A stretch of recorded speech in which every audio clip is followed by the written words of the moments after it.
In the midst of the dark night, heavy raindrops relentlessly fell. The downpour was torrential, and trembling hands pounded against the soaked ground.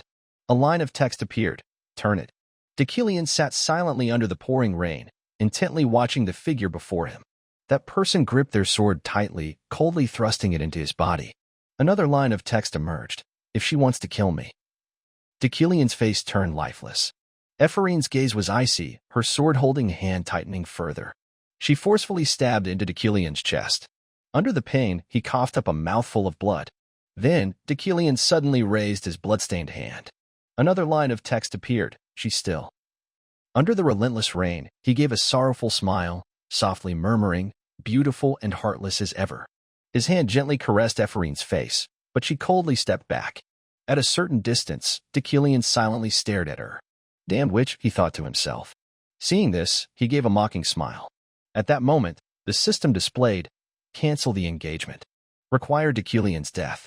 Wu Jin, looking at the congratulations notification, let out a relieved sigh. Thank God, Wu Jin muttered tiredly, rubbing his face. Finally fixed the bug. He stared at the screen, pleased to have resolved the issue. Took dozens of lives to fix, but I finally did it. That bug kept popping up in the engagement cancellation storyline. My name is Kim Wu Jin. He stretched and yawned. Almost free from this endless overtime, he proudly declared. I am a game programmer, a developer at Ru, a company in South Korea's chaotic handheld gaming industry. Out of nowhere, they appeared, and since their founding, they've only released top-tier games. Thanks to that, the company gained worldwide fame. The game I'm testing and fixing is Ru's latest AAA title, a game worth as much as the company itself. Though exhausted, Wu Jin had to push through, as this was a matter of the company's survival. In other words, this game will either take us to the top or drag us to the bottom. Let's see, it's about 11 o'clock. The main selling point of this game is its difficulty and story that changes based on the player's decisions. Though a single-player game, it has a complex narrative centered around named characters created by intelligent AI. This fresh approach has drawn global attention. Additionally, there are many professions to choose from, some rare, like knights, mages, adventurers, demons, demon hunters, nobles, and even royalty. Players can become anyone they want in the game. That means if the game gets the recognition it deserves, we'll be swimming in money. Wu Jin pondered. But rewards come with risks. If the game fails, the company collapses. After a brief rest, he dove back into work. I should check the character details first. While I'm here, let me explain why I've been working overtime for months. Wu Jin was frustrated with the character Deucalion.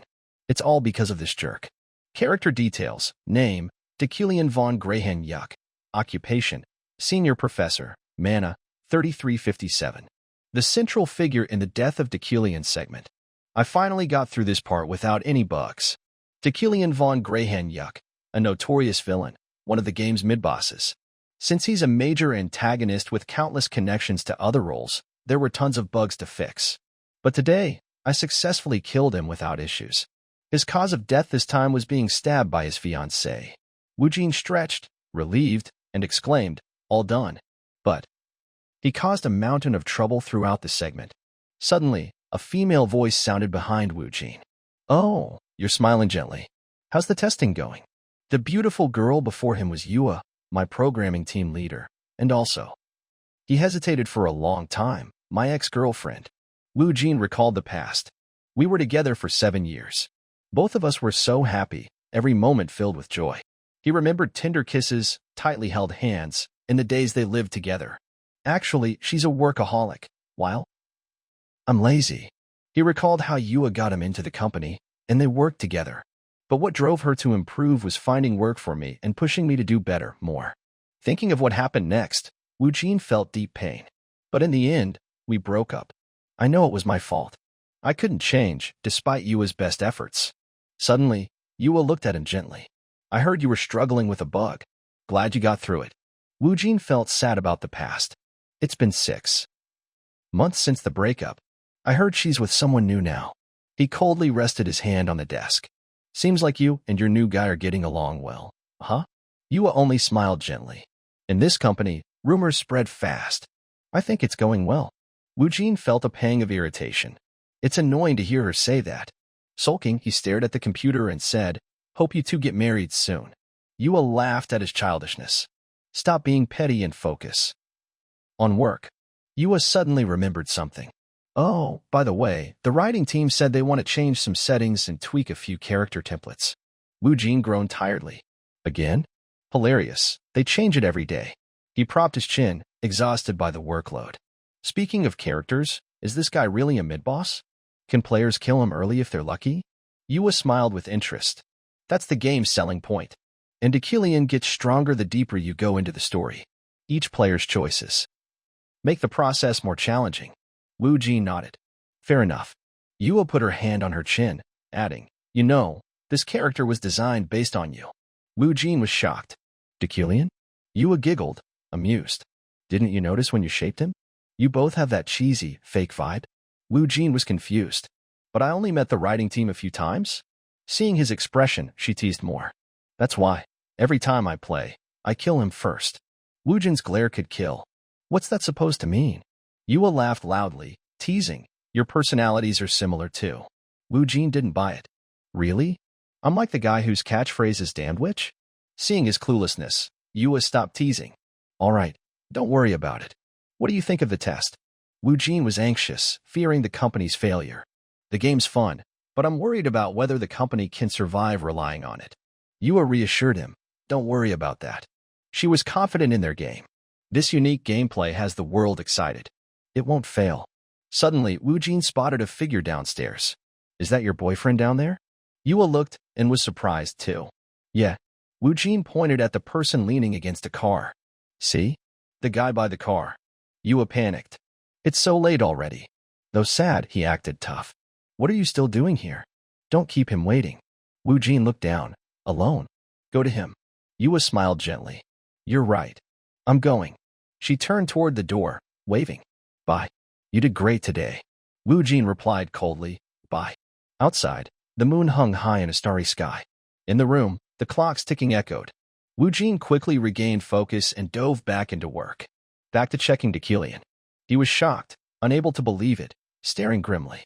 Achillean. But seriously, the writing team? He's me? He clicked, observing Achillean's details. He has 6 attributes, both a prodigy and a mediocre mage. People always talk about his glorious past as a child. Achillean was praised as a genius, hailed as a magical prodigy. But in reality, he's fallen far from his peak. His mix of pride and arrogance. Wu Jin suspected the character was based on him. Creates the worst possible personality in humanity. Put like that, can you even call him human? He was quite questioning life. They say the deeper the story, the stronger he gets.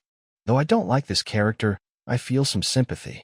But ultimately, he's surrounded by people who despise him. No exceptions. He looked at the computer, muttering, what can I add to his personality? Something subtle. His hand on the mouse grew more determined. Since I'm his inspiration.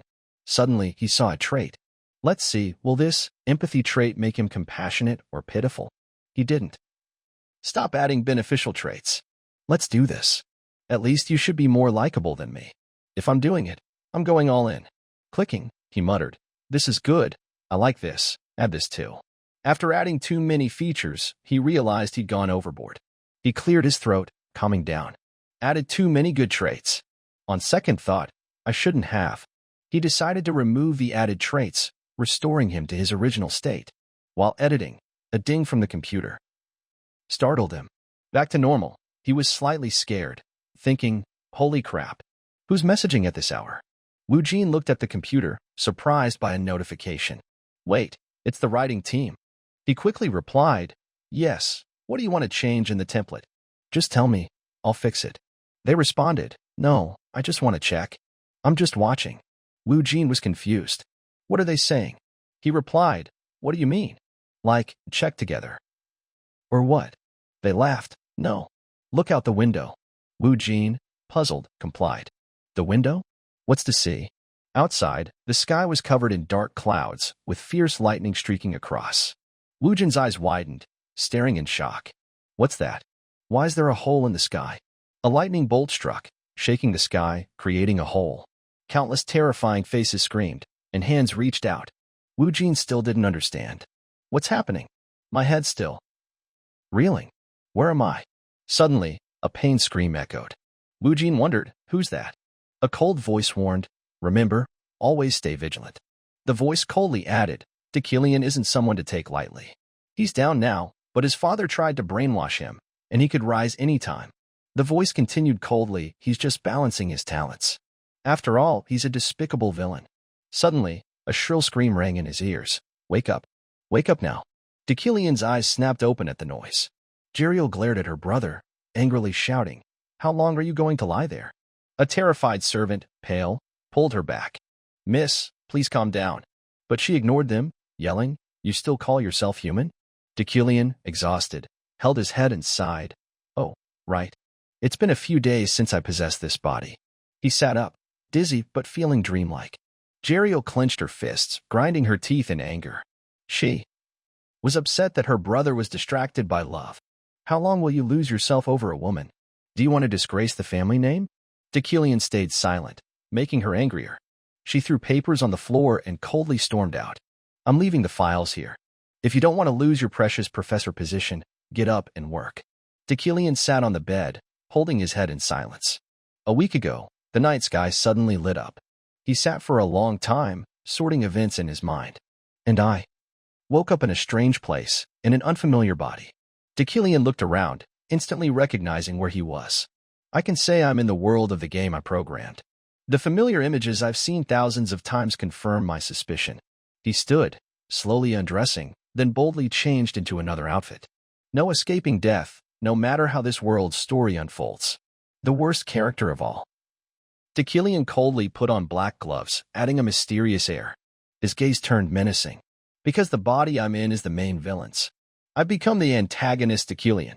In the early morning at the Yuckline mansion, in Dekilian's bedroom, he sat up, leaning against the headboard, lost in thought. A week had passed since he arrived here. He gently ran his hand through his disheveled hair, pushing it back, and sat in a daze. At first, I thought it was all just a dream.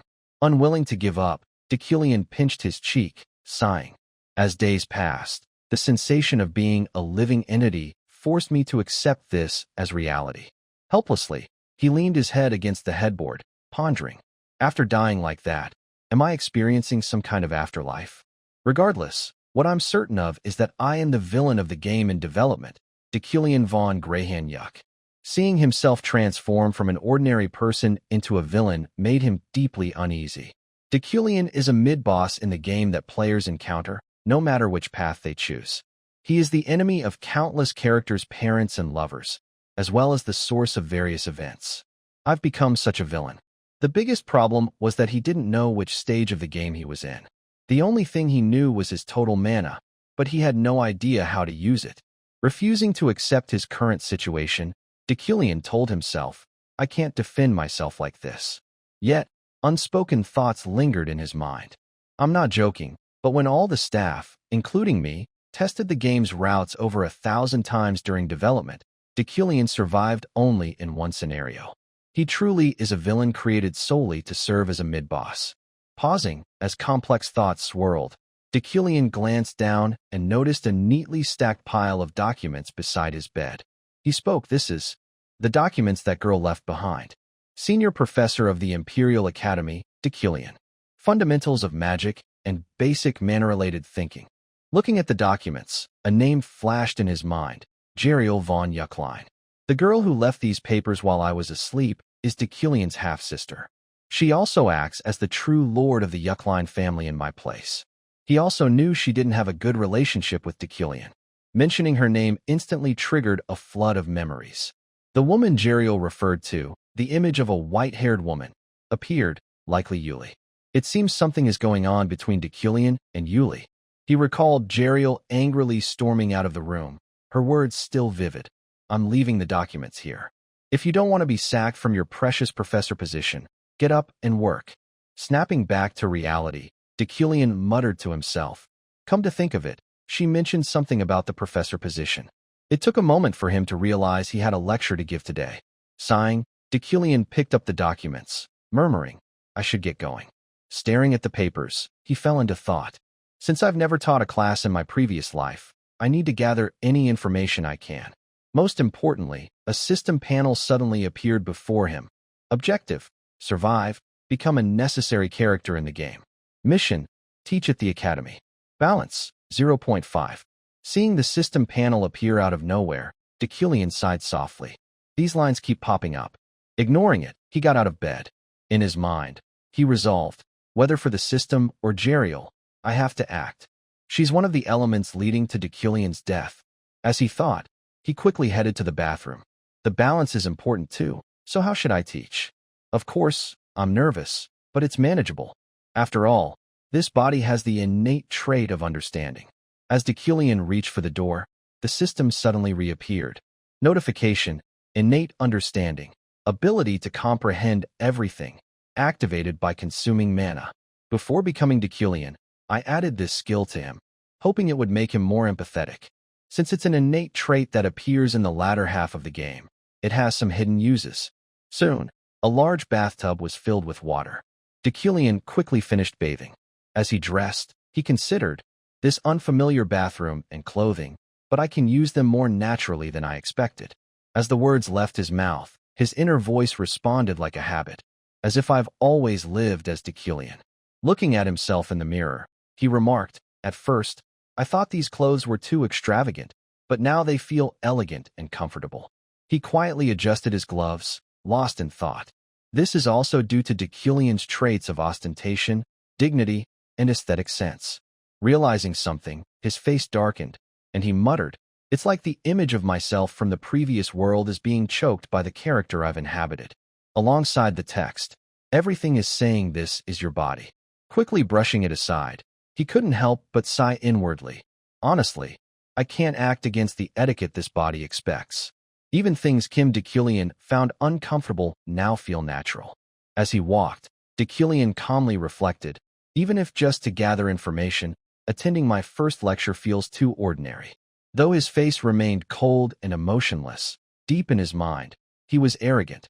I am an outstanding and noble aristocrat. On another side, a man with an incredulous expression spoke softly, what the hell? Kim Woo-jin, a healthy Korean guy, also called tall and handsome, borrowing someone's last words before parting. Looking at the card in front of her, Yua darkly said, a boring, lazy jerk. Kim Woo-jin realized, yes, that's the real me. I won't forget myself. Back to the present, as Deucalion approached, the driver bowed in greeting. Still, he reminded himself not to let his guard down. As he entered the car, he forgot what he'd just said. I don't think I've ever ridden in such an expensive car in my past life. The joy didn't last long before Deucalion recalled the past, frowning. Damn it, it's making me think of that time. So annoying. Emerging from his chaotic thoughts, he turned and noticed a kid sitting beside him, startling him. Though curious, he didn't ask for a name, only staring at the child, wondering, who's this kid? Sensing Deucalion's gaze, Alan turned to face him, speaking first, good morning, Professor. With that, he handed Deucalion a stack of documents. Observing the boy's actions, Deucalion casually took them, wondering about his identity. Maybe Deucalion's secretary or assistant. Without an answer, he asked directly, are you a mage? Hearing this, the blonde kid replied doubtfully, what? You've been teaching me for nearly 3 years. Deucalion quickly covered, just kidding. On the way, while reviewing the documents, he remarked, I thought these were for the lecture, but they're just lines I need to read. The more he read, the clearer it became. The lecture content is prepared from start to finish. I mean, there's no way the incompetent, arrogant Deucalion would prepare a lecture himself. This kid must have done it for him. Understanding this, he spoke softly, almost inaudibly, good job. Seeing this, Alan timidly asked, what was that, sir? Without answering, Deucalion changed the subject, rest until we arrive. Alan nodded, yes, I understand. Witnessing the scene, the driver was shocked. Did the master just praise someone? Soon, Deucalion raised his hand to suppress the discomfort in his body, inwardly grumbling. What kind of absurd personality is this? My stomach churns after saying one compliment. So this is Deucalion's nature. I felt it before leaving the mansion, but it's like my mind is influenced by his personality. Suddenly, the car stopped, and the driver's announcement interrupted his thoughts. We've arrived, sir. Stepping out, Deucalion marveled at his surroundings. So this is Deucalion's workplace, the Imperial Academy. Looking at the academy before him, he vaguely thought, the lecture mentioned. Roto Hall. Roto Hall, lecture room. The crowd was buzzing excitedly. Finally, I get to attend Senior Professor Deculian's lecture. The genius of spell analysis? Not only that, I heard he's a prodigy. Ignoring the chatter, Deculian calmly entered, then spoke. Attention. As the students settled, he approached the podium, introducing himself. I am Deculian von Grahan-Yuckline. I'm giving this lecture as a senior professor of the Mage Tower. Without further ado, he placed the documents down and said coldly, let's begin. Seeing Deculian, female students whispered excitedly. He's so handsome and smart. So cool. Hearing this, Ephraim trembled with anger. Cool. Finally, we meet here, Deculian and the students. Unseen by others, Renee, with a face full of murderous intent, cursed inwardly. Deculian, that filthy scum, my father's enemy. Ephraim began recounting her painful past. 3 years ago, my father took his own life at his own funeral. She didn't cry or flinch, only stared blankly at her father's remains with lifeless eyes. She believed that after dedicating years to researching and interpreting holy scriptures, he ended his life due to the shock of having his thesis stolen. The one who stole my father's thesis is now hailed by the public as a genius of scripture interpretation. The image of Deculian in her mind shattered into pieces. She despised him intensely. Yes, I'm talking about that bastard, Deculian. Sealed notices of confiscated possessions flashed in her mind, but she helplessly exclaimed, I couldn't do anything. After my father's death, I lost everything. Back then, Ephraim's small, fragile frame stood alone, lost in the once familiar home. Once a noble, I not only lost my family but also our territory and all our possessions. In the end, I had nowhere to go. Ephraim hugged herself, silent, but her eyes were chillingly cold. That's when I swore to myself, I will take revenge on that scum. To sit in Deculian's class, she had worked tirelessly. After that day, I toiled day and night until I was finally admitted to the Imperial Academy, where Deculian teaches. Ephraim clenched her fists until they trembled. I know what the other students don't. His scripture interpretation skills are a facade.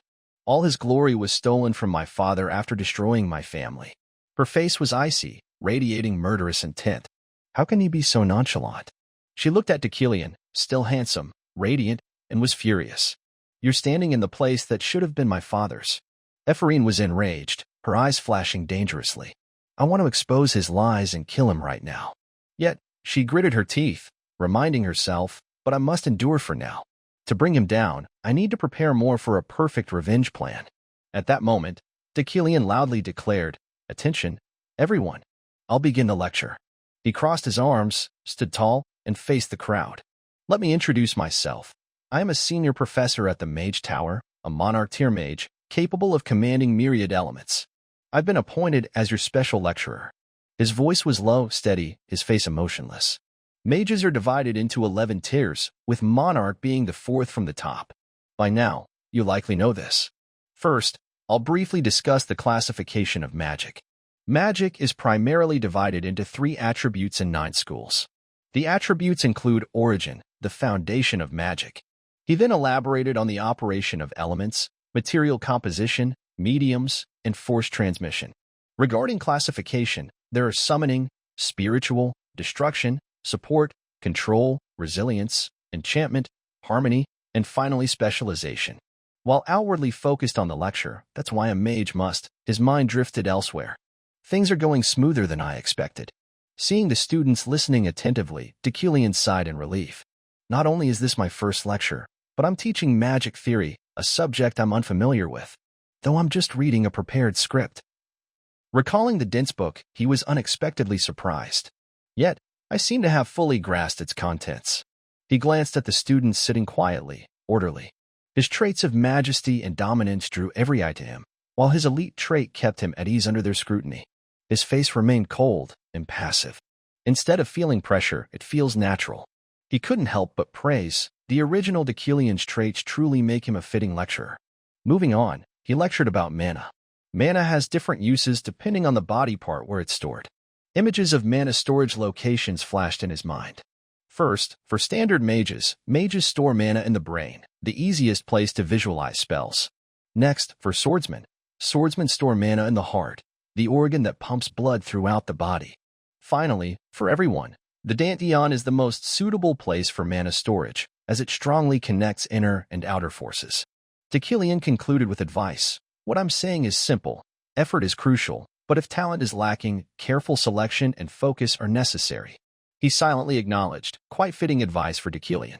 Then, he unconsciously thought about the original Deucalion's true nature. In reality, Deucalion isn't overly talented, though he currently has 3,375 mana. He raised an eyebrow, pondering. But there's another character with over 30,000 mana at the start. The one who should heed this advice most is him. He couldn't help but feel ironic. How ridiculous. Well, it's just a scripted lecture anyway. At that moment, the class time ended. He promptly announced, today's lecture ends here. One last thing. Deucalion hesitated. I'm debating this line. Do I really need to say it? He felt conflicted. The real Deucalion wouldn't say it. Ultimately, he decided to speak. Does anyone have questions? The students murmured, but no one dared speak. Deucalion was delighted. Good. It seems there are no questions. As he prepared to leave, a clear voice rang out, Professor Deucalion.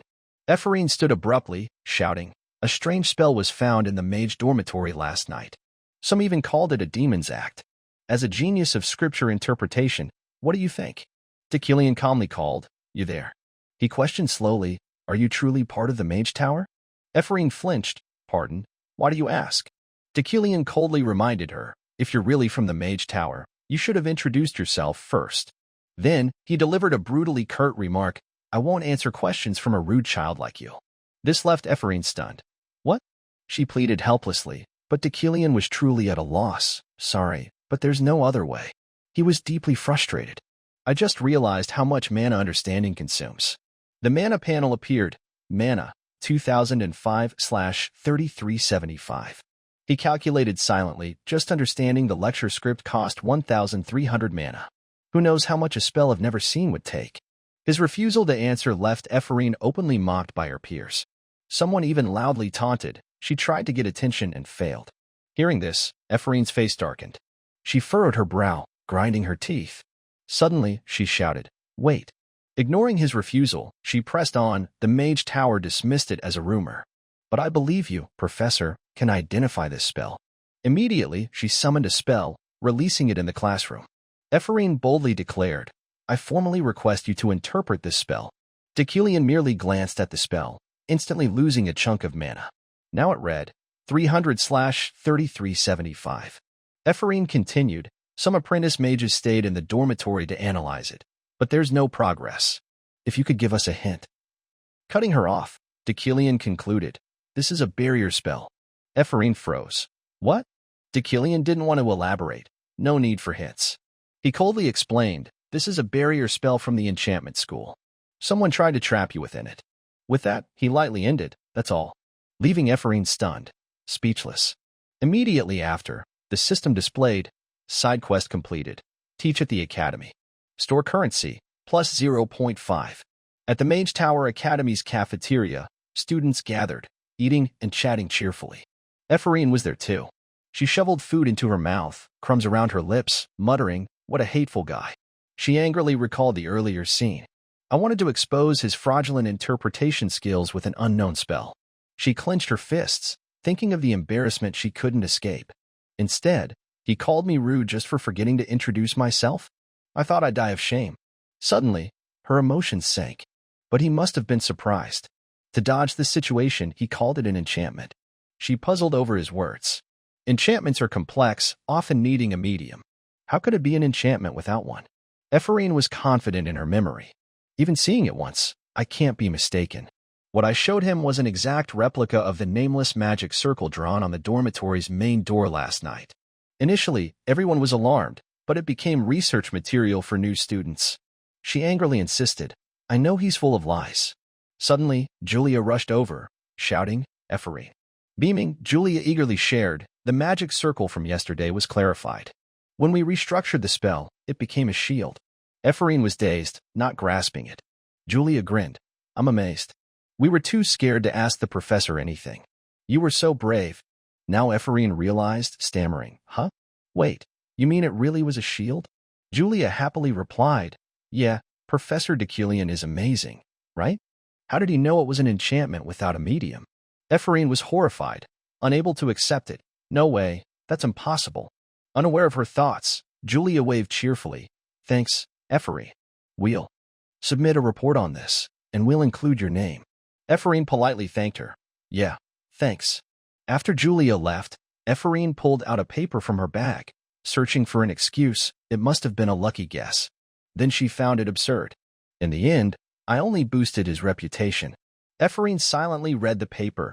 Understanding Elemental Magic. Advanced Course. 5 credits. Instructor, Dekilian von Greyhen Yuckline. Her face grew grim. A course taught by Dekilian this semester. They say if you know your enemy and yourself, you'll never lose. Her hand tightened. I'll need to steel myself to face that bastard every day. Ephraim fumed, picturing Dekilian. Just wait, Dekilian. I'll expose you soon enough. The system displayed a notification. Side quest completed. Academy lecture. Story currency, plus 0.5. Dekilian's face remained cold as he inwardly sighed. That was close. He recalled the moment he saw the magic circle in class. When his eyes met the intricate, interwoven patterns of the circle, his understanding trait was involuntarily triggered. The strange magic made him uneasy. Just looking at it drained nearly all my mana. At that moment, Dekilian could only stare, unable to break through. I didn't even know what kind of magic it was. Even with double my current mana, I wouldn't grasp its rules. He felt relieved, at least nothing bad happened. Just then, a voice came from across the room. Long time no see. It was July. Dekilian froze. The person before him had white hair and bright eyes, someone he'd seen countless times on a computer screen. July softly asked, "How have you been?" After a few seconds of observation, he realized it was Yuli von der Frieden. Inwardly, he thought, she's Dekilian's fiancée, a renowned figure destined to become the pinnacle of knighthood. I didn't expect to meet her here. But outwardly, he replied coldly, I'm not sure. July glanced at him. Let's say you're fine. Standing opposite Dekilian, she pressed, You're fine? Even after breaking the promise we made a week ago? She might have thought him heartless, but his inner thoughts were profound. Promise? I don't know what she's talking about. He had no memory of any promise and wanted to dodge the topic. I don't recall. July didn't let him walk away, quickly stepping in front of him, slightly angry, trying to run again, just like before. Facing the resolute girl, Dekilian thought, she's not letting me off easily. He calmly replied, I forgot due to a recent fever. Can you tell me what we promised? The memory he couldn't recall was vivid to July. She said, I promised that if you were honest with yourself, admitting your pride and arrogance, I'd marry you, even if the world collapsed. July was likely disappointed in Dekilian. She lowered her head, coldly stating, Seems I was wrong to trust you. You can go. Dekilian complied, taking a few steps, then glanced back at July. He said only, Then I'll go? Behind him, July bit her lip, unwilling to accept it. July recalled the day she first met Dekilian. My engagement to Dekilian was for political gain. Dekilian, a talented mage, and I, a talented knight. My father only cared about the family's prosperity. Our union would surely benefit politics and lineage. They had sat silently during a meal, discussing the political marriage between the Yuckline and Frieden families, royal bloodlines. No one opposed the marriage. Back then, she thought, it's fine for the family's sake, even if I don't love him. However, both families soon realized his talent was exaggerated. He probably didn't want to admit it, but he deceived everyone by claiming to be a genius in magical analysis and becoming a professor. After a few incidents, he stopped boasting to avoid public shame. Both families covered it up. Still, July stood at a crossroads. Angry, the Yuckline and Frieden families hid it to avoid gossip, but I can't overlook this. I accepted a loveless marriage, but I won't forgive lies. It goes against my knightly faith. That day, after a brief agreement, Dekilian had said, I'll do as you ask. She softly spoke, You. July clenched her fists, trembling. Still won't keep your promise, will you? The scene shifts to the grand, majestic Imperial Academy.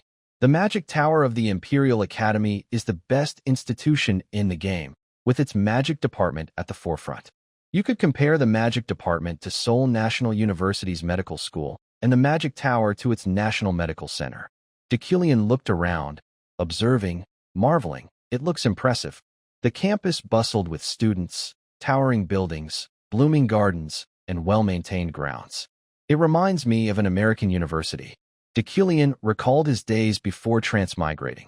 My team and I spent nights creating this atmosphere.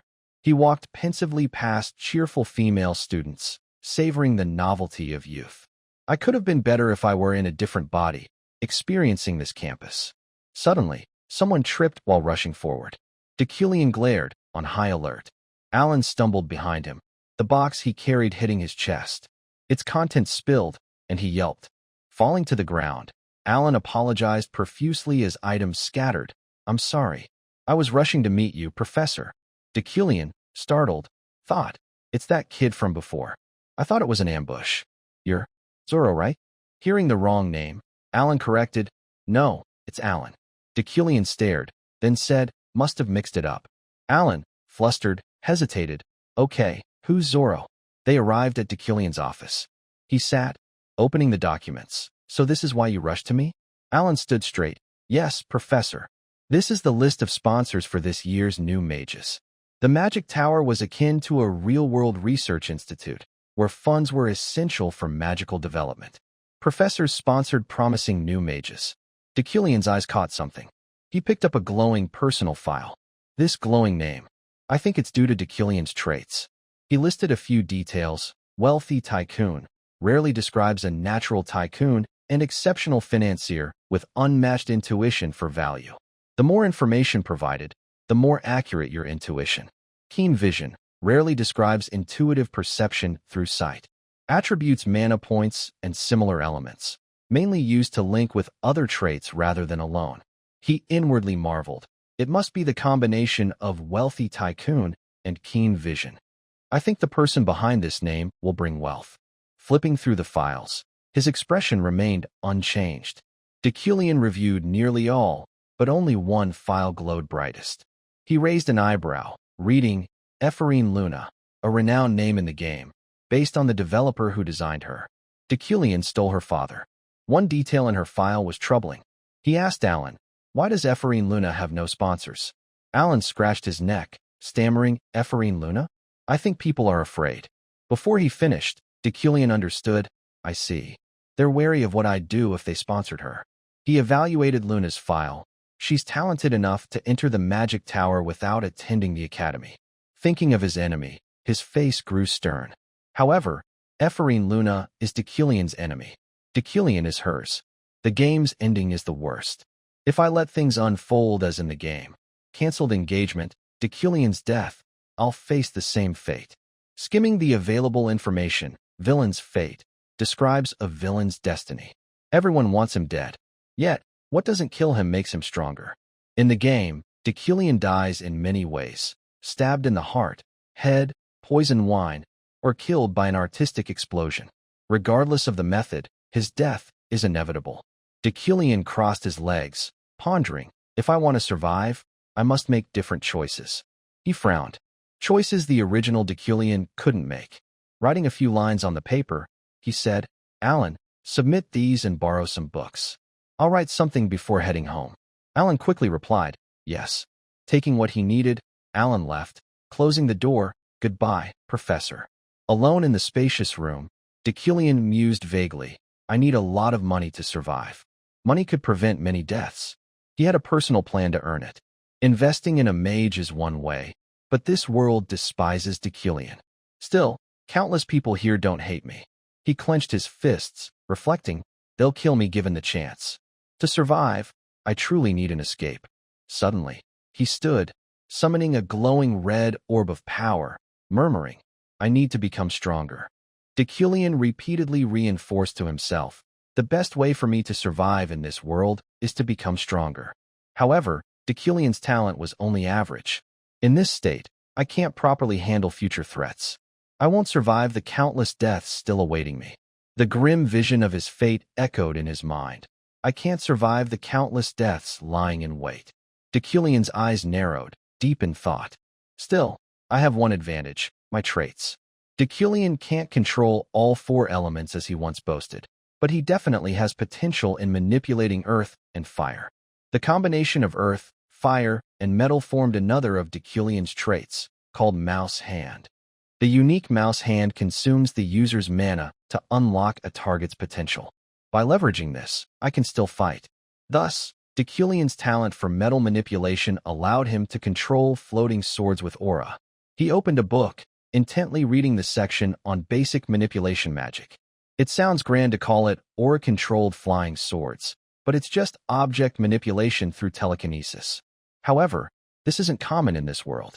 Basic manipulation magic, what I lack in power, I can compensate for by controlling metal properties. The book detailed the aura usage he needed. But to achieve this, I must first learn control. Placing his hand on the page, Deculian began summoning magic. Let's test it. Power flowed steadily from his hand. The runes and seals in the book resonated, forming a grand magic array that he instantly constructed. Mana swirled, seeping into Deculian's mind. The contents and telekinetic spells flooded his brain directly. He gasped, overwhelmed by the sudden influx. Glancing at the quill beside him, Deculian decisively thought, maybe now, with just a command. He successfully made the quill hover in midair. His mind indeed became far sharper. I've memorized basic telekinesis and no longer need spells to cast it. Seeing something from the game realized like this, he understood. Memorization lets the brain automatically cast understood spells. He calculated excitedly. Though this is basic, at this level, I won't reach my desired tier, even with advanced telekinesis. Looking at the stack of spellbooks, he had a sudden idea. What should I do? He wondered, can I engrave magic arrays on my entire body?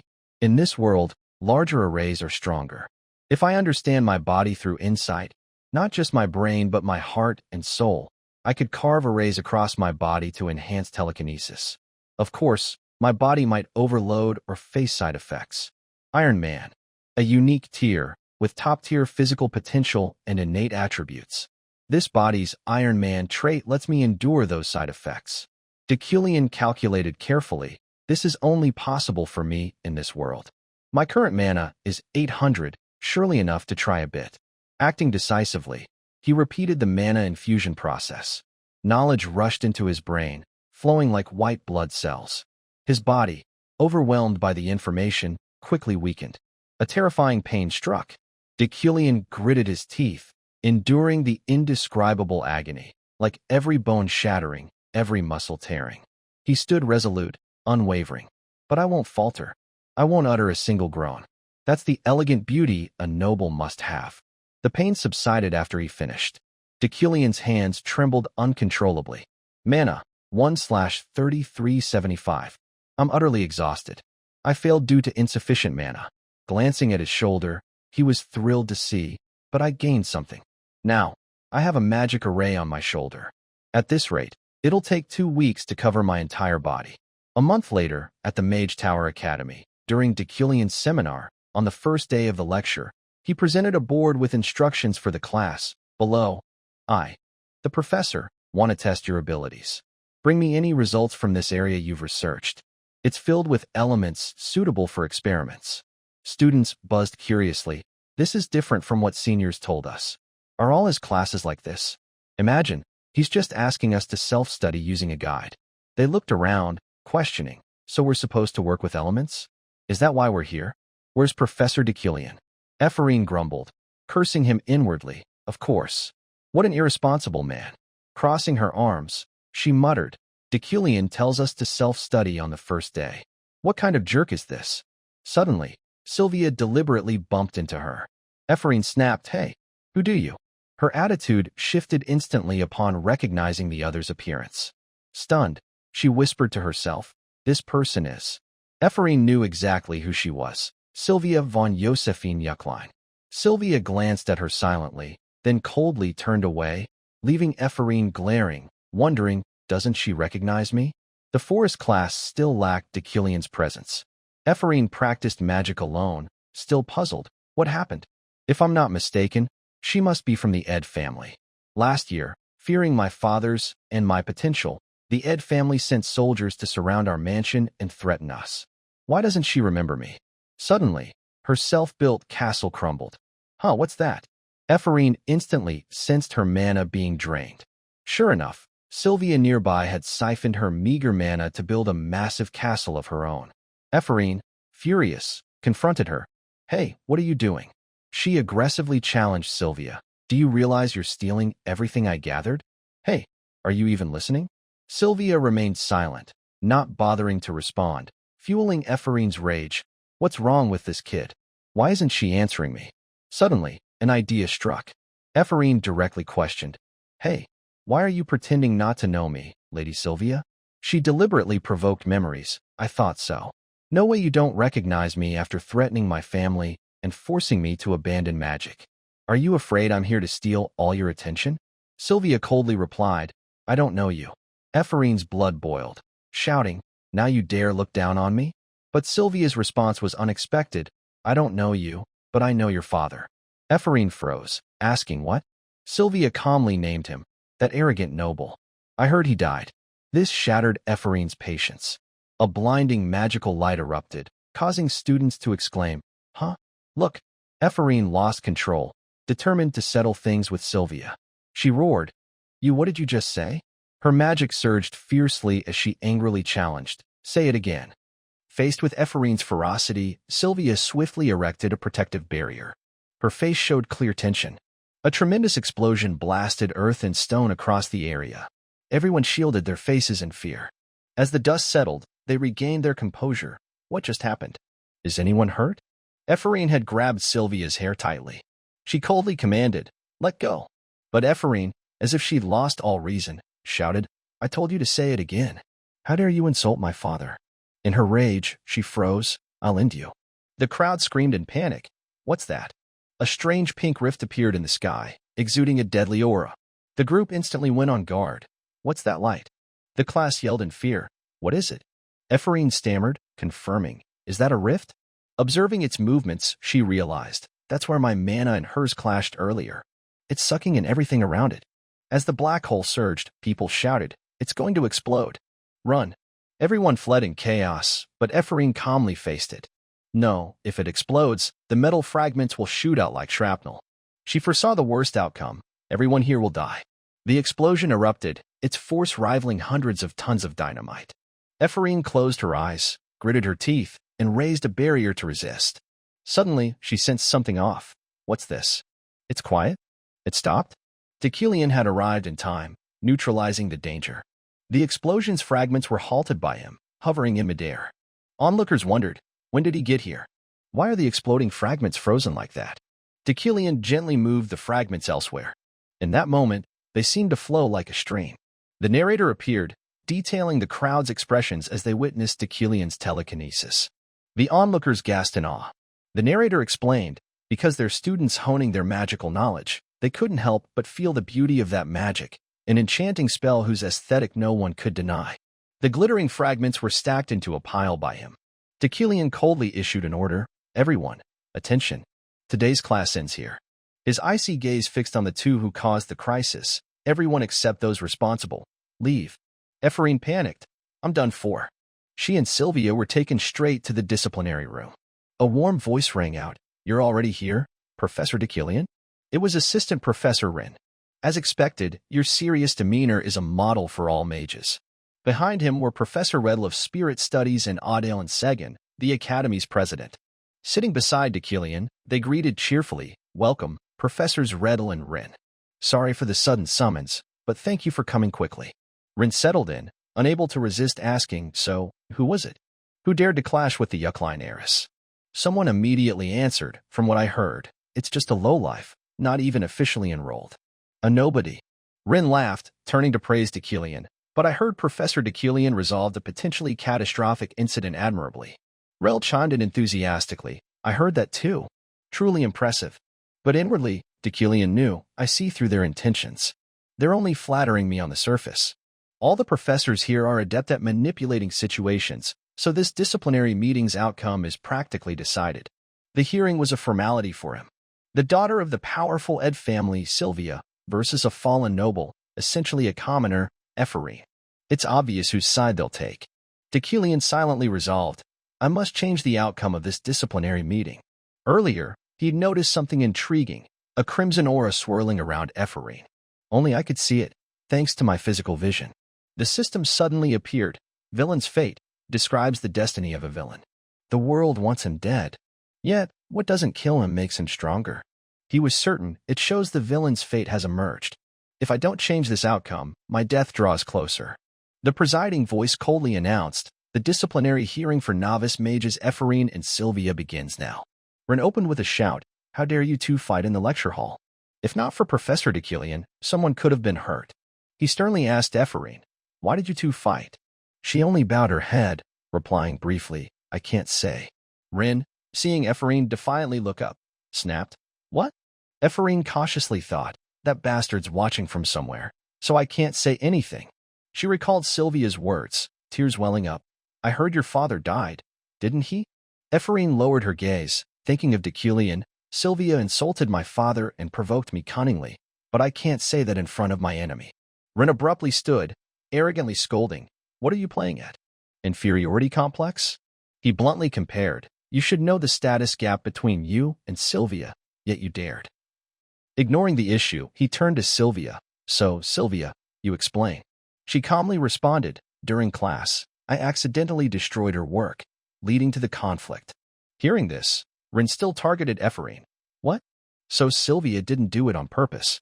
Yet you used that as an excuse to cause a scene? A nameless lowlife dares. Can't you control your anger? He went further, demanding of Adalin, the president, we should expel her. We can't tolerate such violent behavior. Ephraim clenched her teeth, feeling utterly powerless. It's so cold. My mind feels like it's exploding. Enduring such crude insults at a mere school disciplinary hearing. All the blame is on me, and I can't give a reason or find anyone to defend me. It's all so cold. Her eyes brimmed with resentment and indignation. It's all because of that man. Adalin calmly concluded, it seems everyone's made up their minds. Then she gently sought Deucalion's opinion. Professor Deucalion was at the scene. Let's hear his view before concluding. His voice rose slowly. I, Deucalion, ask as the head professor of the tower and a disciplinary committee member. Ephraim closed her eyes, resigned. It's over. He pointedly asked, do you believe you're blameless in this incident?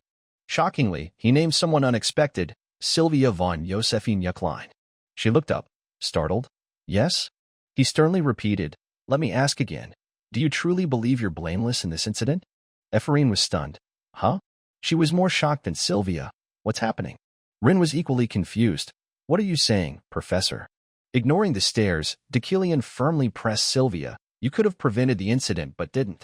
Or perhaps the ability everyone expects of you. His final remark left Sylvia speechless. Is actually insufficient? She bowed, admitting, I'm sorry. Honestly, I didn't stop her because I wanted her to get into bigger trouble. Her honesty fueled Ephraim's anger. What? Inwardly, she questioned, why isn't Deucalion asking me but Sylvia? No matter how you look at it, this is my fault, isn't it? Ren still defended Sylvia, but Professor Deucalion, the fault lies with the aggressor, not the defender. Deucalion coolly argued, in context, the fault lies with me, the instructor. Professor Ren, do you want me to take the blame? Seeing his resolve, Ren backed off. Of course not. I just think it's unfair. Ephraim, shocked, thought, he's even refuting a professor siding with Sylvia. Why is he going this far? Suddenly, she realized, to protect me? Adalin clapped, halting the debate. Enough. She cheerfully proposed, kids will be kids, conflicts help them grow. These are just novice mages, so instead of debating fault and belittling them, let's let it go this time. She officially declared, no one will be disciplined this time. Both of you, go. Ephraim's small hands trembled in disbelief. What? I was fully prepared to be expelled. The Deucalion I know wouldn't do this. So why? As the hearing ended, Ren turned to flatter Deucalion, as expected from Professor Deucalion. You have a unique way of analyzing issues. While they spoke, Ephraim's voice rang out, making him turn. Clenching her fist for courage, she looked straight at Deucalion. I have a question. Inwardly, she wondered if you remember the name Luna. If you know my father. And if you know he suffered his whole life because of you before taking his own life. Ephraim bowed her head, lost in thought. But what if Deucalion still remembers? What if he reverses his decision to protect himself? Despite this, she held firm to her original purpose. Even so, if he doesn't remember my father, wouldn't that hurt even more? As if sensing her turmoil, Deucalion spoke decisively. You don't need to ask. He subtly advised, don't waste your talent on the past. With that, the room was filled only with the sound of Deucalion's receding footsteps. Ephraim took it as her answer. Her earlier doubts faded. I knew it. Deucalion knows me and my father. Otherwise, he'd have no reason to help me. He must feel some responsibility. Her trembling hand clenched into a fist. His decision, reminding her of her father's painful funeral, strengthened her resolve. So he helped me out of pity? Tears fell from Ephraim's eyes, but they were tears of relief. Thank goodness. He hasn't forgotten. If he still remembers me, I'm content with that. Wiping her tears, she comforted herself. For now, that's enough. The system displayed a notification. Villain's fate. Overcoming death. Variant. Story currency. +2. Sylvia was being driven by her father in a four-wheeled carriage. He turned back, asking, that incident? This was Jan von Lied, head of the Ed family, a psychic mage. He reassured Sylvia, you don't need to worry about that girl anymore. He casually added, Ephraim is talented, but she's missed her chance. Sylvia drifted into memories from 10 years ago, during the aptitude test for the academy. Both were very young then. She couldn't forget meeting Ephraim. Gazing into a glowing orb, the examiner exclaimed in shock, impossible. He announced to Sylvia and Ephraim, both of you have the talent to become archmages. The result sparked a buzz. What? 2 kids from our territory? The debate raged on. What's happening? A broken path led to paradise, the pinnacle of the magical world, eternity, a realm even emperors couldn't touch. Those who reached it were called archmages, etched into the continent's history. By tradition, only 3 could become archmages in an era, regardless of their magic or specialization. That was the immutable law of mages. At the time, besides Demk's slot, 2 remained open, but one was reserved for Adalen, the Magic Tower's leader. Sylvia understood. In other words, I, the Yuckline heir, and Ephraim, whose Luna family was our collateral, must compete for the last slot. Hence, the Yuckline had led soldiers to surround the Luna family. I knew without my father explaining. He firmly demanded of Ephraim's father, give up on sending your daughter to the academy, Kagan Luna. Sylvia sank into old memories. That day, I learned the real reason the Yuckline family crushed the Luna family was for me. She gazed distantly. It was to ensure I'd become an archmage instead of Ephraim. Sylvia whispered sadly, becoming an archmage is my wish and destiny. Her expression darkened, recalling Ephraim's question, are you afraid of being outdone? Sylvia sighed, quickly shaking off her gloom. It's not just my bad luck. Jan sternly reminded her, you don't need to worry about that girl. But beware of Deucalion. He emphasized, he's not simple. He may be struggling now, but he was called a genius in his youth. He could rise to the top, you never know. After the hearing, Sylvia sensed, I know Professor Deucalion saw through my trap. When that massive explosion erupted, I clearly manipulated it. I drained Ephraim's mana, setting a trap to explode upon contact with her mana. The bigger the blast, the more trouble she'd face. Deucalion's quick wit angered her, but he saw through my plan instantly. Though I checked for signs of surveillance magic, his sharp reasoning still forced me to yield. He made us compromise instead of admitting it was my doing. Sylvia felt an invisible pressure from him. I know everything. Do as I say. Though it was a threat, she had to comply. I thought he was just an arrogant man with above-average talent. Her body trembled with fear. What kind of person is he? Days later, at Deucalion's mansion, Roy's respectful voice rang out. Roy here, sir. Are you ready? Adjusting his attire, Deucalion replied, I'm coming. The waiting carriage set off. Inside, he mused, I was right to support Ephraim. It eliminated a death variant and earned story currency. Recalling the lecture, he was surprised. I didn't expect the novice mage asking questions to be Ephraim. She's the most likely to oppose Deucalion. Prioritizing himself, he calculated. Of course, Sylvia may still resent me, but I had no other choice to save myself. Deucalion sighed, looking out the window. I want to avoid this social event. But I can't miss a chance for more story currency. The system had assigned a new task, side quest, attend the New Year's Flower event. Story currency, plus 0.5. For the sake of story points, Deucalion reluctantly attended. I need at least 5 story currency to access the store. I must check for notable figures at the event. The carriage stopped outside the venue. As he entered, someone greeted, Welcome, Professor Deucalion. Scanning the room, he noted the guests in elegant attire. He thought, They all look like high nobles. I recognized many famous faces. Spotting a familiar figure in the distance, Deucalion locked onto his target, Uriel, the one I designed myself. He concluded, coming here was the right choice. Focused on Uriel, he didn't notice someone approaching. A cheerful voice called, "Look who's here. Isn't it Professor Deucalion?" The enthusiastic greeting drew curious glances. "My child's in your class." Suddenly, Deucalion was swarmed by flattering nobles. "Professor Deucalion, I've always wanted to meet you." "Professor, He inwardly groaned. "I take that back." Amid his frustration, a familiar name caught his ear, Ganessa. I read about her feats in the Continental magazine. As a noble eagerly invited, "Professor, care to dine with us?" "My family is." Deucalion signaled he was occupied, silencing them. He quickly moved toward the source of the name, who mentioned Ganessa. Befriending her could be a major plot turning point. "It's the best thing I can do today." Deucalion scanned the crowded room. "Where is she?" "I heard her name nearby." Determined, he thought, "I must seize this chance to meet her." On the second floor, the person he sought silently observed him. It was the adventurer Ganessa, the story's opening figure. Deucalion scanned the room, wondering, where is Ganessa?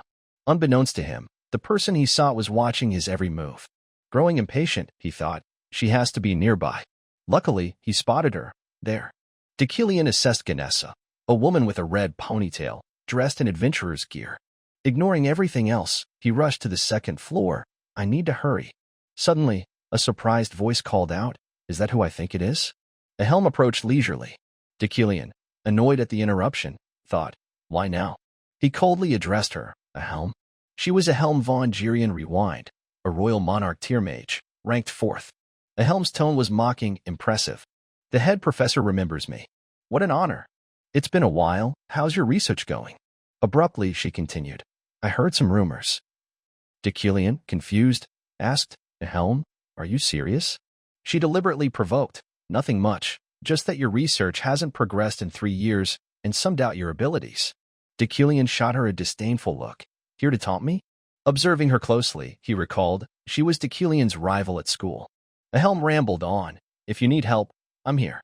He ignored her, lost in thought. They were once close, but after losing the head professor position to Deucalion, she grew jealous. Annoyed, he turned away. The original Deucalion might have cared, but her taunts mean nothing to me. She's not wrong, though. Her rumors were true. Suddenly, he snapped back. Looking at the empty corridor, she's gone. Ganessa's disappeared. Glancing at a helm, still blabbering, "If you keep acting arrogant, no one will like you." Deucalion fumed. "I lost her because of this idiot." He stepped closer, snapping, "Enough nonsense. Get lost, you fool." The helm, stunned by the scolding, stammered, "What? You just..." Deucalion swiftly left, avoiding further entanglement. His only concern was Ganessa. "I need to find her before she leaves and introduce myself." He worried, my plans falling apart. After he left, the party buzzed. "Where's Professor Deucalion? Professor Deucalion? Deucalion?" Meanwhile, he'd escaped to the balcony, sighing wearily, "I ditched a helm, but too many idiots block my way. That's why I hate parties." A voice suddenly called, "Professor Deucalion?" He looked up, surprised. "Ganessa?" Ganessa leaned on the railing, teasing, "A chance meeting? Or were you looking for me?" Deucalion paused, thinking, fate's unexpected. While escaping those leeches, I found Ganessa. He wondered, more importantly, are Ganessa and Deucalion acquaintances? Calmly, he replied, "I just got lost." Ganessa laughed, blunt, "I know you were looking for me. You have something to say." Crossing her arms, she sighed, "I'm sorry about that mission, but I returned the fee and cancellation costs. Can you let it slide?" Deucalion realized they must know each other through a mission. Seeing his silence, Ganessa continued, "I'm sorry I didn't bring the magically talented child you wanted." "No, it's not that I didn't bring them." Her face showed a hint of sadness. "I grew attached to them, so I couldn't hand them over." Deucalion was utterly confused, unsure what she meant. It seemed Deucalion had done this multiple times. He pictured a child bound in chains, Deucalion's true nature, compensating for his shortcomings by exploiting talented children. Ganessa changed the topic. "Let me ask something." He responded, "What?" Her eyes darkened, voice cold. "How long will you live like this?" Deucalion fell silent. He wondered, how long? Then he recalled, before inhabiting this body, Deucalion had succumbed to worthless temptations, destroying trust and hurting others for personal gain. Leaning on the railing, he declared, "From now on, I'll live differently." Ganesa, startled, leaned closer, eyeing him suspiciously. "I didn't expect that. I thought you'd try to kill me." She admitted her fault, since I opposed the secret mission and ran. Deucalion sighed. "You're overthinking." Glancing at her, he wondered, did he seriously try to kill Ganesa, a top-tier fighter, at this point? He was courting death. Facing the composed woman, he mused. "I know little about the original Deucalion, but Ganesa could kill anyone with a single hair." He recalled her game stats: an immortal body and master martial artist, a warrior at the peak. Deucalion felt lucky. "Since I'm in this body, Deucalion didn't send assassins after Ganesa. If he had, she'd be dead." Lost in thought, he noted, "It's different from what I expected." Ganesa found it odd. "What's with him today?" Deucalion rejoiced inwardly. "But I achieved my goal, making a connection. With that, you wanted to leave, no reason to stay." He told her, "I'll be back, so don't worry needlessly." Ganesa, surprised, asked, "You're leaving?" She pressed, "Is that okay? No assassins or killing?" Deucalion glanced back casually. "No time for that." Ganesa was stunned, speechless. Deucalion strode into the hall with authority. As Ganesa said, he could pressure her through the Adventurer's Guild, but doing so would increase his death variables. Suddenly, the system notified, "Villain's fate, avoided a cause of death. Store currency, +1. Deucalion was shocked. "What?" Recalling the conversation, he realized, first, overcome, now avoided. "I didn't notice, but that talk was a death trigger?" He stood frozen in the hall. "I can't be careless here." Meanwhile, in another room, Veli, displeased, said emptily, "How long will you sit here?" She was Jelly, July's relative, a rank 12 novice adventurer. July glanced at her. "I never wanted to come." Veli groaned. "God, enough." July remained resolute. After a pause, Veli asked, "July, how's it going with that guy?" July's voice lowered. "What?" Veli clarified calmly, "With Professor Deucalion. I'm worried with all the rumors." July closed her eyes, recalling their unpleasant prior meeting. Her voice chilled. "Of course, nothing good." Veli looked at her with concern. As she warned, "July, if you speak that loudly." Footsteps descended the stairs. July looked over, shocked. "Deucalion?" He said nothing, quickly turning to leave. He passed two nobles calmly.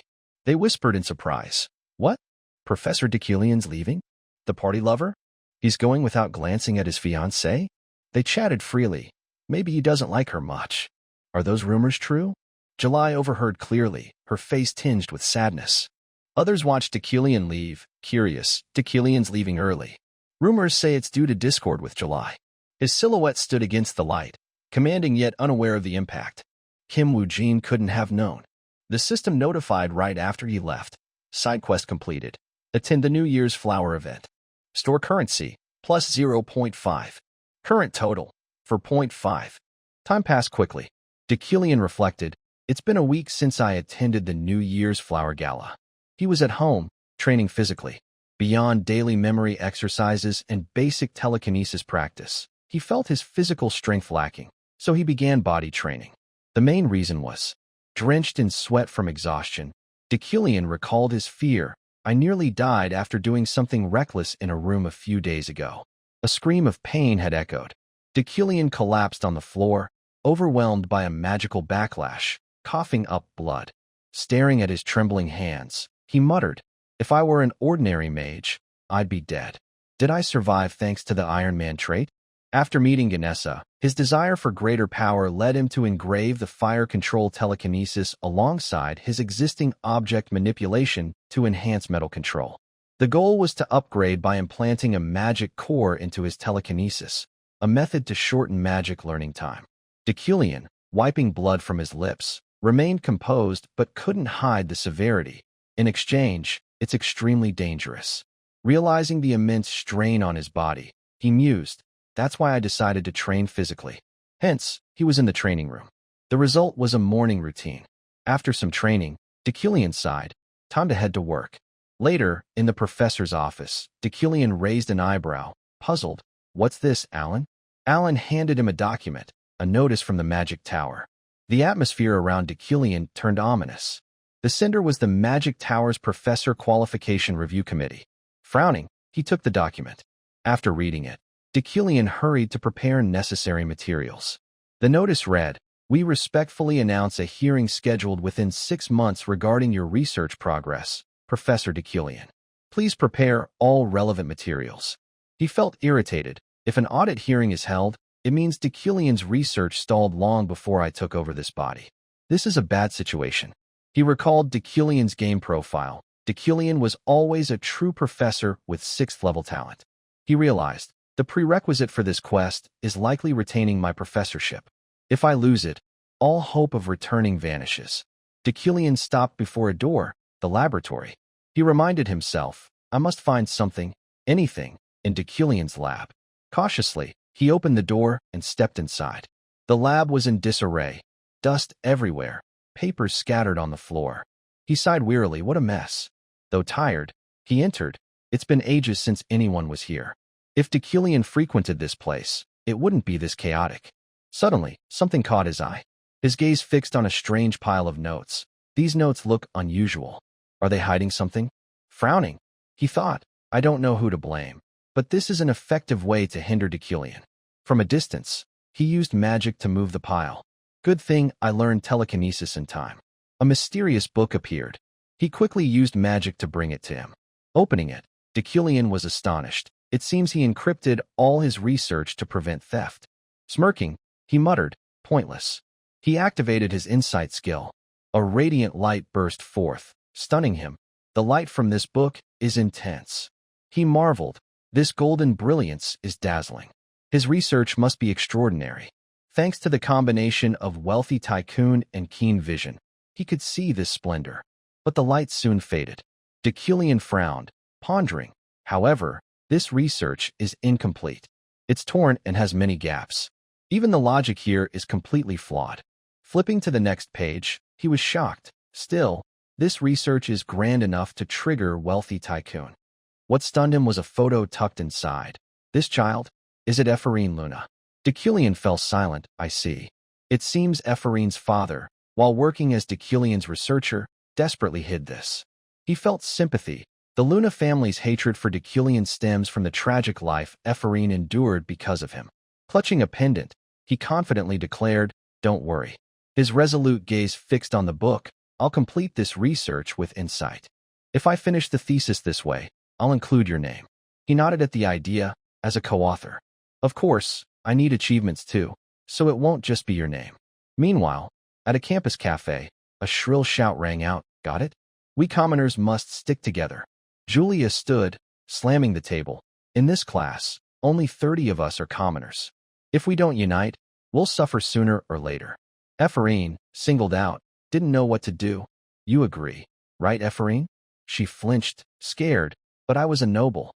She sipped her drink silently, ignoring them, whatever. Forget noble duties. I don't even have a house or land. What kind of noble am I?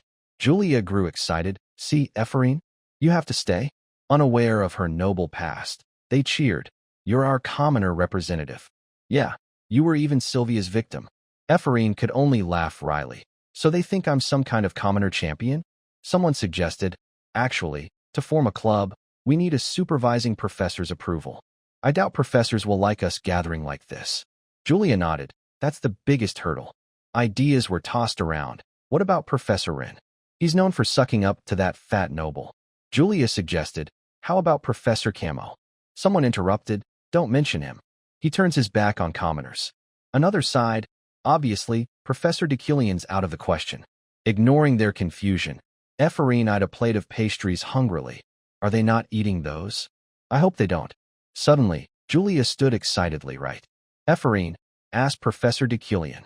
Her face paled, terrified. You'll ask for us, right? Someone added cautiously, if you think about it, he's pretty fair. He looks down on everyone, noble or commoner. Julia grew more enthusiastic. You escaped punishment thanks to him. Doesn't that mean you've caught his eye? Ephraim recoiled, denying, no way. You think he's that kind? Her face blanched.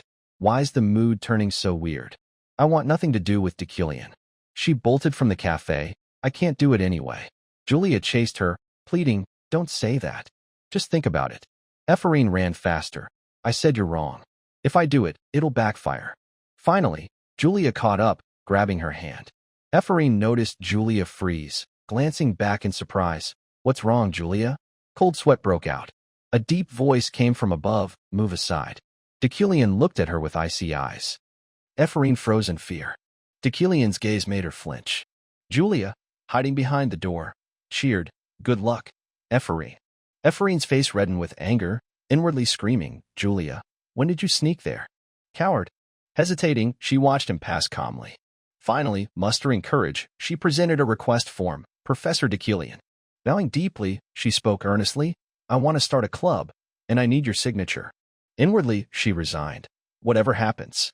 She said aloud, I don't want to bother you. I'm just worried you might not approve a club for commoners. Her heart softened. I don't want to deal with Deucalion, but she's right. Recalling the earlier conversation, it's true other professors won't cooperate with us, Ephraim resolved. I'll try. Deucalion took the form, signed it without hesitation, and added, Send the details to my office. Ephraim, caught off guard, stammered. What? He promptly returned the form. She grabbed it. Oh, yes. Seeing his neat signature, she marveled. He actually signed? Julia rushed over, joyfully hugging her, exclaiming, You got a signature? Unbelievable. Ephraim stared at Deucalion's retreating figure. He agreed. Deucalion? She wondered. Why? Like at the disciplinary hearing. Why is he kind to me? In Deucalion's next class, he drew diagrams on the board for clarity. Today's lesson is understanding pure elements. As you know, elements are the foundation of all magic.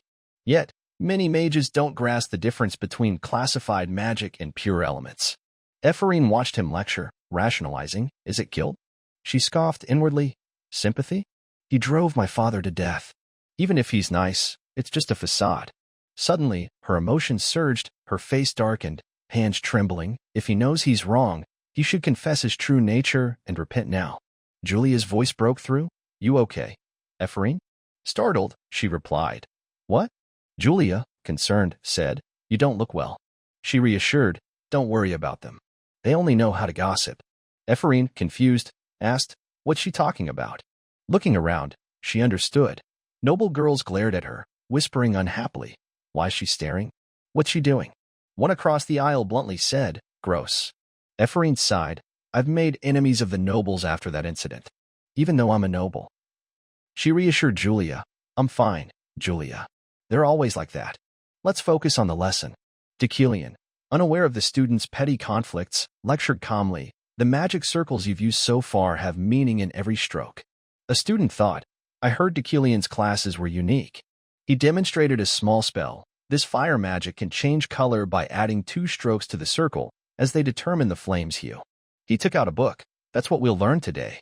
Opening it, he addressed the class sternly. The flow of fire. The narrator appeared, correcting Ephraim's misconception. In truth, Deucalion's classes were a way to flaunt his professorship. Now, they belonged to Kim Deucalion, showcasing beauty through mana.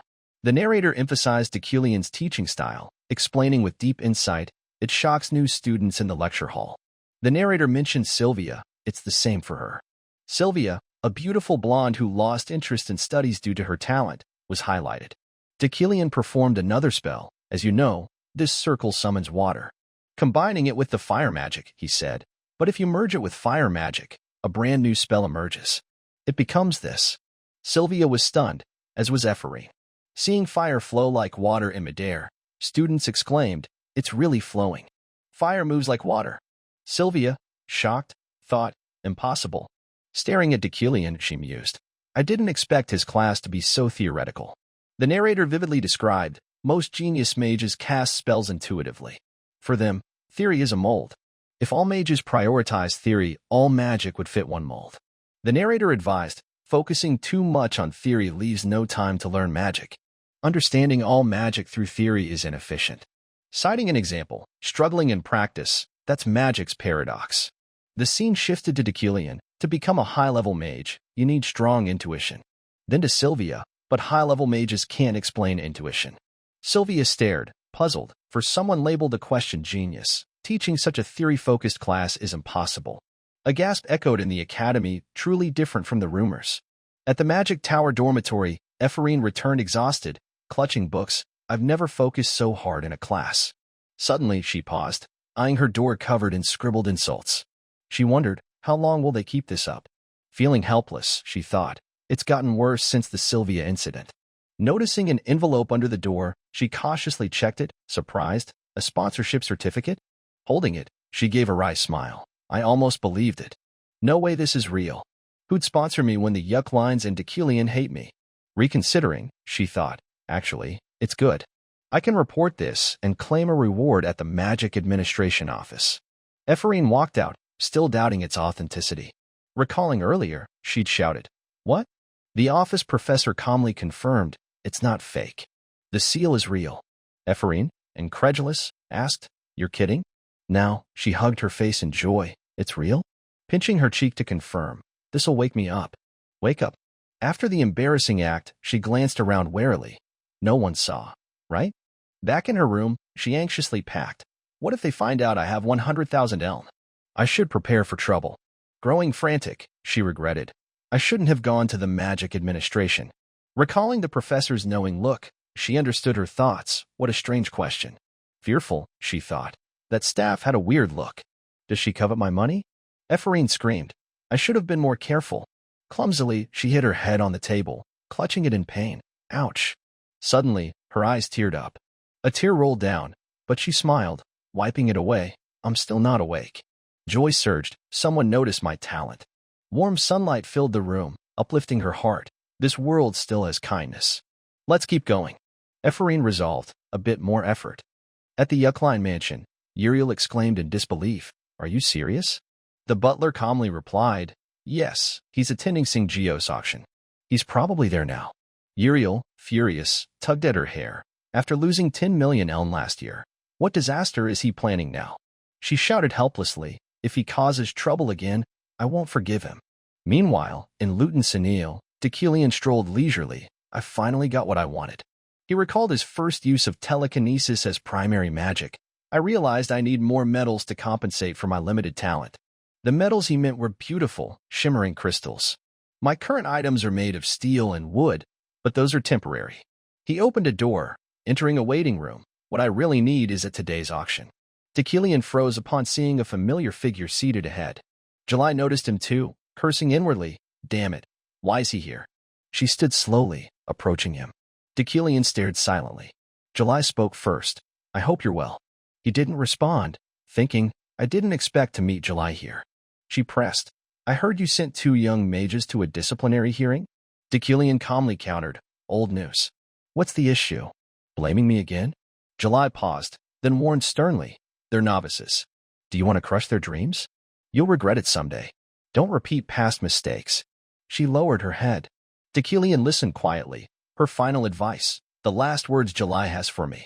He saw her resolve, reflecting. Her final advice. July's last words to me.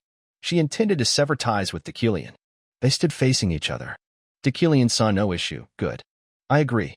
No matter how beautiful she is, I don't want marriage, something I've never experienced in real life or something so uncertain. He considered July's complex ties. Plus, she's surrounded by deadly variables, including herself. One misstep, and I could die at the wedding. Watching her turn to leave, he wondered. But July? I know she's not the auction type. Why is she here? Unable to resist, he asked. Did you come to the auction just to talk to me? July spun around, shocked. What? She ran to clarify. Get over yourself. I didn't come for you. I'm here for something I need. I said, I'm really here for the auction. Decilian diffused. All right, calm down. Amused, he teased. You said it once. I got it. July, embarrassed and angry, puffed her cheeks. Decilian couldn't help but think, cute. First time I've seen her like this. July huffed. You misunderstood first. Suddenly, he noticed something odd. Wait, what was that feeling? I just thought about how dangerous being with her is. He worried. Was I influenced by Decilian's emotions? I've been careful to keep our personalities separate. A magical orb announced to Songjiyo's esteemed guests, the auction is about to begin. Even as it started, Decilian was lost in chaotic thoughts. Something's off. My heart raced seeing her. He reassured himself. Right? I'm overthinking. Focusing on a veiled item, he watched as the staff unveiled it. The MC introduced, our first item, an Eastern vase. Admire its graceful curves, crafted by an Eastern artisan. The vase glowed brightly. Decilian was intrigued, the same light I saw on Ephraim's papers, wealthy tycoon. It's growing stronger. Bidding sword, 993,700. 1,038,750. 13 million. Nobles competed, 14.13. 15 million. Deucalion joined, guessed 777. 25 million. He calculated, the vase hasn't lost its glow despite the high price, meaning its value is greater. I have enough in my account, so investing the rest isn't bad. Current balance, 205,238,039 eln. The auction peaked, with countless treasures presented, all bought by him. Riren's ring sold to guest 777 for 3 million eln. Lucho's scissors sold for 2.1 million to guest 777. The language necklace sold for 4.3 million to guest 777. The MC declared, guest 777 wins another item for 5.5 million eln. Nobles couldn't help but stare. Number 777's buying everything. Someone recognized. Isn't that Professor Deucalion? July sighed helplessly. That pathetic man. He wants attention even here? She was baffled. I can't believe it. Spending a fortune for a fleeting moment? I don't get why he can't be humble. Whatever, forget him. Refocusing, she resolved. I just need to secure Winter's Flame. The auction neared its end. The MC announced excitedly, today's most special item. Our final piece. Many desire it, but it's nearly impossible to find, a stone used to forge countless legendary swords. He boomed, nature's miracle, Winter's Flame. His voice echoed, Snowstone. The massive stone sparkled with myriad colors. Deucalion and July instantly focused. He considered Snowstone's rarity and utility, one of the world's 10 rarest metals, used for swords or weapons. As its name suggests, it holds both cold and fire essence. Only legendary-grade materials like Dragonbone surpass it for swordsmithing. Snowstone is the best material I can get. He decided, I must have it. July was equally determined. This is what I need. Bidding skyrocketed, 10 million, 13 million, 20 million, 25 million. The MC shouted, 1089, 30 million eln. Anyone else? July beamed. Perfect. I got it. Suddenly, the MC's tone shifted, number 777, 31 million eln. July froze, glaring angrily, 777. How many times have I heard that number today? Her rage boiled over. I can't let him get away with this. Why are you doing this? Seeing the man sitting calmly, she gritted her teeth. A bidding war between Deucalion and July began. 1089, 32 million eln. 777, 33 million eln. A curious noble whispered, he's buying Snowstone for a sword, probably for his fiancée, right? Another mused, but if it's a gift, he could let her buy it.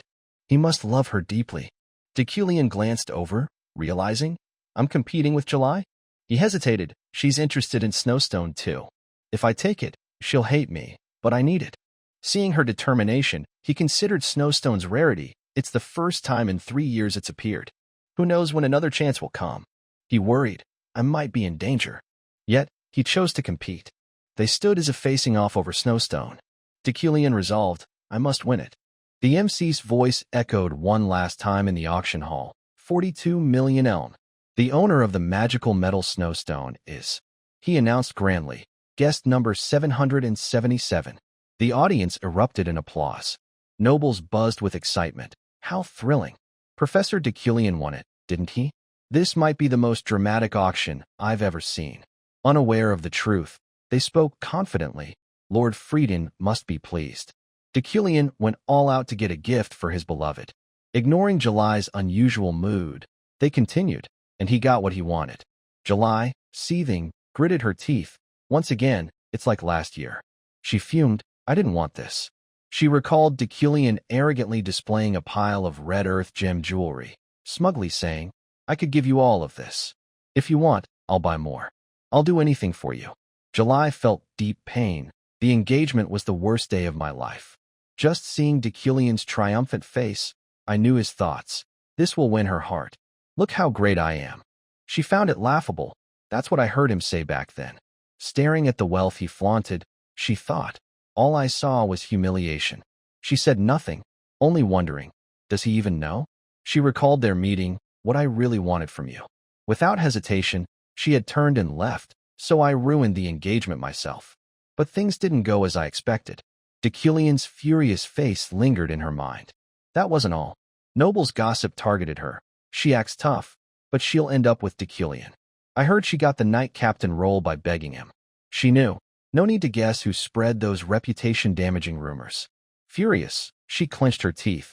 Does he think I'll seek revenge, that fool? Her hands trembled. He's someone I could never love, no matter how hard I try. Back in reality, as she stood to leave, she suddenly faced Decilion standing behind her. He calmly asked, "Do you want the snowstone?" July's anger flared. "How long will you keep insulting me?" Before she could retort, he spoke. "I'm sorry." July was stunned. "What?" He patiently repeated, then turned to leave. "Please forgive me now." July stood rooted, speechless. Even outside, she couldn't comprehend. What was that? Why did he apologize? For winning the snowstone? The Decilion I know would never apologize. Someone called July. She turned, shocked. Josephine, the eldest Frieden daughter and July's sister, waved warmly. "Get in the carriage, dear." Late that night, Decilion's carriage reached his mansion's gate. He still thought of July. "I thought she'd like the snowstone. But she's probably mad at me now." He was slightly surprised. No death variable yet. Inside, he wondered, just how awful was Decilion to make her want to kill him herself?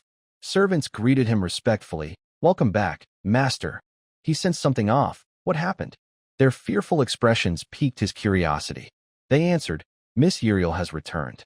On the second floor, he saw a figure in the hallway. Intending to pass by, he was stopped. "That's my money.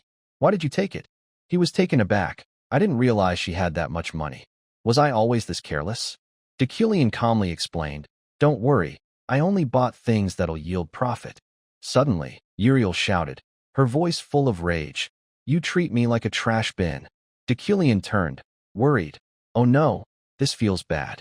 As expected, tears streamed down Uriel's face as she demanded, "Do you think I'm here to clean up your mess?" Her emotions spiraled. "The family's finances are unstable.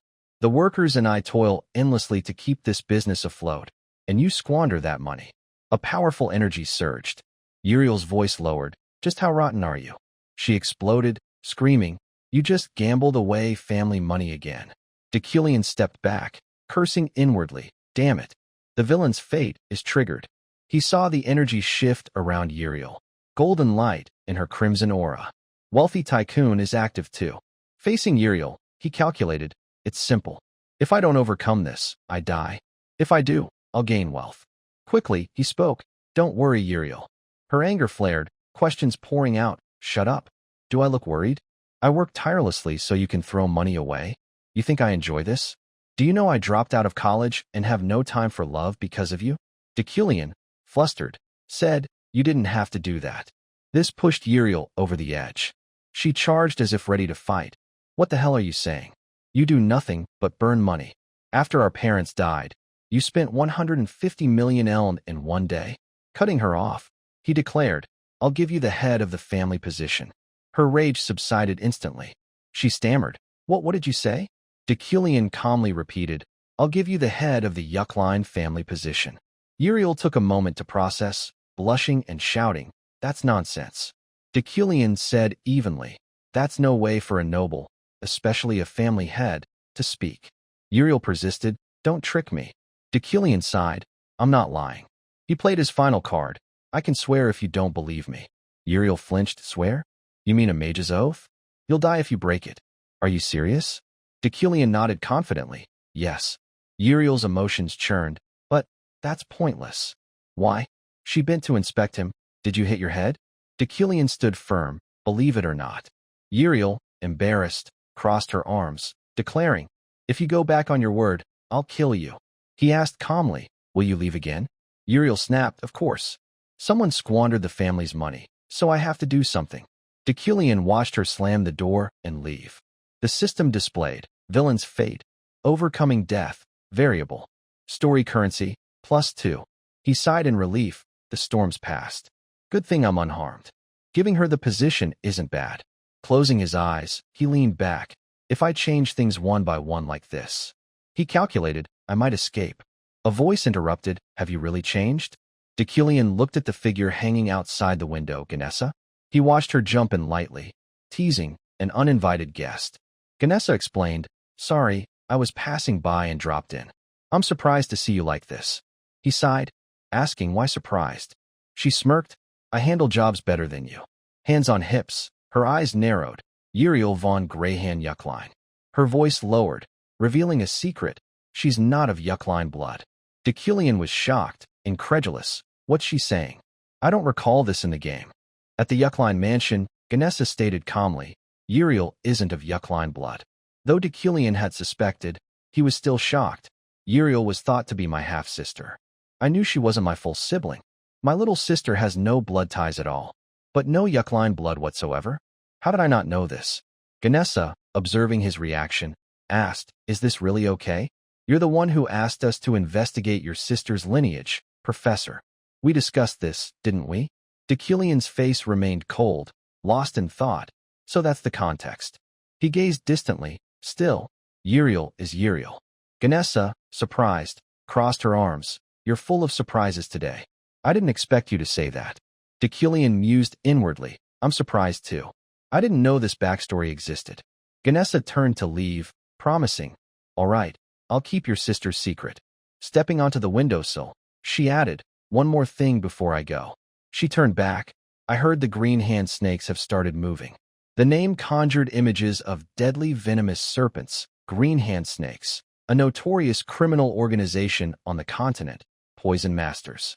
Their bounties reach millions. Ganessa shared more. They're targeting auction items. Though the auction house ensures safe transport, stay vigilant when your items arrive.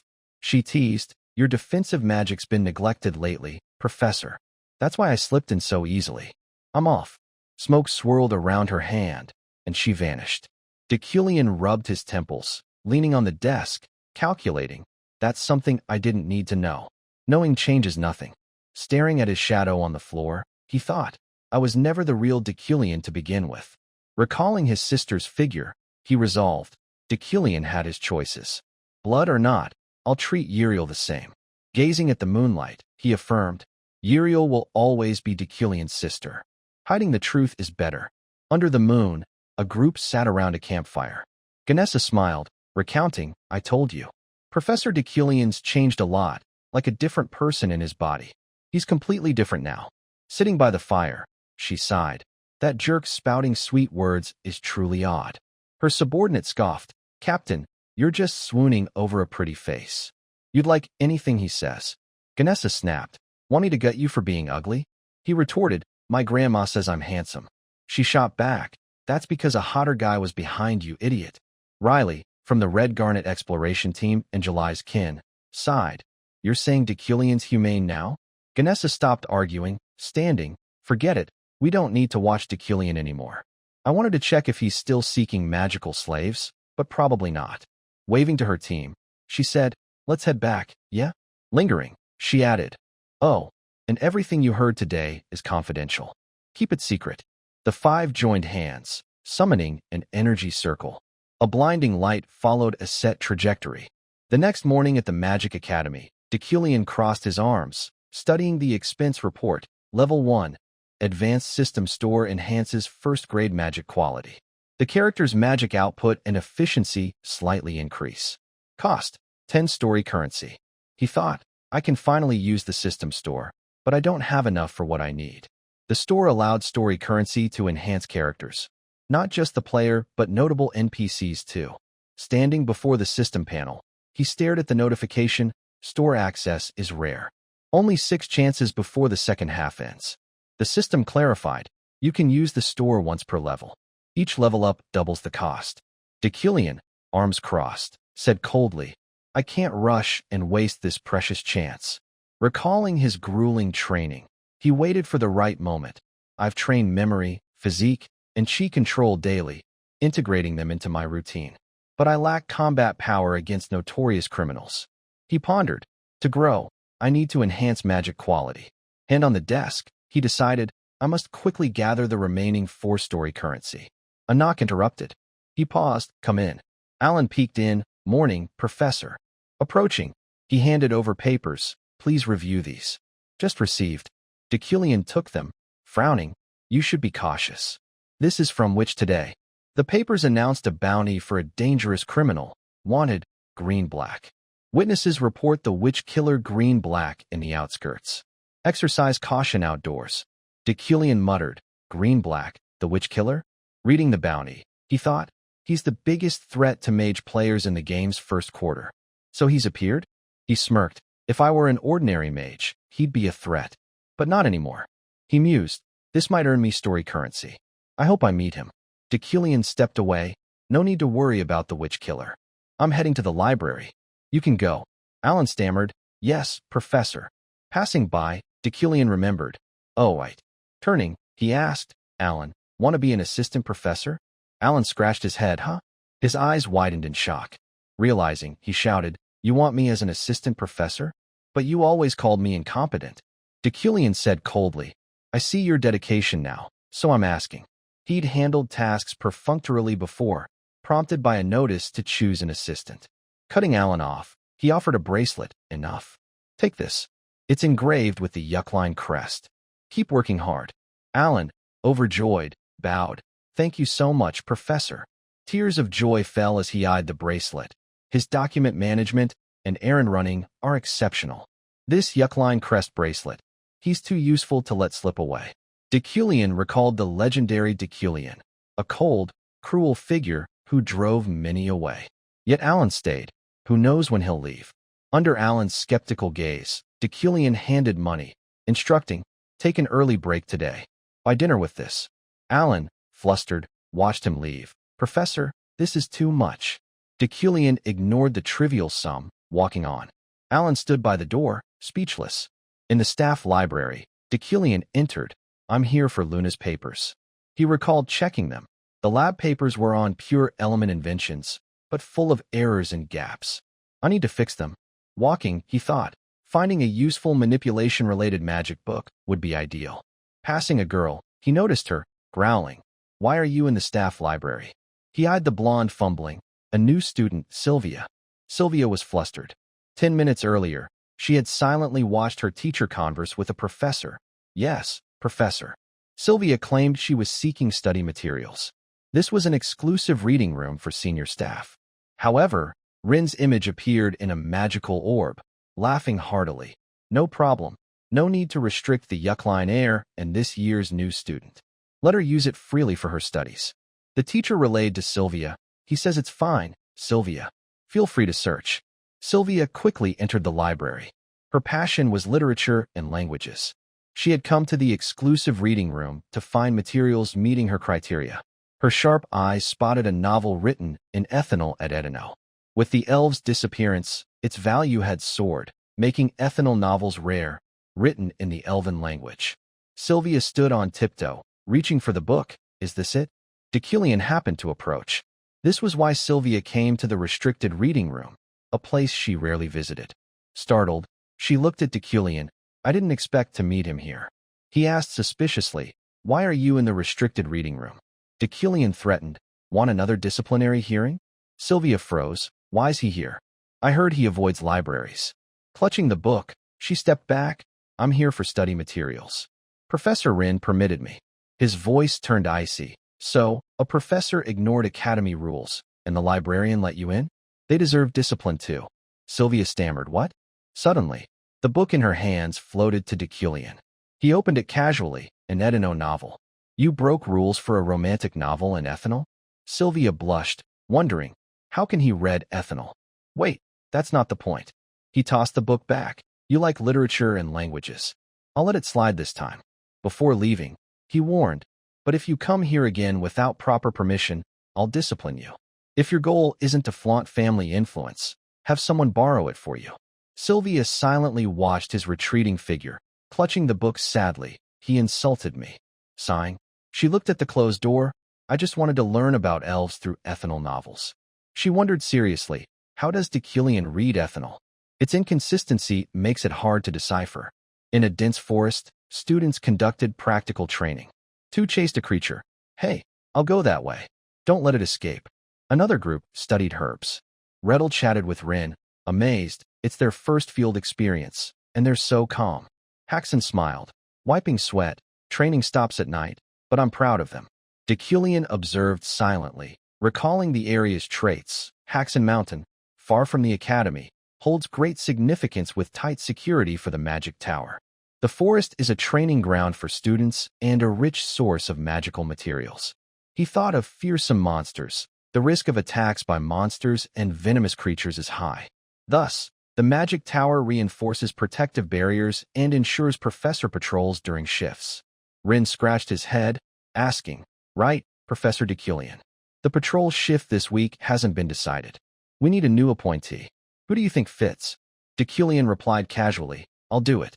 Rin flattered, "As expected of you.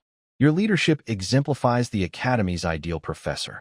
Decillion sighed, "I'm not doing it for noble reasons." Suddenly, the system displayed, Side Quest, Shadow of the Magic Tower.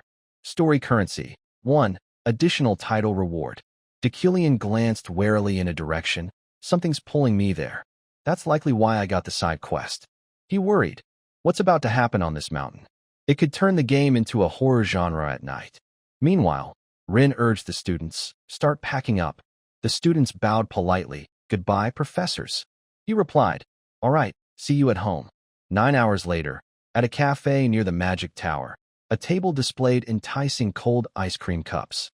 Exclamations rang out, "They're so pretty. Too pretty to eat, but they look delicious." Someone asked, "Ephraim, you bought these for us?" Ephraim beamed smugly. "Of course, dig in." She gloated, "I've got 100 million elm now," emphasizing my treat. Julia clapped happily. "I submitted the club plan. It'll be approved soon. This is our first gathering." A classmate replied, "I just hope others aren't too hesitant." Not many signed up. Julia reassured, "Don't worry. If we run the club well, people will join." Julia shifted topics. "I heard there's training at Haxon Mountain today?" Ephraim's eyes sparkled, eyeing her ice cream. "Yeah, 50 volunteers, despite the accidents there." A loud explosion startled them. The group rushed to find its source. Julia shouted, "Ephraim, did you hear that?" Ephraim replied, "You too? Where's it from? Let's check."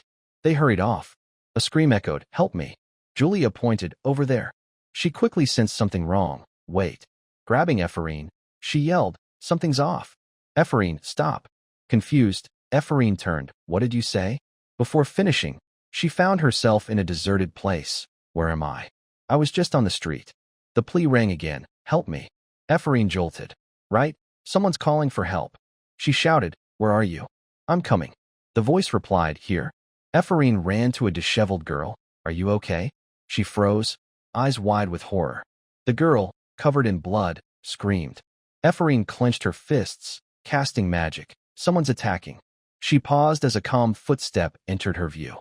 Looking up, she angrily confronted Decillion. "Professor, did you attack that woman? How could you harm a civilian?"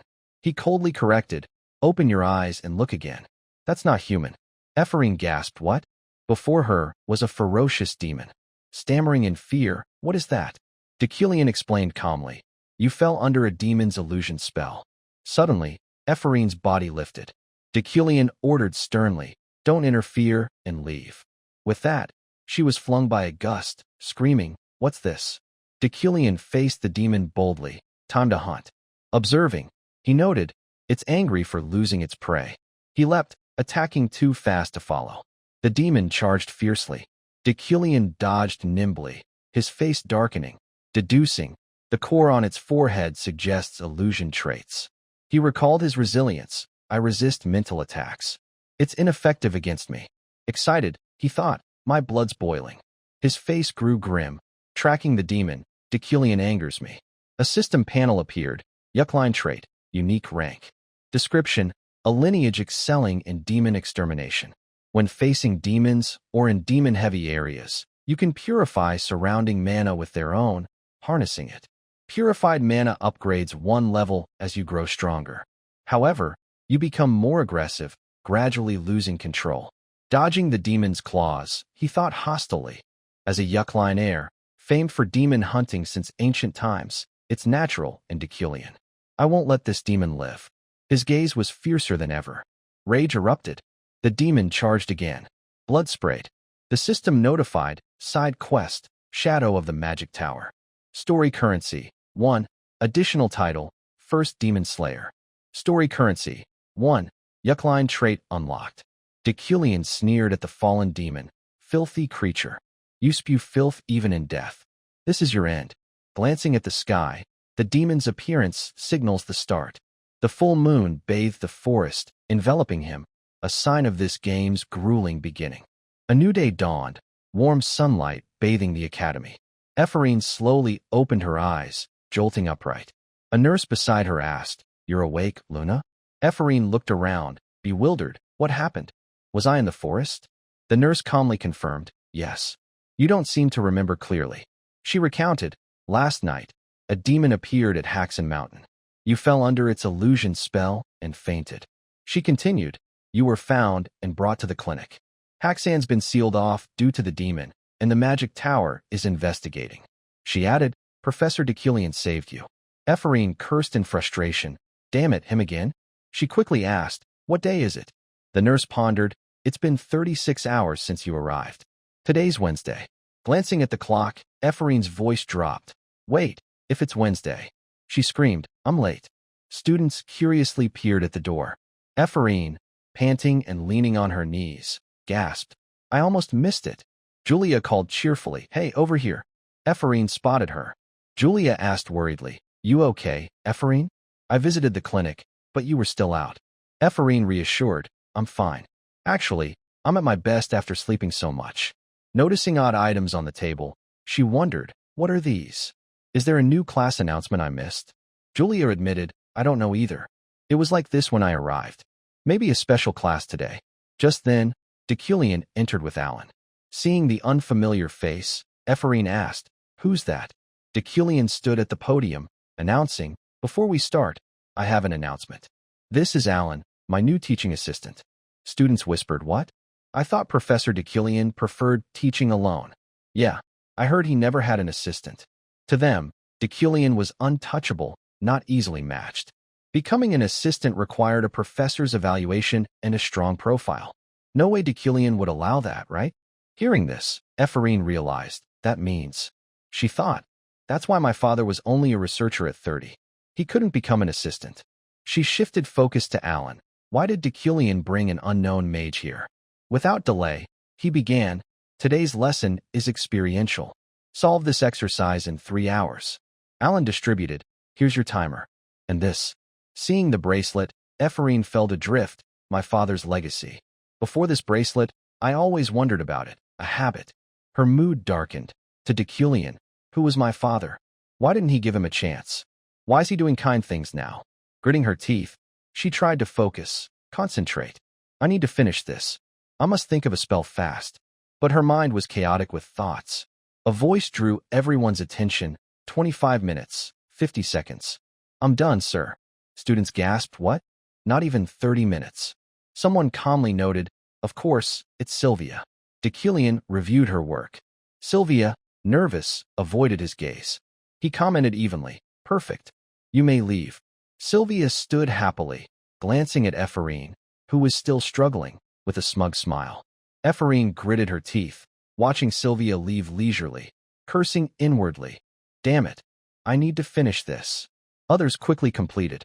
Dekillian's voice echoed, "Julia, you may leave. Lahin, you too." More finished, but Ephraim made no progress. Roten, you may leave. Ken, you may leave. Jan, you may leave. Dren. Alan noted the late hour. "Professor, it's been 3 hours. Let's go." Yet Ephraim hadn't done anything. She slumped, "I'm done for." Burying her face in the desk, she clenched her fists. "Please, think of something."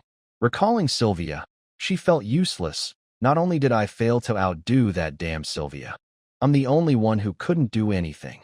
She berated herself. Why am I like this? Am I so stupid I can't handle something simple?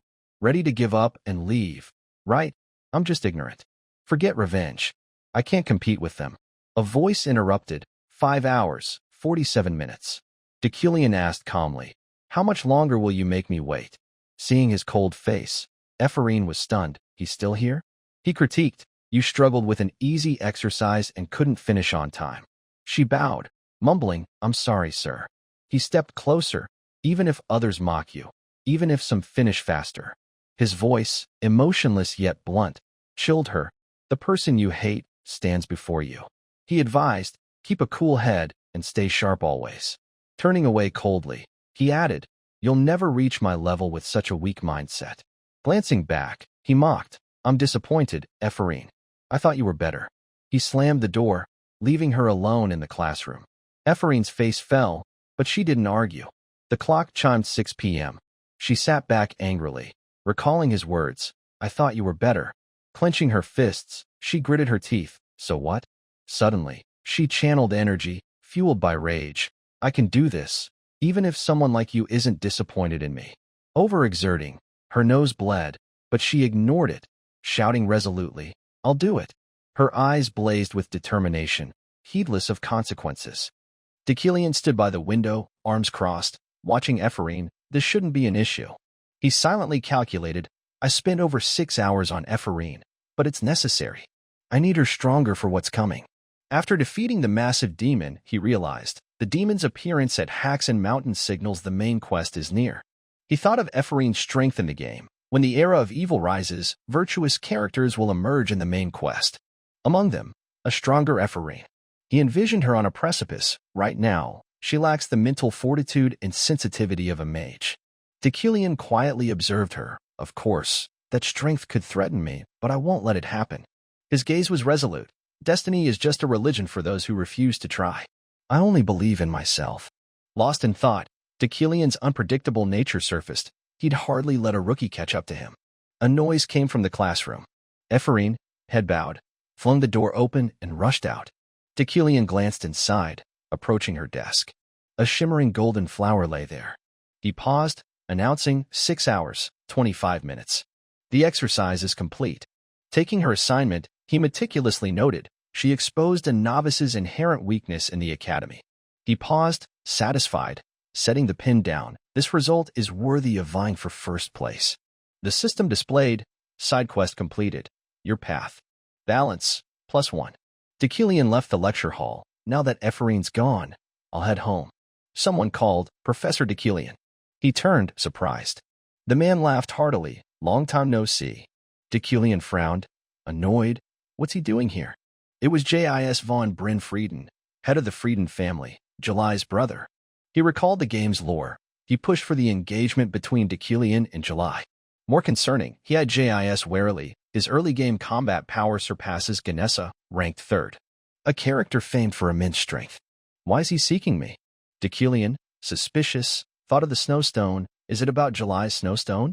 He swallowed. Could this be a deadly variable? I have no strategy against this monster. J.I.S., hands on hips, grinned. Great to see you. I heard you and July are getting along, so I was worried. Deucalion replied awkwardly. Is that so? J.I.S. asked. I'm arranging a dinner this week. You free? Deucalion sighed inwardly. Good. He's friendly for now. He began. I'm free. But J.I.S. slapped his shoulder, laughing. So decisive. I love it. I've prepared dishes you'll like, so come. I'm hosting, so it'll be perfect. His tone suddenly chilled. See you then, Professor Deucalion. Deucalion watched J.I.S. stride away, helpless. He didn't give me a chance to refuse. Frowning, he grew cautious, more like he made sure I couldn't. He knew J.I.S. well. He puts family above all. Who knows what happens if I ruin his plans? Sighing, looks like I can't cancel this dinner. The next day at the Frieden estate, July shouted angrily, I don't want to. J.I.S. asked, why so against it? July snapped, we hate each other. Plus, I'm busy training nights, no time to meet him. J.I.S. calmly said, you're just upset he took your snowstone, right? July denied. Upset? No way. A figure silently watched their argument. J.I.S. persuaded, why would he want a metal only used for weapons if not for you? July glared, if he plans to give me a sword. Gritting her teeth, I'll cancel the engagement immediately. Jesus' veins bulged, exuding overwhelming energy, warning, July, think carefully. His face darkened. I told you before, that's foolish. I warned you, politics has no room for personal feelings. He taunted, as far as I know, no man loves you like that. Or do you have someone else? July clenched her teeth. No. J.I.S. pressed, then why care about Deucalion's past? July denied, it's not about that. He demanded, then why? July fell silent. J.I.S. turned to leave, ordering, be on time. If there's an issue, resolve it. July stood frozen in the breeze, fist clenched. She suddenly drew her sword, screaming in rage, slashing wildly. The sharp blade cut through the air, venting her emotions. Then she stood still. A voice spoke, "Your sword plays erratic, master." She turned. Varen? It was Varen, a knight of the two kin, her subordinate. Her voice remained sharp. "Sorry, I showed you my bad side." Varen said calmly, "It's fine." "I understand, master." Varen expressed discontent. "I don't believe that scoundrel suits you. Yet the family head forces this marriage." July snapped. "Enough." She reminded sternly, "I'm a knight. Speaking ill behind others' backs isn't right." Turning to Varen, her face softened. "Don't dirty your hands for me." "I'm fine." He looked at her silently. July said quickly, "I'm heading back." "Prepare." Varen bowed respectfully, "Yes, master." But his eyes gleamed with malice.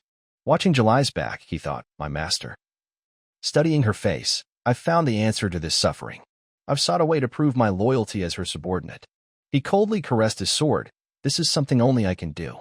Deucalion strolled under the sunlight, unaware someone was targeting him. "I'll make you happy, master." At the Elder Council, a low voice resonated. "They say a demon appeared at Haxon Mountain." It continued. "Initially, mages used secret arts to suppress its malevolence. Now that it's reappeared, we must act immediately." At the conference table, the elder in the center clasped his hands, ordering, "Send a letter to the 12 archmages." A letter was swiftly prepared to address the issue. In his grand mansion, Deucalion sighed wearily, finally sorted the auction items. He calculated, "I can use Ririn's ring. It boosts mana recovery. The language necklace stores mana. The rest, I'll store in the vault as Ganessa suggested. No need to worry about theft." Suddenly, he put his hands on his hips, troubled. "However, there's one problem." He looked helplessly at the massive snowstone before him. "The most important item is unusable." Deucalion frowned, pondering.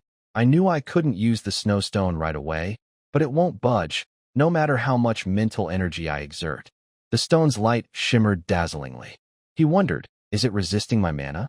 In the game, it was expensive. I only admired it, not knowing how to use it. If I meld it, could I control it with mental energy? Suddenly, he realized something. I might have a solution. I can read its properties in the library. A memory of a sword surfaced, a sword tamed through communication. His eyes filled with resolve. I must communicate and understand this stone. He reached out to touch it. As his hand grazed the snow stone, his face contorted in pain. A radiant light enveloped him. When it faded, he slowly withdrew his hand. The system displayed, insight, plus 0.1%. Mana, 13, 700/22, 570, plus 300. He groaned. 2,000 mana for 0.1%? It'll take a year to tame it. Deucalion questioned, "Can I do better?" Finally, he decided, forget it for now. I should head out. Glancing at the wall calendar, he saw a circled date. "I have dinner with JIS tonight." His face twisted in irritation, staring at the number. "There's also an event before I took this body, planned 3 days ago." At dusk, at Von Mel restaurant, JIS walked beside Deucalion, saying, "Thanks for coming." July's already inside, probably waiting. Arriving, JIS stepped ahead. Deucalion complimented casually, "July, you look beautiful dressed like this." JIS called warmly July. In a pristine white gown, she glanced at him shyly. Deucalion was instantly captivated, pulling out a chair while thinking, she usually wears armor. Dressed up, she's stunning. No wonder Deucalion liked her. A voice drew attention, "Of course. You know how much effort I put in?" JIS smiled, "You're here too?" The woman cooed, "I came to look after July." Deucalion glanced warily. "I didn't notice her, too focused on July. I didn't want to see her here." Frowning at the smiling woman, he thought, even as my fiancé's sister, it's not that simple. He grew cautious. She's the one I must guard against most. Imagining her dangerous expression behind a mask, she'll do anything to achieve her goals, like a madwoman. Master of Darkness, the secret intelligence network. She's as strong as JIS. Watching her fuss over July's hair, he noted, July's the only one she cherishes. Harming July would enrage her. Deucalion lowered his head, frowning. I don't know why Josephine hasn't killed Deucalion yet, but she surely will. Looking at her, entering this room, I felt fear. Her killing intent toward me is immense, likely the villain's fate. Closing his eyes, he wrestled with thoughts.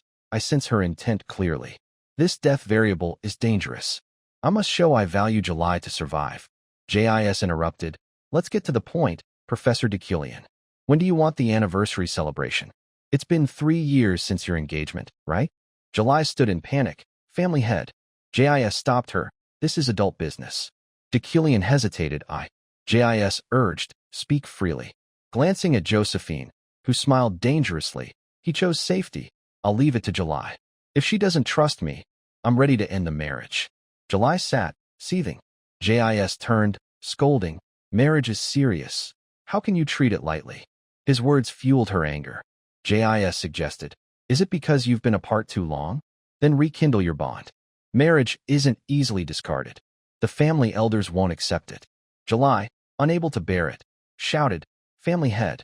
Bowing her head, she pleaded, please let us talk privately. I beg you. JIS glanced at Dekilian, who nodded and relented. Fine. Come, Josephine. Josephine replied, all right.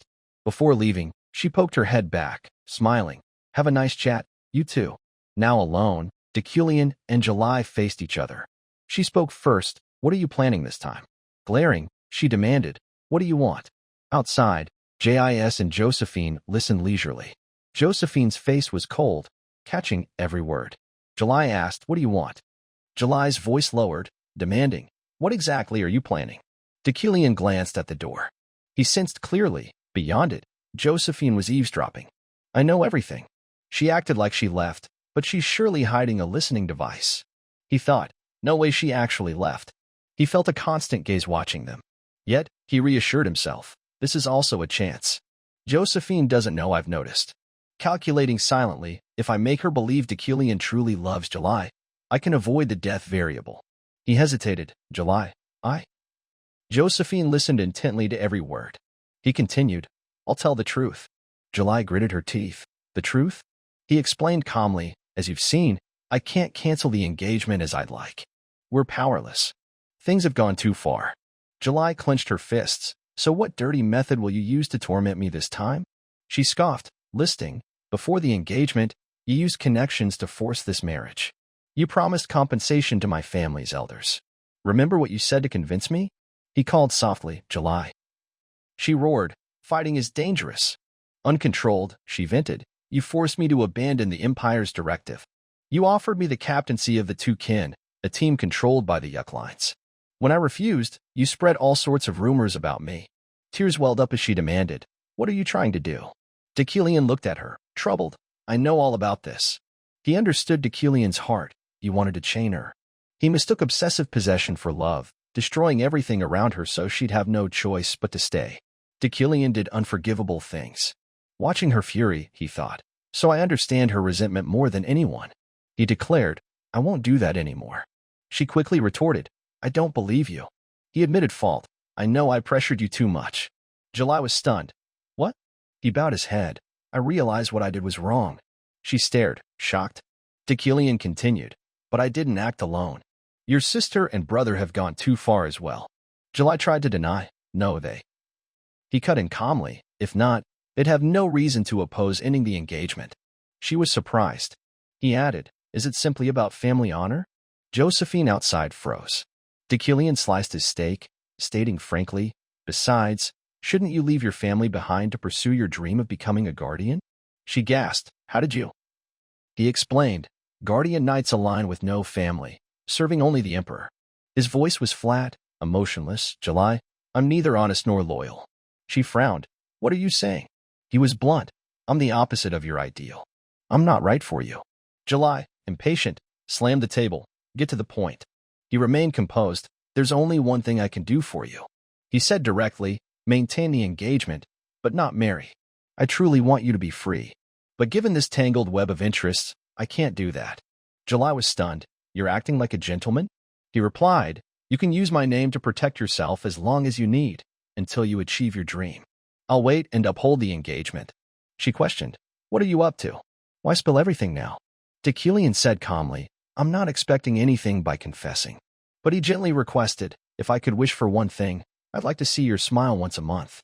His face was sincere. That's what I want. July froze, blushing furiously. She shouted, what? Josephine, equally shocked, drew Jesus' curious glance. Dekilian sighed. To avoid the death variable, I said what she wanted to hear. Looking at July, he thought, but I didn't expect her to be so flustered. She stammered, "Why would you want something like that?" He couldn't resist, thinking she's adorable. He reflected, I must admit, even to Killian's love for July. She protested, "You think you can fool me with embarrassing words like that?" He didn't shy away, "My heart is mine too." July, embarrassed, slipped, "Even so, but corrected, I don't believe you. I'll never trust your schemes." He chuckled, amusing her further, "Why are you laughing?" "I said I don't believe you."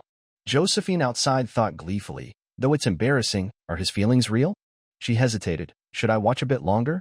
The atmosphere between Killian and July had shifted noticeably. The system displayed, villain's fate, avoided death variable. Reward, story currency +2. 3 days later, a black carriage rolled along. Killian gazed out the window. 3 days passed quickly. He recalled the circled date. That day has come. He entered a cemetery. A gentle breeze stirred. He mused, only footsteps in a graveyard evoke such emotion. It's just the atmosphere. He looked at closely packed tombstones. Sunlight filtered through grass and cracks. My steps are steady. My heart melts into this place before my body can. He stopped at a grave. This holds my memories. His eyes were somber, not Killian's. He stared at the engraved name. A young, beautiful girl's image appeared, but Kim Woojin's. Killian recalled events before transmigrating into this body. While fetching water, Woojin heard a voice. "I'm planning to add an Easter egg." He immediately asked, "What?" It was late at night. Jia spoke excitedly, "I think it'd be great to add something to Killian's backstory. He's the game's secondary villain, so I figured that's enough. I got the author's permission too." Woojin tossed his cup aside. "That'll just increase our workload. We've already pulled an all-nighter. It's not directly tied to revenue, so don't add more tasks." The team leader, her frowned, displeased. "Why not? It's pretty important."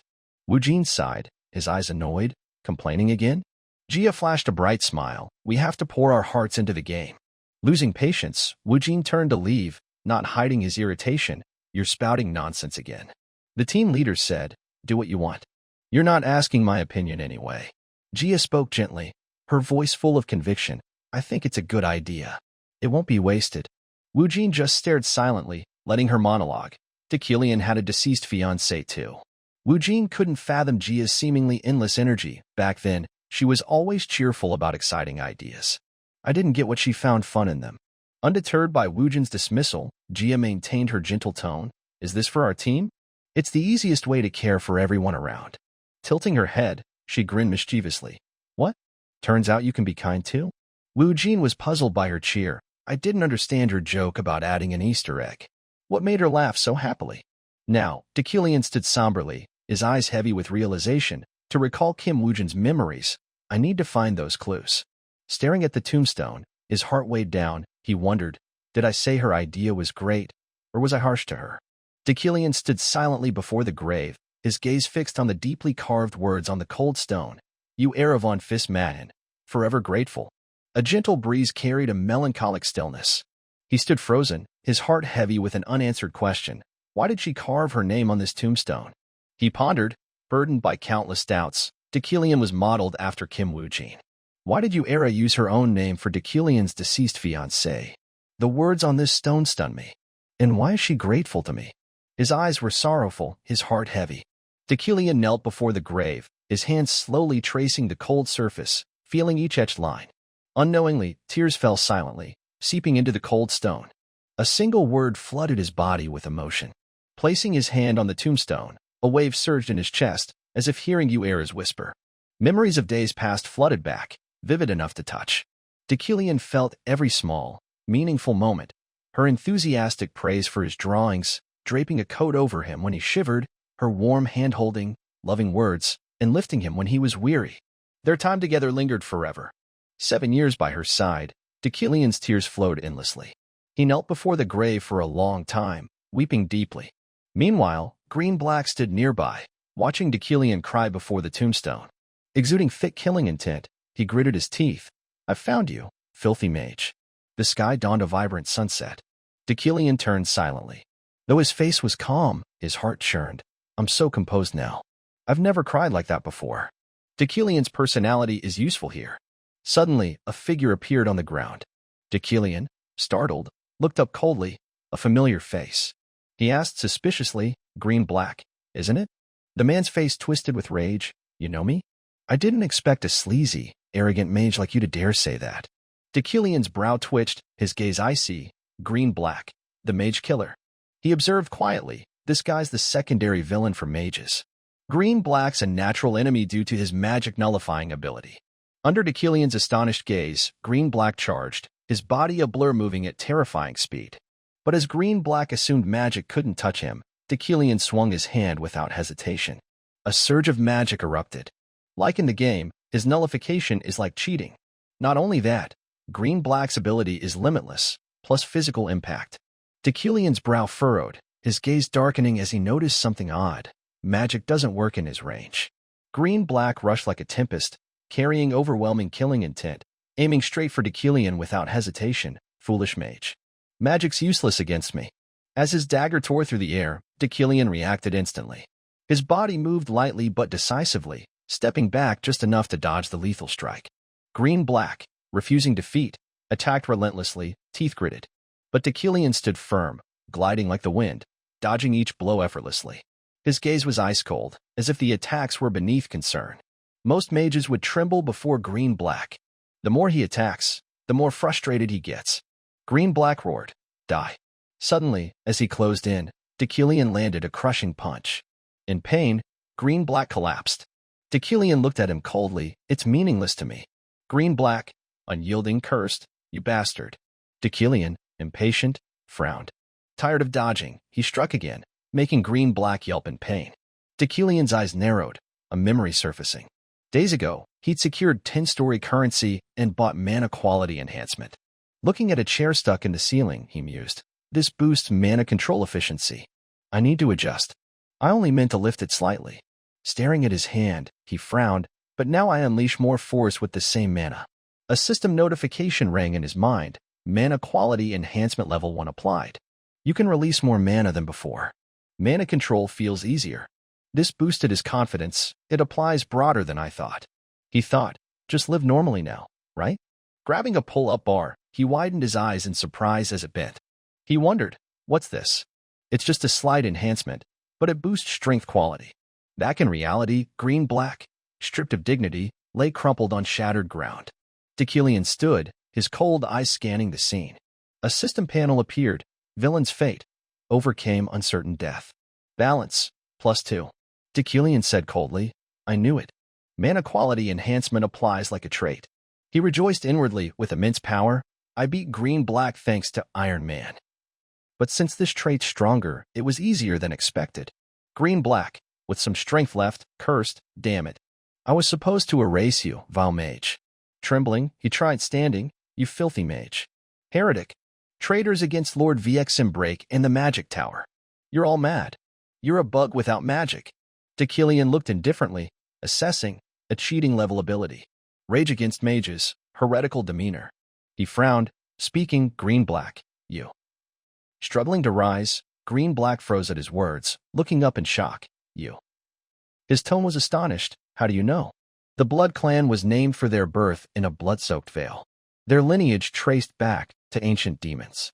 Concealing their identity, they lived scattered across the continent, a race opposed to mages, just as magic was crafted to counter demons. The conflict between mages and the Blood Clan was a cornerstone of the worldview, a central plotline in the game. Deucalion stood coldly, gazing at Green-black, trembling on the ground. Lost in thought, that's why the Blood Clan faces mortal danger, simply due to their ancestry. He frowned, his face showing clear displeasure. A purge is likely happening somewhere right now. Suddenly, Deucalion spoke, breaking the tense silence. "Green-black, I understand you. The oppression you've endured is truly harsh." Green-black froze, eyes wide. Unfazed by his complex expression, Deucalion continued in a calm, weighty tone. "But if you kill an innocent mage, you'll become the monster you despise." Green-black felt rage surge within, as if Deucalion's words struck the deepest part of his mind. Silent for a moment, he roared, "What do you know? Stop babbling and kill me." Deucalion sighed softly, his gaze flickering with rare empathy. Not pity or scorn, but understanding. His voice low and sincere. I know, because the Blood Clan is innocent too. In that moment, something in Green-Black's heart wavered. Though shocked by Deculian's words, he quickly suppressed the feeling, gritting his teeth, eyes blazing with fury, snarling. What? What did you just say, you mage scum? With a nonchalant expression, Deculian replied, I am Deculian of House Yuckline, a noble family that never loses its dignity. Green-Black's voice boomed, mixed with confusion and rage. What act are you pulling before killing me? It's pointless. Deculian remained composed, ignoring Green-Black's anger, saying slowly, the only time I lost dignity was facing a demon. His face was no longer calm. His deep, icy eyes suffocated his opponent. Green-Black gaped, stunned. Unconcerned by the look, Deculian continued, the Yuckline lineage has hunted demons since ancient times. We go mad, as if waiting to face them. It's an instinct I can't overcome. He suddenly asked, did I lose my dignity or composure before you? Green-Black, caught off guard, stammered, huh? Deculian's expression turned somber. Did I hesitate when you provoked me? Without waiting for an answer, he pressed, did I go mad as if I'd been waiting? He declared firmly, you are human. Those words opened a new door for Green-Black. He looked at Deculian as if he were divine, awestruck. This is true noble dignity. Still doubtful, he asked, you can trust me. Before finishing, a group rushed in, shouting, this way. Hurry. Deculian swiftly kicked Green-Black's face. Unprepared, he fell back, nose bleeding. Looking at Green-Black on the ground, Deculian said coldly, so stay down and turn yourself in. An inspector stood tall, saluting sharply, his voice commanding, I'm Inspector Roba. He marveled, that was some kick. As expected of Professor Deculian. This murderous scum. Should I give him a few more? Deculian replied casually, no need, leave him be. Ropa quickly nodded, yes, sir. Deculian extended his hand, using magic to manipulate a nearby tree, shrinking its branches into cords. Watching the spectacle, Ropa exclaimed, I didn't know magic could be this amazing. Handing over the cords, Deculian instructed, he nullifies magic, so mangacap's won't work. Use these iron cords to bind him. Ropa took them, surprised, really? No wonder he's an escape artist. That explains why magic radars don't work on him. Deculian asked, surprised, you got here so fast. Were you patrolling? Ropa, puzzled, replied, we came after a report. Didn't you call it in, Professor? Deculian denied, not me. Someone must have heard the commotion and reported it. In a corner, a figure hid, observing the exchange. Finished, Deculian turned coldly, I'll leave now. Do your job. Ropa saluted respectfully goodbye. As he walked, Deculian frowned slightly, suspicion stirring. Good thing I resolved this without bloodshed. A strange sensation passed, making him pause. At the spot where the figure had been, he looked to the sky, eyes lost in endless void, thinking, I don't want to harm anyone. The next morning, Jeriel coldly remarked, the first meeting in 15 years is at Bach. At the Yuckline Mansion's training room, Deculian held a scroll, marveling, you came personally just to deliver this? Jeriel huffed, annoyed, since you don't care, I had to come myself. She grumbled, isn't the family head's role to look after this family? Irritated, when will you put on some clothes? Deculian didn't respond. Opening the scroll, recently, demons appeared at Haxon Mountain. Thus, Bach is gathering mages to discuss. A quest panel appeared. Main quest, Bach summons. Requirement, within 1 week, bring 1 guard, making 2 total. Jeriel, surprised, you need a guard? I'll call Jeff, he was a mercenary. Deculian shook his head, no need. He scoffed, especially not Jeff.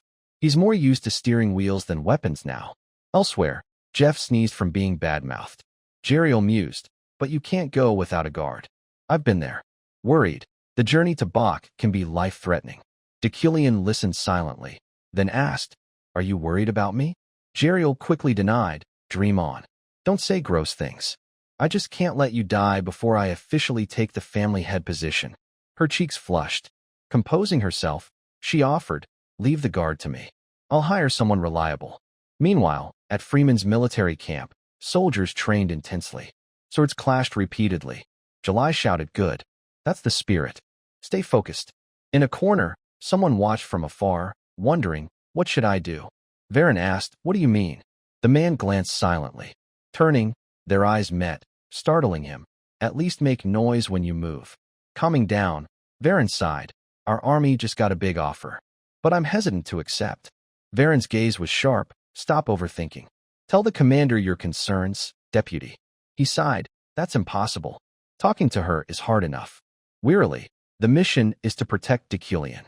Varen was stunned. The deputy leaned against the wall, specifically to guard the entire convoy. They knew we'd refuse if they said that, so they sugarcoated it. Varen ordered coldly, "Take the mission." His face was impassive, voice confident. "Protecting the whole ship isn't something just anyone can do. If we succeed, our army's reputation will soar and finances will stabilize. We're a private force, after all." The deputy panicked. "But commander," with Decilion. Varen reassured, "It's fine." Coldly confident, "Our commander won't let personal feelings interfere with duty." The deputy wavered, rushing off. "I'll report to the commander." Varen's face was cold, his eyes calm as a still lake. Jan was reading a letter about Bach, the highland mountain range in the northern continent, situated at 3,500 meters, home to the elder mages. Bach was where all mage factions across the continent sent their ideologies and research. He read intently.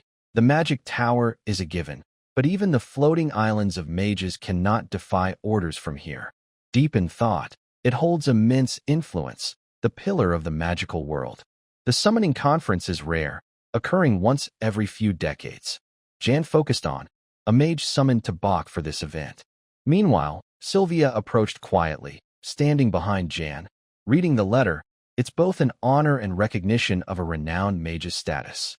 Elsewhere, Decilion was practicing magic, while Jan mused about Bach, but a summons from here is also known as a mage's grave. At Break's train station airport, many mages had gathered.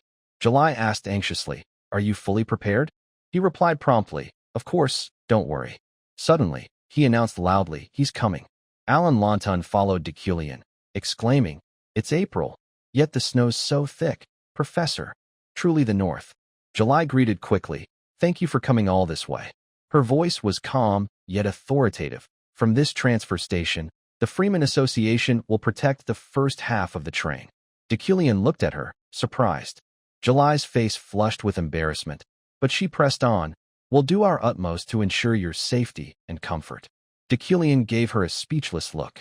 July recalled their earlier talk, blushing, "I'd like to see your smile once a month." She trembled, thinking, "What do I do? Should I smile now? A bright one or a subtle one?" Her fists clenched. Why must I endure this? A man behind her misunderstood the scene. Despite hating him to her core, she's giving her all. She deserves respect. "Captain." He spoke. "Captain, I'll handle." Varen cut in, introducing himself. "I'm Varen." Coldly, "I'm assigned as your escort this time. They're just here to show respect, then hand the duty to me." Decilion, noting his seriousness, smiled to ease the tension. "This kid's talented, recognized by the association. No need to worry, Professor." Decilion said nothing, eyeing Varen's sword, assessing a skilled one. His gaze sharpened. "To be sure, I should check with keen vision." Varen glared with hatred, but Decilion ignored it, lost in thought. "I don't sense any special energy from him. Am I overthinking?" Varen said coldly, "Most mages have escorts. Each carriage has one assigned. I'll handle yours, Professor." Decilion replied casually, "I'm counting on you." July interjected, "All right, I'm done. Safe travels." She left, leaving the three staring at each other. Suddenly, she turned back, flashing an odd smile. The man called, "Captain." Decilion only smiled, thinking, she kept her promise. Hours later, the three sat on the train. Decilion said, "If you're tired, sleep. We've got hours to go." Alan replied, "All right, I'll nap." The train sped along, Alan sleeping soundly. Decilion mused, "The Bach summons is called a mage's grave. There's a reason Bach is both the magical world's pillar and dual-natured. Unexpected events always occur during the summoning conference." He thought, "This train attack, I must choose the safe route. If not, I won't survive." One cause of Decilion's death is the mind game, picking the safe train to Bach. Decilion, hand on chin, pondered, "For safety, I could buy info on the attack train from the underworld. The original Deculian surely did. He worried, but I can't now. After taking over Deculian, I cut ties with the underworld. Glancing at sleeping Alan, he calculated. So before coming, I prepared multiple self-defense measures. For instance, I used insight to learn the legendary fighter Eston's martial arts. He thought, Alan's out cold. Just earlier, he was buzzing with excitement, now sleeping peacefully. He recalled a talk days ago. Alan, want to go to Bach as my assistant? It's dangerous, you can refuse. Alan cried. Thank you so much, Professor. For someone like me, this is an honor. Deculian warned. If your nose runs, I'm not taking you. He feared mess. Back to the present, he mused, surprisingly. I didn't expect him to agree despite the danger. Watching Alan sleep, he assessed, is he more ambitious than I thought? The train stopped with a loud noise. Passengers disembarked, leaving Deculian, Alan, and Varen. Deculian, hand on chin, thought. Now at the final forest station, just Bach left. Nothing's happened yet. Did I pick the right train? Confident, I prepared thoroughly, but it seems wasted. His coat, trousers, and leather shoes, enhanced by Mina's hand, boosted defense. Before leaving, he'd enchanted his outfit, strengthening it with a master's skill. Suddenly, something above caught his eye. A system panel read, steel-tipped darts, performance enhanced by Mina's hand. He'd reinforced steel-tipped wood in the carriage, even enchanting Alan's cloak for durability. Frowning, annoyed, I've used Mina's hand so much, my mana's nearly gone. Should I use it elsewhere? Such a waste. The thought didn't linger. No preparation is still preparation. Best if nothing happens. Deculian silently prayed for peace, hoping all stayed calm. The train sped along the tracks when an explosion suddenly erupted. The image of the locomotive became vivid. Despite being on the train, Sylvia had no intention of putting her book down. Days earlier, before departing, Jan sat talking with Sylvia. He asked, does the magic tower assign a lot of homework? She replied casually, there's a ton, but I skipped a few classes. He chuckled, you're destined to be an archmage, yet you work harder than anyone. Sylvia told him, if I can't even handle this, how can I become an archmage? But inwardly, she thought, honestly, I'm not worried about Ephraim, but I still want to hear more of Deculian's lectures. She asked, Father, why are we leaving for Bach's summoning conference so early? A few more days would have been fine. He pondered, then answered, have you heard that the journey to Bach is called the Mage's Grave? She replied, I thought that was just a ghost story. He shook his head, it's not. His words surprised her. Jan explained, every time there's a summons to Bach, some mages die. 15 years ago, 11 perished. Sternly, being summoned to Bach has long signified a prestigious family. If you're chosen among the 20 families and attend, your family's name is etched in history. He warned, but families summoned who don't attend are erased from the list forever. There's a rule. A new family replaces the vacant spot. Jan asked Sylvia, what's the easiest way to bring down prestigious families? She stammered, I don't. He continued, exactly. He explained, the journey to Bach is like thin ice. Those craving prestige die for their ambitions. Sylvia grew fearful. He went on, expression unchanged, that's why we're rushing. I got word of a plot to attack the next train. Bringing you, I'm being as cautious as possible. Sylvia's face fell, worried. He added, but if this leaks, it'll cause trouble. He thought, I should explain so Sylvia faces this world's cruelty. Jan asked, among the 12 traditional families, which one always upholds tradition? Sylvia, unsure, questioned. He said gently, if anyone's punished for this, it's all mages. In a grim atmosphere, he explained, deaths en route to the conference are like natural magical deaths. The scene shifted to the train, where two men sat, one reading, the other asleep. Below, a bomb exploded loudly. Varen frowned, thinking, Deculian's on this train. Deculian's gaze turned resolute. A flash appeared. Alan woke, lifting his head, shouting in panic. What's happening, Professor? Look, the entire train floated midair. The image showed the train with a hole in its side, suspended in space. Deculian sighed, thinking, what a relief. The system notified, basic telekinesis memorized. He thought, Eston's martial arts helped, but memorizing basic telekinesis beforehand saved us. Suddenly, figures in black cloaks appeared atop the train. They whispered, unbelievable. The whole train, Are all professors this different? One replied, a bit surprising, but we're just starting. Focus. If we succeed, the reward's worth it. They swung down ropes, landing near the bomb's hole, close to Deucalion and Alan. He ignored them, muttering, idiots. Sharp stones appeared in the air. He thought, too bad for them, I anticipated this. The stones attacked the cloaked figures. One outside the train froze, baffled. Alan stammered, scared, Professor, it's an attack. What's going on? A force hit his neck. Deucalion knocked him out, turning to ask, Varen, right? Get this kid to safety. If there are other passengers, evacuate them. Varen carried Alan, leaping through the hole. Deucalion stood atop, looking down, frowning, feels too soft. With the Yuckline's 5 keen senses, there's definitely something off. He told himself, handle this first, think later. Recalling the event, he declared, you started this, so you know your deaths await here. The cloaked figures paled, terrified. Deucalion said, it's a natural death. A blue aura of power radiated around him. A hand appeared near Alan. Varen set him by the tracks, looking up. The train was enveloped in blue light, littered with the cloaked figures' bodies. Deucalion sat on a sofa, blood splattered on him, panting, more exhausting than I thought. He eyed the figures, thinking, mitigating the blast and fighting drained my mana. His hand trembled.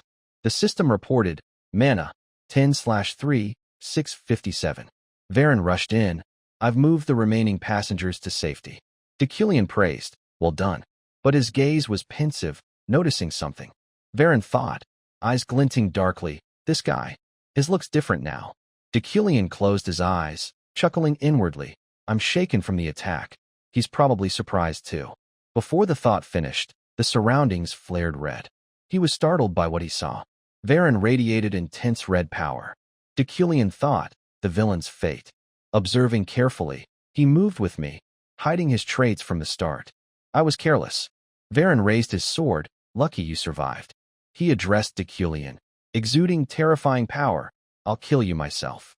Varen pointed his sharp sword at Deucalion, his face seething with rage. He declared, I've safely evacuated the other passengers. Directing his blade at Deucalion, now it's your turn to die. Deucalion asked, Varen, one last question. Are you doing this because someone ordered you? Was it July? Before he could finish, Varen roared, stop. Furious, mention my master's name again, and I won't forgive you. She's a valiant warrior who'd never consider such a thing.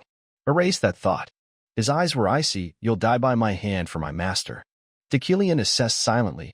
Based on his reaction, this doesn't seem related to July. He weighed his response, this guy's trusted by his team. With only 10 mana left, can I defeat someone as skilled as him, even with the Freeman Association, in this state?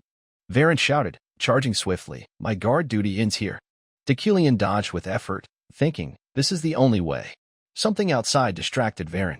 Deucalion thought, the way is to cancel telekinesis. The floating train, now without telekinesis, plummeted into the abyss. The scene shifted to Juvia's room.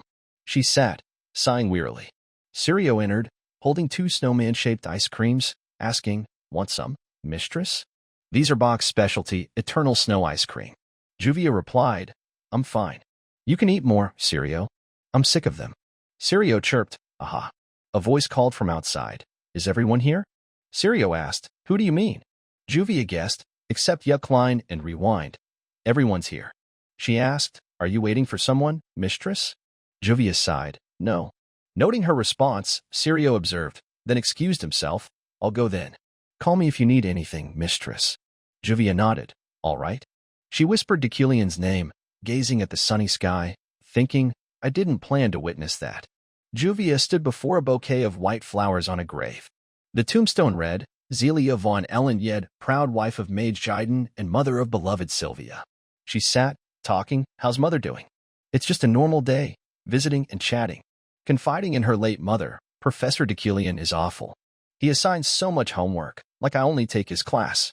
A noise interrupted, catching her attention. Juvia looked up, curious. What's that sound? Hiding behind a large tree, she observed, stunned by the sight.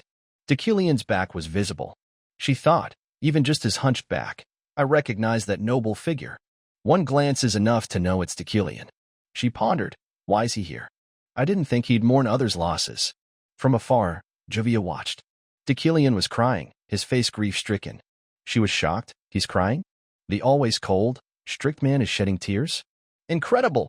Leaving, Juvia thought. I always saw him as an annoying, lofty professor. But he has memories of losing someone dear. Recalling his tears streaming down, those tears, like shooting stars, linger in my mind. Hand on her chest, she mused, recalling Jan's words. I heard a group plans to attack the next train. She thought, those things are so troublesome. Juvia continued, after hearing Deucalion's lecture that day, I wanted to try something. She examined a mana stone. If I use it, it could work. Of the 3 original magical attributes, all stem from source spells and their variations. My magic combines these basics. Initially, she used the mana stone as a medium, shaping it to her will. The stone glowed, and her body radiated different colors. Juvia exclaimed, I did it. In her hand was a small, radiant yellow bird. She named it, from now on, You're Sweet. Touching heads with the bird, she released it skyward. Fly, and show me what you see. The scene flashed back to the train's memory. In the wrecked train, Deucalion, bloodied and injured, struggled to stand. He thought, good thing the train held, not falling. It's hanging on a cliff, barely. He reassured himself, maybe a few broken bones, but I'll recover fast thanks to Iron Man. A red aura enveloped him, startling him. Varen charged, striking hard. Deucalion was thrown back. That attack was too fast. With his little remaining strength, he countered, unleashing blue energy at Varen. Varen guessed, a protective aura? Surprised, you're resilient, strong. The fight continued. Both faces tensed. Deucalion assessed, he's truly strong. He far surpasses my current state. Even at my best, I couldn't win. As he thought, another attack hit. The system notified, rare resolve even when shattered, they don't yield. Activates in battle, maintaining mental strength until the end, nearly immune to psychological magic. Deucalion thought, I'll never fall in this situation. He saw Varen preparing a finishing blow. Varen slashed Deucalion's defense into 4 pieces, his face full of rage, intent on destruction. Deucalion, tense, racked his brain for a way out. Sweat rolled down his face. Varen charged with immense power. Deucalion muttered coldly, damn it. Varen swung his sharp sword. In that life-or-death moment, Deucalion asked thousands of questions. If the sword hits, will the game end? Will I wake in the office like nothing happened? If not, what then? A spray of blood, unclear whose, splattered across the train's interior. Juvia's golden bird hovered above the train, dangling on the cliff's edge. Varen lunged at Deucalion with lightning speed. Facing the sharp sword, Deucalion smirked, it's over. Suddenly, he jolted, sensing what? The space is trembling. A line of blood appeared on Varen's wrist. His hand severed, blood gushed. Varen screamed in agony. Deucalion seized the moment. I don't know what happened, but this is my chance. Using his last mana, 1/3, 657, he launched a crystal shard at Varen's legs. Unsteady, Varen lost balance, tumbling. Varen drew a short sword, stabbing it into the train as he fell, barely clinging to life. His trembling hand gripped the hilt. A footstep before him. Deucalion coldly stared at Varen's struggle. Glaring with hatred, Varen asked, what did you do? Deucalion replied honestly, I don't know. He countered, more importantly, why try to kill me? His tone was measured. I don't recall any issue between us. Varen sneered, what? I remember your crimes against my master. Deucalion pressed calmly. You're doing this for July's benefit, unasked? His face grew stern. What is July to you? To drive you to this? Varen scoffed, mocking, you'll never understand, Deucalion. He recalled a fateful day. 2 noblewomen chatted warmly with July. Thank you so much. Without you, it'd have been bad. July bowed humbly. Of course, I just did a knight's duty. Teenage Varen, frail, struggled against restraints. Let me go. I did nothing wrong. He started it. The noblewoman pointed, voice shrill. Do you know how great my Jiden is? You must have done wrong. Jiden, hiding behind her, smirked, exactly. Varen roared, wanna die? She snapped, haven't learned your lesson? Varen growled, what? July watched silently. The woman sneered, I'm handing you to the police. See what happens. Beg for mercy. She spat, you hit my son, so you'll be charged with assault and trespassing. July interrupted, wait, madam. The woman glared. July asked, you said he trespassed? Her voice echoed through the mansion, yes. His character matches his low status. July eyed Varen, a scrawny boy scaling high walls. She proposed seriously, madam. I'll take the boy to the station myself. Rest. The woman agreed. Saves me trouble. Varen was led away, protesting. Let me go. I was defending myself. I didn't do anything to deserve police. July stayed silent, stopping his words. Suddenly, she said calmly, the Freya family is notorious for their behavior. I'm sure you're at least partly truthful. Varen shouted, not partly. July yelled louder, but you shouldn't hit people. Varen flinched. She touched his hand gently, firm. Follow me, and I'll teach you self-control. What's your choice?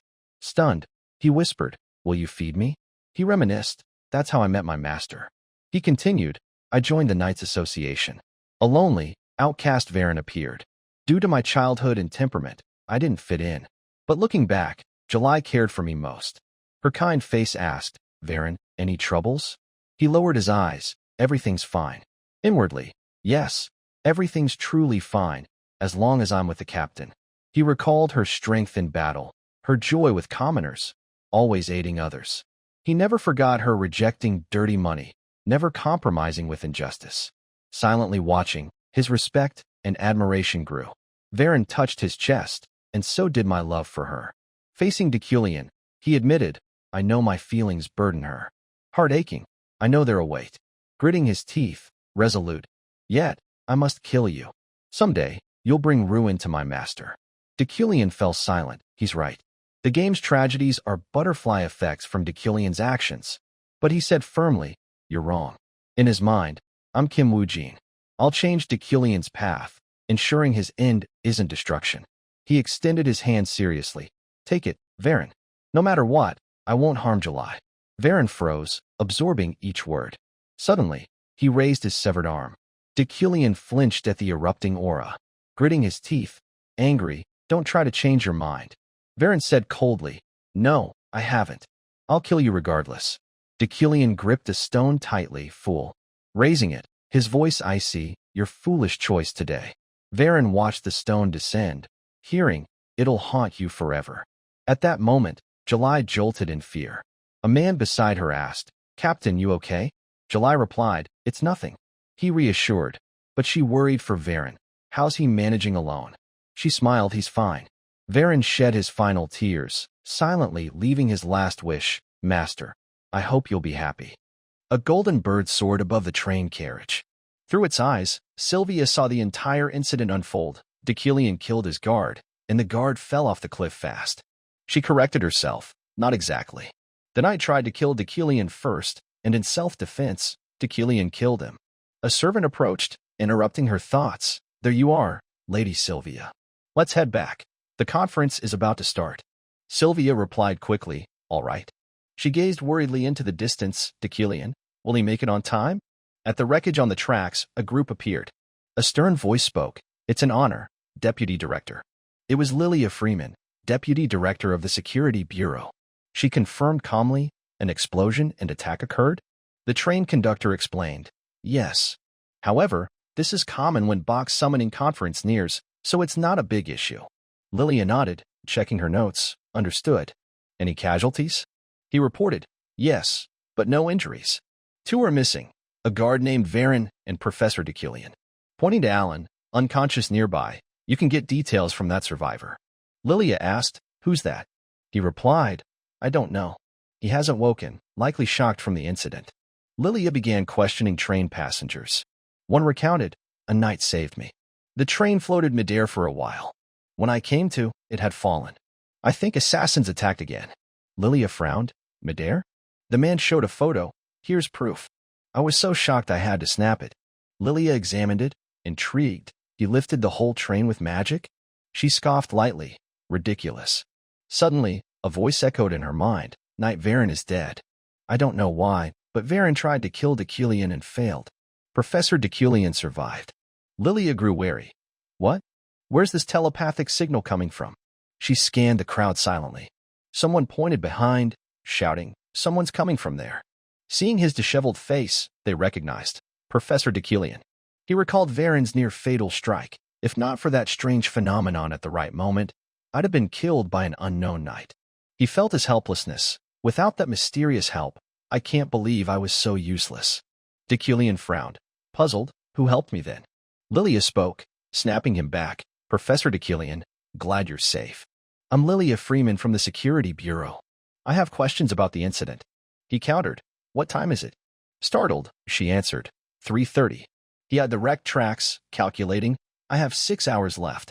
Lilia prepared to question formally, but Decilion cut in. Is this train the only way to Bach? Lilia gritted her teeth, annoyed. No, there's a land route and a sea route over there. Refocusing, let me ask again. Please hear me out. The night with you. Looking up, Decilion was gone. Lilia turned to the conductor. Wasn't Professor Decilion just here? They shrugged, helpless. She rationalized. Maybe he used acceleration magic. Lilia marveled, listing, after holding the train from falling with telekinesis, fighting assassins and Varen, he used high-level acceleration magic. How much mana does he have? She mused excitedly. So he's the Decilion you mentioned. Green-black. At Bach's conference hall, the crowd buzzed. Jan von Lewid sat upright. It's nearly 9:30, the moment the stars align. Sylvia glanced anxiously at the empty seat. He's still not here. A deep voice resonated. Before the conference begins, I express gratitude to those who answered the summons. A powerful purple aura swept the room. Sylvia gritted her teeth, gripping her chair. Such extraordinary magic. That must be Dagon Bach's great elder, closest to Archmage, a living legend who abandoned worldly society. Her face was serious. I must reach that level to challenge becoming an Archmage. Dagon announced, after roll call, we'll begin. He read, Jin of House Ed present. Insil of House Bran present. Baron of House Vor is yes, here. Yim of House Rewin present. Soon, Dagon reached, Decilion of House Yuckline.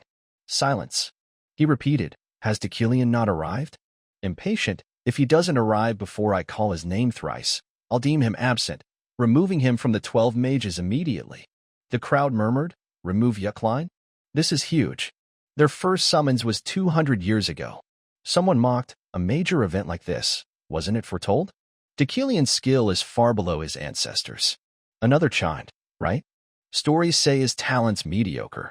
They laughed. Sylvia felt pained. How has Decilion lived until now? Doesn't anyone care for him? So pitiful. She bowed her head, frowning. It's so irritating. Dagon called once, current head of Yuckline Decilion. Twice, current head of Yuckline Decilion. The crowd snickered. Sylvia listened helplessly. Dagon began the third, current head of. The door creaked open. Sylvia turned, shocked. Decilion strode in calmly. She watched his strong figure, moved. He brushed his hand through his hair, announcing, Decilion von Greyhand Yuckline present. All eyes fixed on him. His face was cold. The current head of Yuckline has arrived. The scene shifts to shortly after, as the meeting began in silence and proceeded swiftly. The first issue discussed was the monster at Haxon Mountain. Essenal of House Brand fumed. A dark demon's appearance on the map is gravely serious. We must issue directives to every magical faction or collaborate with the Holy Church.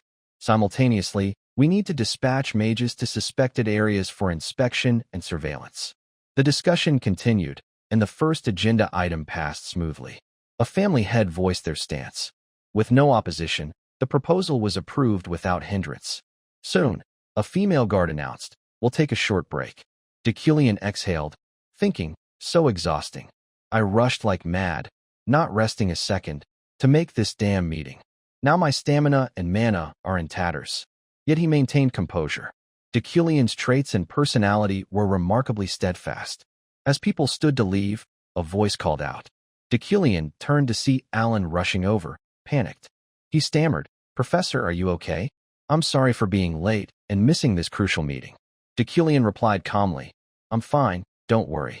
Inwardly, I no longer see this kid with innocent eyes. He mused, he definitely knows I'm hiding my identity. But why? For what purpose?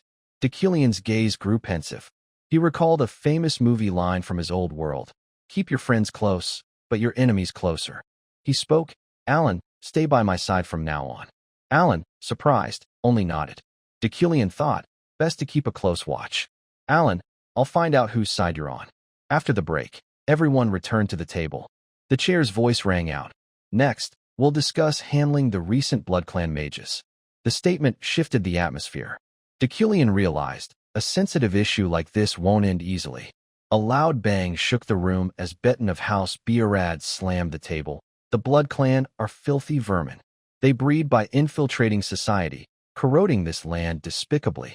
Essenal retorted sternly, what evidence do you have to say that? We can't distinguish Blood Clan from other races. Beton snapped, then we find a way. There must be a clue, some racial trait. We must eradicate them early with royal magic from the magic tower. Essenal shouted, Old Man Beton, watch your words. Eradicate them all? What nonsense is that? Deculian thought, I knew their views would clash like this. Beton yelled, I don't know why, but the Blood Clan are recognizing each other, forming groups. There must be a leader. We don't know what they're plotting. Essenal slammed the table. That's just your one-sided speculation. Beton didn't yield. Speculation? Their leader hides, secretly rallying allies, and we don't know their schemes. Doesn't that disgust you? Others nodded in agreement. Beton roared, 60 years ago, countless mages died because of your hesitation. The room reached a deadlock, silence falling. After a pause, someone asked, what does Deculian of House Yuckline think? Everyone knows your family is a great demon-slaying lineage, long at the forefront of fighting dark forces. Deculian paused, thinking, as a modern person, I understand these situations. Hatred born from abandoning reason always leads to needless misery. But above all, oppressing the Blood Clan is a mistake. Even if I can't stop them, I must delay as long as possible to complete the main quest later. The world's true enemy isn't the Blood Clan. He spoke. Historically, the Blood Clan has indeed been a common enemy. However, if we examine records, it all stems from a mistake. Beton scoffed, mistake? Deculian said calmly, yes. In the Rodden Witch incident 237 years ago, Rodden was wrongly convicted and burned alive. That sparked a massive purge, killing countless Blood Clan members. They resisted, and the cycle of slaughter continued. But now things have settled. The event you mentioned 60 years ago was political, tied to a mana stone mine found on Blood Clan land. Beton bristled, political? I think a Yuckline, who seized that mine 60 years ago and slaughtered the most Blood Clan, has no right to speak. They're a bloodline born with dark aura, inherently violent and warlike. Your demon-slaying family should know that best. Deculian, composed, his gaze icy. Our family tradition is hunting demons, not massacring Blood Clan. Beton shouted, Blood Clan are demons. The tension peaked. Deculian continued, will you take responsibility for your words? Alan, beside him, listened anxiously. Deculian's face was stern, emphasizing, don't carelessly label humans as demons. Their blood is red like ours. Those who speak such words may be the crueler demons. Beton fumed but couldn't retort. The first meeting ended without resolution. The topic deferred to the next day. Elsewhere, Jan told his daughter, it's a shame I must leave you for the next meeting, my dear. She replied, we'll meet again tomorrow anyway. He asked, per box rules, each family member stays in a separate room. Are you okay alone? She answered, what are you saying? Kids my age have their own rooms. Stop treating me like a child. He muttered sadly, my daughter doesn't love her old dad anymore. She was speechless. After a pause, he chuckled, see you tomorrow. Box high mana density can cause magical phenomena at night. Read the hotel rules carefully. She sighed. Yes, I'll be good. Don't worry. At her lodging, she held a paper, muttering, these rules seem designed to scare kids. I just need to sleep normally. At night, as she rested, a golden bird appeared nearby. Soon, she woke, thirsty. Heading to the table, she drank water. Suddenly, her eyes shifted. A dangerous sensation filled the space. From behind, a dark aura approached, like a black curtain enveloping everything.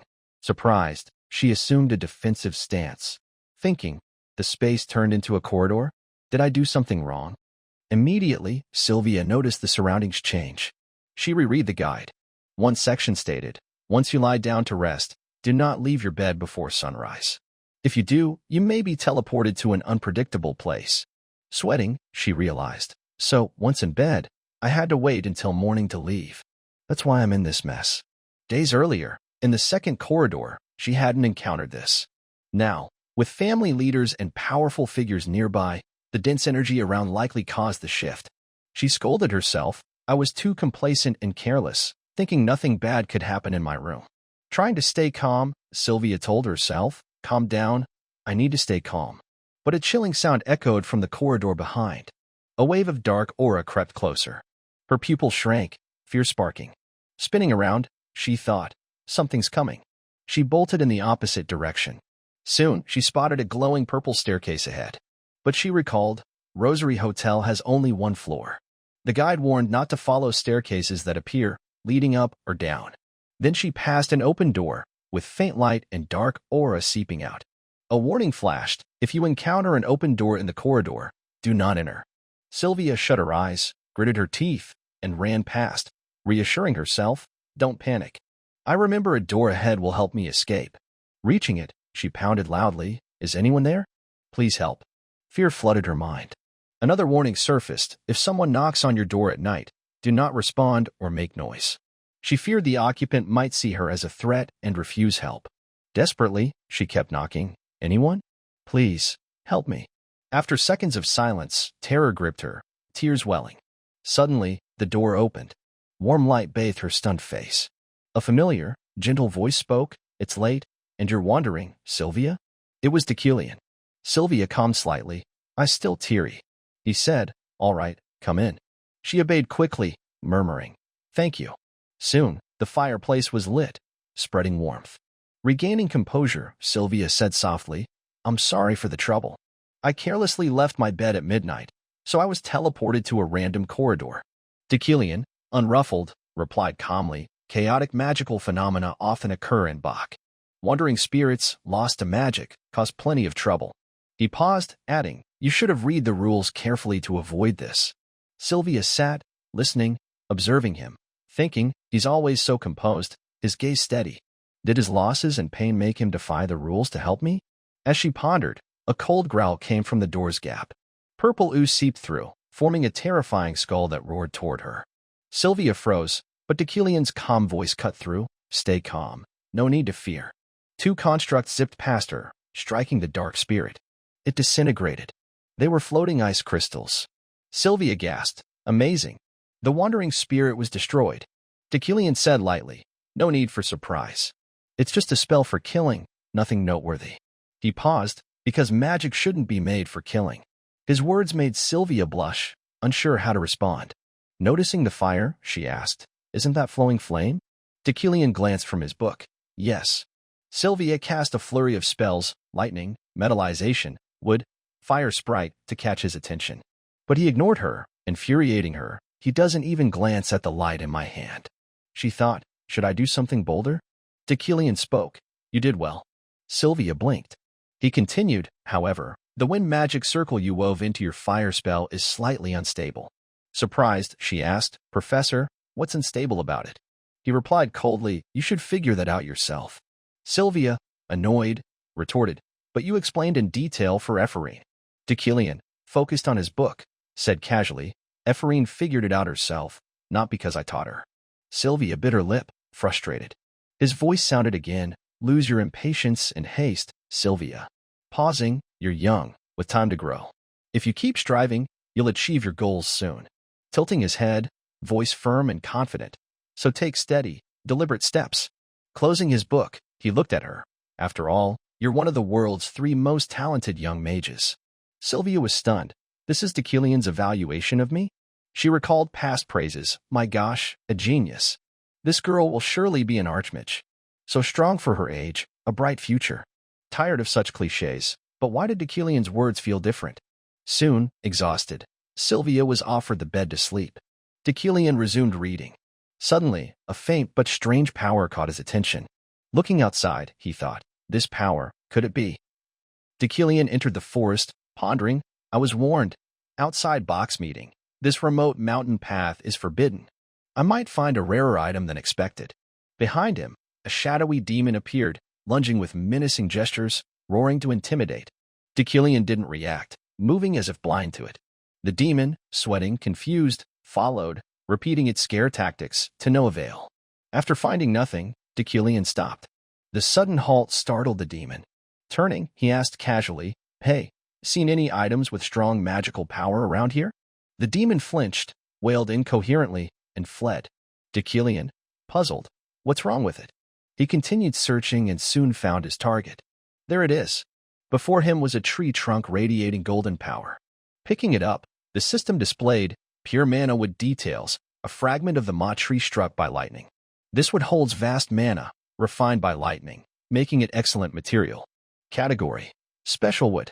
Tequilian marveled, as I thought. It's good stuff. Gripping it, his eyes gleamed with calculation. Since arriving in this world, I've trained and studied relentlessly, but this body's limits disappoint. I've failed often. With this wood, I can craft a high-quality wand, boosting my power. Staring at it, his lips curved. This is even better than I hoped. After a night's rest, the families reconvened for the unfinished meeting. The atmosphere was far tenser. The head of House Vedon roared, "Demon blood flows in their veins, doesn't it? Aren't they demons then?" Unfazed, Tequilian retorted, "That's absurd. If you add salt to water, do you call it salt?" The heated debate between Tequilian and Vedon stunned many attendees. Whispers filled the room. Is Tequilian siding with the enemy? Seems so, but I thought he was acting to lure the opponent out. Duthien, head of another house, mused with sharp, suspicious eyes. What picture is Tequilian painting? What's his game? Nearby, Sylvia glanced at her father, reflecting. She was sure not only her father, but everyone here thought the same. They believed Professor Tequilian had a deeper motive for defending the enemy. But she differed. His words from last night echoed, "They're all wrong. He's just stating the obvious truth." Amid the heated argument, an authoritative voice cut through. "Enough." It was the revered elder. He said gravely, "No formal conclusion can be reached without consensus. The Blood Clan issue will be tabled for tomorrow's agenda. Focus on other matters now." Unlike the Blood Clan topic, the remaining issues passed quickly. Days later, the meeting concluded. Attendees filed out. Vethin's head, frustrated at losing the debate, bumped into Tequilian as if to vent. Tequilian frowned at the childish act, annoyed. "I only wanted to win for future critical missions, yet I've made another enemy." The next day, at Bert's shopping district, Tequilian and his aide strolled through a magical tool shop. Holding shimmering gems, he pondered, "I need to craft a wand before returning to the academy. Which material is best? Never tried this. It's hard to choose." Alan's gaze darted to the entrance. Someone had entered. Excitedly, he called, "Professor." Tequilian turned, raising an eyebrow. "What is it?" Alan pointed. "That's my hero. They got me here safely." Tequilian was briefly surprised but regained composure. It was Lilia Primian, Deputy Director of the Security Bureau. She smiled. "What a coincidence, Professor Tequilian." They decided to chat at a town eatery. Tequilian thought, this is a way to thank her for ensuring Alan's safety. Lilia smiled warmly. "Thanks for the meal, Professor. I know it's inappropriate to discuss this over food, but the investigation's nearly done. What happened to your escort, Varen?" Tequilian replied calmly, "He died in an enemy ambush. They either perished or fled, so we couldn't do more."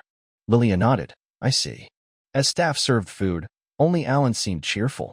Observing Tequilian's stoic face, Lilia wondered, "What's happening differs from what I heard, doesn't it?" She recalled a recent talk with Lockhart. By imperial order, the Empire's Security Bureau was escorting Lockhart to Rekadak, the notorious prison. It was inevitable after he killed innocent mages. Lilia asked, "Anything else to say?"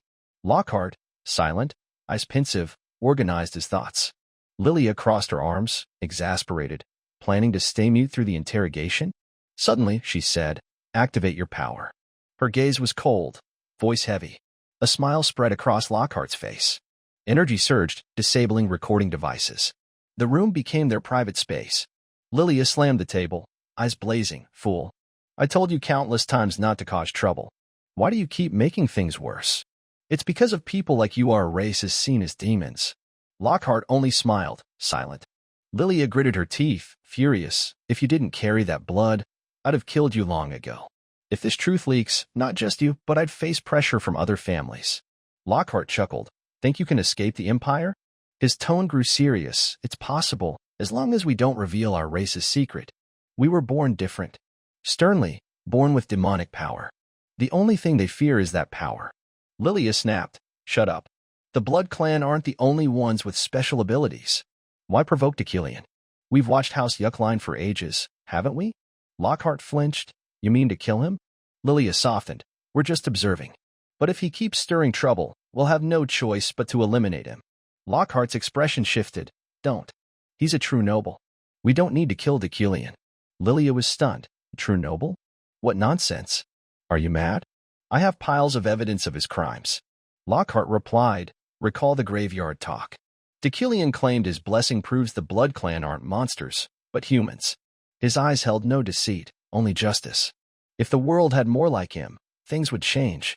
The Blood Clan could coexist without prejudice. He declared firmly he didn't kill me, despite knowing I'm Blood Clan. Lilia, briefly surprised, laughed. Don't you know your Clan ancestors led the purges, slaughtering Blood Clan? Lockhart countered, I know. But if we treat their descendants as they treated us, aren't we admitting we're demons? Lilia froze. What? That family never stopped aiming to destroy the Blood Clan. You said so yourself. Lockhart asked, how long do you think you'll hold that powerful position before getting caught? Lilia shrugged, this is my life. There's no way to distinguish Blood Clan from humans by appearance or lineage. Lockhart smiled, but isn't there something we can't eat? Lilia dismissed, fool, I don't need to touch that. She changed topics, anyway, the Emperor's health is failing. A successor will rise soon. We'll watch how they treat the Blood Clan, then decide our next move. Until then, stay silent and wait. Glancing at Lockhart, she smirked. You behave in prison. Back in the present, Lilia studied Deucalion closely. How's he a true noble? He looks no different from the rest. Footsteps approached, drawing attention. A strong whiff of alcohol hit. Lilia covered her nose, annoyed. Is that liquor? A voice spoke. What's this? I've got nothing to say to you. It was a blond man Deucalion had scolded at a prior banquet. Furious but powerless then, he likely sought revenge now. His tone was haughty. Oh? I've got things I want to hear from you. Seems there's something in your dark soul. Meanwhile, at House Premian, July sat stunned, disbelieving what she heard. Her voice faltered. What? Say that again. The captain before her hesitated. Knowing the truth was hard. Varen died in the recent mission. Each word struck like lightning. July, reeling from an unthinkable reality, ordered, prepare immediately. I need a proper explanation from Deucalion the moment he returns. In him approached with an arrogant stride, thinking, this is the head of House Rewind, right? What's going on? His slurred voice betrayed his drunkenness. You really surprised me at that meeting. I wondered, why act like that? Are you picking a fight with another family? That question's been haunting me. What's the real reason? Don't tell me you're siding with the Blood Clan.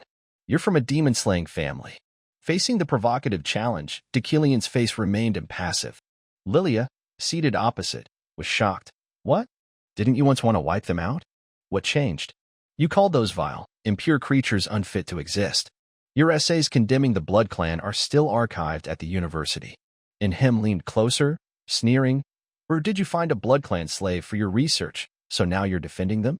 Alan, unable to contain his anger, slammed the table. How dare you insult the professor? Deucalion calmly wiped his mouth. Easy, Alan. It's fine. His brains rotted into stinking cheese, so he's spouting nonsense. I get it. The blonde gritted his teeth, furious, but forced a smile to save face. Fine. Let's see how long you stay smug. Your research presentation's due in 6 months, or is it 3? I can't wait to see your defeated face. It'll be entertaining. He stormed off, leaving Lilia heavy-hearted, her hands trembling. Deucalion's opposing everyone to defend the Blood Clan. She muttered, is that really Deucalion? Hard to believe. She recalled her talk with Lockhart.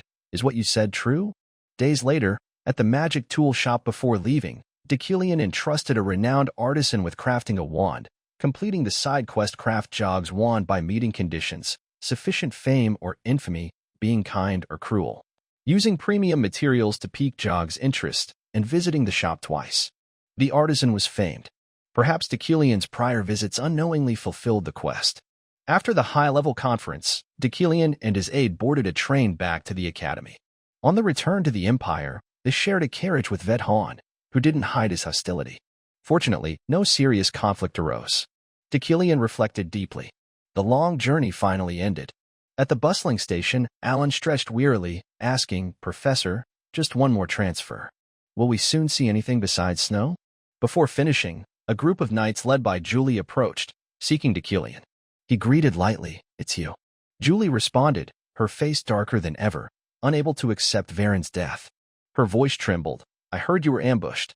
Glad you're safe. Deucalion nodded. Thank you. He thought, she knows about Varen. For someone who cares deeply for her subordinates, this must be hard. Glancing at the soldiers behind, I don't know what else she heard. But they're not thrilled I'm the sole survivor. Julie, suppressing emotions, clenched her fists, her voice breaking. I read the news. You worked with him to save passengers, right? I just want to know one thing.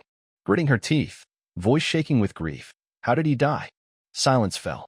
Some thought it was blame, but it was mourning for a cherished subordinate she'd nurtured. Julie's eyes locked onto Deucalion, filled with irreparable pain and loss. Deucalion met her gaze, unsure how to proceed. Some truths would only deepen her suffering. They stood silently, grief enveloping them. He pondered, should I tell Julie that Varen tried to kill me, part of a premeditated plan? The confrontation ended unexpectedly. He initially planned to, but facing her, words failed. Should I reveal the truth about that day? It'd be too cruel. Julie's resolve was unshakable, but her heart wasn't steel enough for harsh reality. Knowing would make her blame herself, carrying guilt forever. That's who Julie is. She'd take full responsibility for her subordinate's mistake and torment herself. Some things are better unknown, he thought. If hiding the truth meant facing her anger, Deucalion accepted it. As he hesitated, the conductor's voice broke the silence. Train 4 to the Empire is departing. Ticket holders, board now. Passengers hurried. Deucalion couldn't prolong the talk. Slowly, it's hard to say. He was too emotional. Julie's face fell. She sighed sadly. Knowing Varen well, her burden eased slightly. Bowing, I understand. We'll search for him. Please rest. Her group left swiftly, leaving Deucalion with doubts and reflections. He recalled Varen dangling from the train. Ironically, he wasn't so different. Strong emotions could cloud reason. But what was truly right? After the knights left, Alan grumbled. How rude, Professor. We're victims too, yet they glared at us. Deucalion said calmly, it's fine. They're just fools. A familiar voice spoke behind. Why hide it, Professor? It was Sylvia, also returning on the same train. Deucalion turned, curious. HM? Hide what? Sylvia reached into her bag, handed him a book, saying softly, a gift for you. She turned and hurried off. Alan, surprised, asked, Professor, what's that? Deucalion sighed, weary, I don't know. This journey's been too long. Though it's over, I'm exhausted. All I want is to rest at home. He glanced at Alan, gesturing, let's head back. Alan replied, yes, Professor. In the first ambush, Professor Deucalion successfully stabilized the train, ensuring safety and saving others alongside Knight Varen. In the second attack, the entire carriage flipped. During this, Varen seemingly fell off the cliff with the train. Miraculously, the VIP carriage where Deucalion was remained suspended on the cliff. In summary, both tried their utmost to control the situation, but Varen fell during the second ambush. Hearing this, Julie bowed in thanks. Her face and those of the knights beside her darkened, deep in thought. She turned to leave, leaving the deputy commander to press further. Did he leave anything behind? Deucalion replied, regrettably, nothing. The deputy asked, what about those behind the ambush? Surely you know them? Deucalion answered, sorry, but the unwritten rule here is not to probe crimes exposed en route to Bert. We can't assist with this. Julie silently approached the cliff where Varen fell. Staring into the distance, her eyes filled with sorrow, have I lost my trusted right hand like this? I never thought you'd go so pointlessly, Varen. You foolish idiot. Back at Deucalion's mansion, his sister Uriel raged, you wrote another family check for wasteful spending? The butler restrained her. Please calm down, milady. Uriel didn't relent, shouting at Deucalion, have you forgotten everything already? We're not as rich as you think. At this rate, the family won't last 2 months, let alone sustain your pointless expenses. Do you even think? Deucalion recalled the wand's cost in Bert, higher than expected. He thought, so this is the consequence of that check? But Yuckline's finances can only hold for 2 months? I need to act. He soothed, calm down, Uriel. I have a plan to make money. She demanded, what plan? They went to the vault holding treasures Deucalion bought at a prior auction, all valuable and costly. Uriel, skeptical, what are you doing? You bought these to flaunt wealth, didn't you? Deucalion, exasperated, just calm down. Speak like a true lady instead of throwing tantrums. You're the next head, you know? Uriel snapped. What? You dislike my words while you're driving us to bankruptcy? Ignoring her rants, Deucalion moved forward, thinking, initially, I didn't know why auction items radiated such opulent energy. I thought it was like art investment in the real world. But preparing for Bert, I learned how to use them properly, yielding immense wealth. Raising his hand, he cast Midas Touch. A golden mana enveloped an ancient vase, transforming it. Uriel grumbled. Why are you standing there waving your hand? Gone mad? Dekilian ordered the butler. I'm auctioning these items again. Call an appraiser. Uriel panicked. What? You just bought this. Now you're selling? Antiques are for keeping. You won't get half what you paid. Dekilian said, Quiet, Uriel. She shouted, Quiet? You, who squanders money, say that? Dekilian commanded, Roy, summon an appraiser and move these items. The butler bowed, understood. Glancing at the item, Dekilian thought, I did the right thing. The vase glowed with prosperity, its description notable, a vase by an Eastern master craftsman, made with his heart, soul, and talent. Thanks to Midas' touch, its potential awakened. Special effect. Flowers in it never wilt, slowly becoming new blooms, each petal with mid to high recovery effects. Dekilian smiled. A 2.5 million LN vase is now something I don't want to sell. Be careful, damage it, and you can't afford to pay. Uriel, watching servants move it, was speechless. She said, Let's talk. You're really selling all this? Want us bankrupt that bad? Dekilian replied, Don't worry, we'll profit. Uriel yelled, Don't worry about what? Explain. Annoyed, Dekilian deflected, Oh, time for work. We'll talk later. At the academy, in the Magic Exploration Club room, Ephraim and friends played joyfully. She played a 3-card straight, winning easily. Ephraim laughed, I don't even know this hand. Just leave it. Her friend groaned, No way. Ephraim won 3 rounds already? Another said, Haha, I'm off cleaning duty for a week. I was so close to winning. One more card would have done it. Ephraim retorted, Losers don't make excuses. The group laughed merrily. This felt like a long-lost dream. Ephraim, from a baron's family, hadn't attended the academy before. Entering the tower, she faced hateful glares from nobles and harsh treatment from professors. After many hardships, she bowed her head, evidence of her endured grievances. Yet, she never imagined laughing with true friends in a club like this. She said, I'm really starting to love this original Magic Exploration Club. A red-haired girl corrected, Overall, we're just a normal Magic Exploration Club. Watch your words, Ephraim. Ephraim grinned. Oh, really? Sorry, Min. Before she finished, someone entered. A voice barked, What's this chaos, you stupid brats? What's this club even doing? It was Professors Relin and Beck, furious. Beck said, Professor, these low-life commoners are hogging tower space for nonsense. Ephraim's face tightened. Those 2 jerks again? Always stirring trouble over commoners. Relin at the room's sign, Normal Magic Exploration Club? Utterly ridiculous. He shouted, What are you kids doing here? Though unwelcome, Ephraim anticipated this. Politely, we submitted a club proposal and got approval. We're an official club. Relin snapped like a rabid dog. What? Who approved this stupid club? Wait, you're that punished commoner from before, aren't you? Ephraim's eyes narrowed, enraged, commoner again. Beck mocked, Look at that insolent brat, daring to glare at the professor with filthy eyes. Hey, dog, you listening? Fix that ignorant attitude. A friend urged, Ephraim, calm down. Behind, Beck smirked, enjoying the commoner's scolding. He said, Fine, if you're confident, speak. No way a professor allowed this trashy club. Ephraim's eyes widened, shocked, as if realizing something. Beck gloated, See? I knew it. You're just cheeky brats trying to fool me with nonsense. Amid the insults, Dekilian's voice cut through. I approved it. I authorized this club's formation. He looked at Relin. Do you have an issue with my decision, Professor Relin? His icy gaze, laced with menace, silenced the old man. Relin stammered, W what? Ephraim stared at Dekilian, skeptical. Professor Dekilian, why show up now? His sudden arrival shifted the dynamic, plunging the room into heavy silence. Ephraim gazed at her professor, unsure if she felt gratitude, suspicion, or confusion. A question stirred in her and the others. Will everything change from this moment? Can they endure to the end of their chosen path? At that moment, Dekilian stood before 2 professors attempting to bully commoner students. His expression was deeply displeased. He spoke, I approve this club's formation. Do you have an issue with my decision, Professor Relin? I heard you shouting my name down the hall. If there's a problem, speak plainly. Did I need your permission to approve this club? The conversation grew tense, making the students anxious. Dekilian recalled, it had been an exhausting day.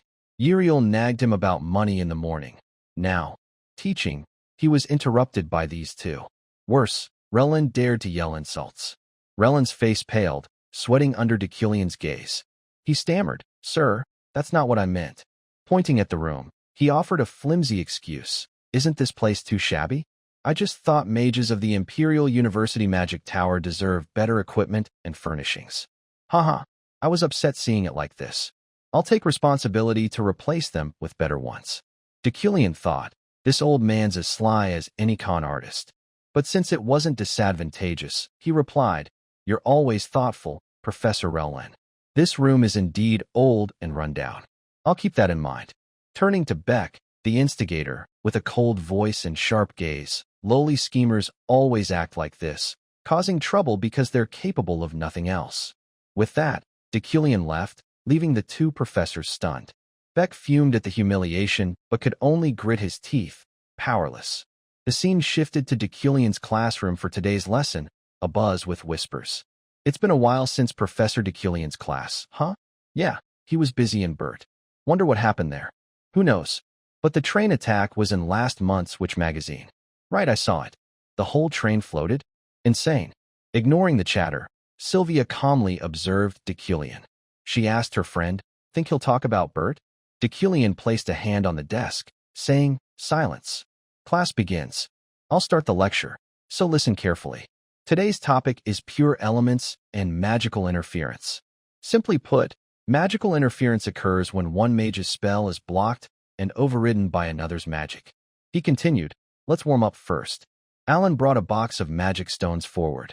Decillion snapped his fingers, casting a spell. The stones, enveloped in magic, floated, glowing mesmerizingly, enveloping the room in a mystical aura. Each stone drifted to a student. Sylvia and Ephraim each received one. Decillion explained, Each magic stone before you is worth 3,000 elm. I'll keep them floating. Try to seize it by interfering with my psychic power. If you succeed, it's yours. Ephraim slammed the table excitedly. Yes, Professor. For a poor noble like her, 3,000 elm was significant. Her red-haired friend covered her mouth. Ephraim, don't shout during the professor's talk. Though annoyed by the interruption, Decillion pressed on. For a spellcaster, blocking interference is as crucial as casting powerful magic. If your spell is disrupted mid-cast, you'll lose. Those with strong magical defenses hold the advantage. In this lesson, give it your all. Without hesitation, students tried interfering with Decillion's psychic power to claim the stones. The room fell silent, none wanting to miss the chance. As students struggled, Decillion recalled, I lifted an entire train. But I only recently mastered basic psychic power. I need to use it more to get accustomed. He wondered, even against freshmen, how long can I maintain psychic power against 150 young mages, and how will I fare against top talents? Sylvia and Ephraim poured their effort into interfering, but it wasn't easy. Ephraim, upbeat, thought, Mage tools are pricey, and my funding's nearly gone. But Professor Decillion's giving out magic stones. Thanks, I'll take one. Sylvia glanced at Ephraim, recalling Decillion's words. Ephraim succeeded through skill. It spurred her. I can't lose, especially to Ephraim. The rivalry between the two prodigies intensified, neither willing to fail. Other students faltered against Decillion's psychic power. Some got nosebleeds, others trembled from exertion, yet still failed. Alan exclaimed, Professor, you're amazing. Facing 150 opponents, you're flawless. The students can't interfere at all. Decillion was surprised. I didn't expect freshmen to get nosebleeds or exhaust themselves and still fail. Suddenly, a stone was interfered with, breaking his psychic power. Decillion looked immediately. As expected, Sylvia succeeded first. Panting, exhausted, she showed the task's difficulty. After finishing, Sylvia glanced at Ephraim, who hadn't succeeded. Sylvia sighed in relief. Looks like I'm the only one. She won again. Decillion approached, congratulating. Well done, Sylvia. You're the first to succeed. Sylvia, surprised, nodded lightly. Decillion thought, I knew Sylvia could do it, but not that it'd be so tough. He scanned the room, asking, no one else? The students struggled, no miracles in sight. But before he finished, he corrected, well, another just succeeded. Sylvia was shocked. What? As expected, Ephraim's talent shone. Beaming despite near collapse, I did it. 3,000 elm is mine. Sylvia's face soured. This rivalry was set to grow fiercer and more intriguing. The students poured every ounce of effort, drenched in sweat, straining to breach Deculian's magical defense barrier to seize the shimmering magic stones. Exhausted, their faces haggard, some bled from their noses, yet they gritted their teeth, refusing to yield. Seeing the chaos, Deculian frowned and ordered the preliminary test halted before it became a disaster. As he spoke, a student, pale green, vomited violently from dizziness. Another collapsed, fainting on the floor. Deculian face-bombed, sighing wearily. "You lot are pathetic. Break now, and clean up this horrific mess." The students staggered to their feet, legs trembling as if about to collapse, shuffling away. Julie, exhausted and panting, turned to Ephraim with curiosity and admiration. "Ephraim, how'd you do it?" "I gave everything, thought I'd die, and still couldn't break through." Ephraim, pale, slumped on the desk, smiled weakly. "I nearly died too. Can't feel my tongue now. But I realized something really." Julie's eyes widened. Eager, "What?" "Realized what?" Ephraim smirked, her eyes sparkling. "I'm not great with psychic power, but piercing Deculian's magic felt like tearing an invisible curtain. It was amazing." Julie squealed, "Gods, I'm so jealous, Ephraim." Nearby, Sylvia watched silently, frowning in confusion, her heart roiling. Ridiculous. How did a bottom ranker jump to second place? Could the rumors that Deculian secretly tutors Ephraim be true? Did he lie to me? Sylvia glared at Ephraim, eyes blazing. What's so special about that dimwit? Her disdain shifted to high alert. After all, Ephraim was prophesied as one of this era's 3 great archmages. Sylvia gritted her teeth. She's too arrogant. After the grueling warm-up, Deculian took the podium, his steady voice launching the lecture on the magic used. "In practice, you risked everything to disrupt my magic and psychic power. But there's a simpler way to counter psychic power without exhausting yourselves. Those who succeeded likely sensed it. It's no grand secret, surprisingly simple, mana disruption." His voice, captivating, continued. "Unlike blocking a cast spell, mana disruption is the art of understanding an opponent's magic and shattering it before it forms. But it has a major limit. Only mages with multiple magic circles can do it, and only for magic they know well. In combat, it's rarely used. Shields or counter magic are preferred. But to excel, you must dare. I want you to master mana disruption. The biggest challenge is finding the central pulse of a magic circle. Each spell, attack, support, or elemental has a unique pulse. Trace it to disrupt. With practice, it'll be second nature." Deculian lectured on, pointing at the board. "Now, I'll teach how to find the central pulse of common magic circles. Look at Thunderhammer. Attack spells have a pulse that burns outward, vibrant like fireworks. Support or healing spells are soft, flowing like this." Students scribbled frantically, but his pace was relentless, panicking some. The lecture lasted 2 hours. Deculian glanced at the clock, stopping abruptly. "The lesson's not done, but time's up. You wasted my time, so no complaints. Study, reflect, and grasp the rest yourselves. The midterm's coming, with an open practical exam. Engrave today's lesson in your bones. It's critical. Class dismissed. Goodbye." He left swiftly, like a storm, leaving students stunned, jaws dropped. Huh, he didn't finish and just left? What's with the professor? Feels like we're abandoned mid-lesson. Julie stretched, groaning. "Gods, how do we figure this out? I'm dead tired." Ephraim, radiant as sunshine. "But today, I opened a new door. Hard to describe, but awesome." A shrill voice cut in. "Hey, Ephraim, commoner rep." She spun to see Beck, the loathsome snitch, with his smug noble sneer. Her red-haired friend snapped. "Beck, what trouble now? Last time you dragged Professor Relin to mess with us. What's itching you?" Beck smirked, mocking. "Gods, you commoners love showing off." "Ephraim, how'd you go from rock bottom to second place?" Ephraim, calm, scoffed. I could explain, but you wouldn't get it." Before she finished, Beck hurled an insult. How'd a homeless, penniless commoner bribe the professor? Ephraim's blood boiled. Roaring, "What did you say?" Beck sneered, "The truth. Everyone knows you get private lessons with Deculian." Ephraim shouted, "Nonsense. I never did." Sylvia watched silently, eyes glinting with curiosity. Beck pressed, "Clear as day, and you deny it?" A dunce outside the academy, improving so fast? Oh, Deculian must be biased, tossing you mana stones. Mana flared around Ephorine, teeth clenched, fists ready to floor Beck. Easily swayed by emotions, she bellowed, "Say that again." Beck, noble pride stung, didn't back down, "Think I won't?" Filthy commoner. The air crackled, on the verge of explosion. Sylvia's heart raced, worried. Julie grabbed Ephorine. "Drop it, Ephorine. Don't lose it. Another punishment would ruin you." Her words snapped Ephorine back, recalling Deculian's advice. As a mage, keep a cool head. Hitting Beck would destroy everything. Ephorine released Julie's hand, face darkening, but flashed a bright smile.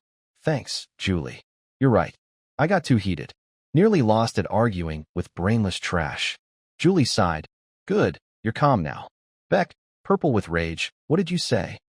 Ephorine grinned, voice chirping. "Julie, let's grab something tasty on the way back." Julie nodded, "Sure." They left, leaving Beck fuming. "I'm not done," Sylvia observed, lips curling, thinking, "Looks like a good show's coming." Outside the academy, Ephorine walked, anger smoldering. She gritted her teeth. "Thanks to Julie, I held back. But what do I do about that damn Beck?" Muttering, trembling with rage, "I'm gonna burst." By chance, she saw a figure waiting. "What do I do with that elite jerk?"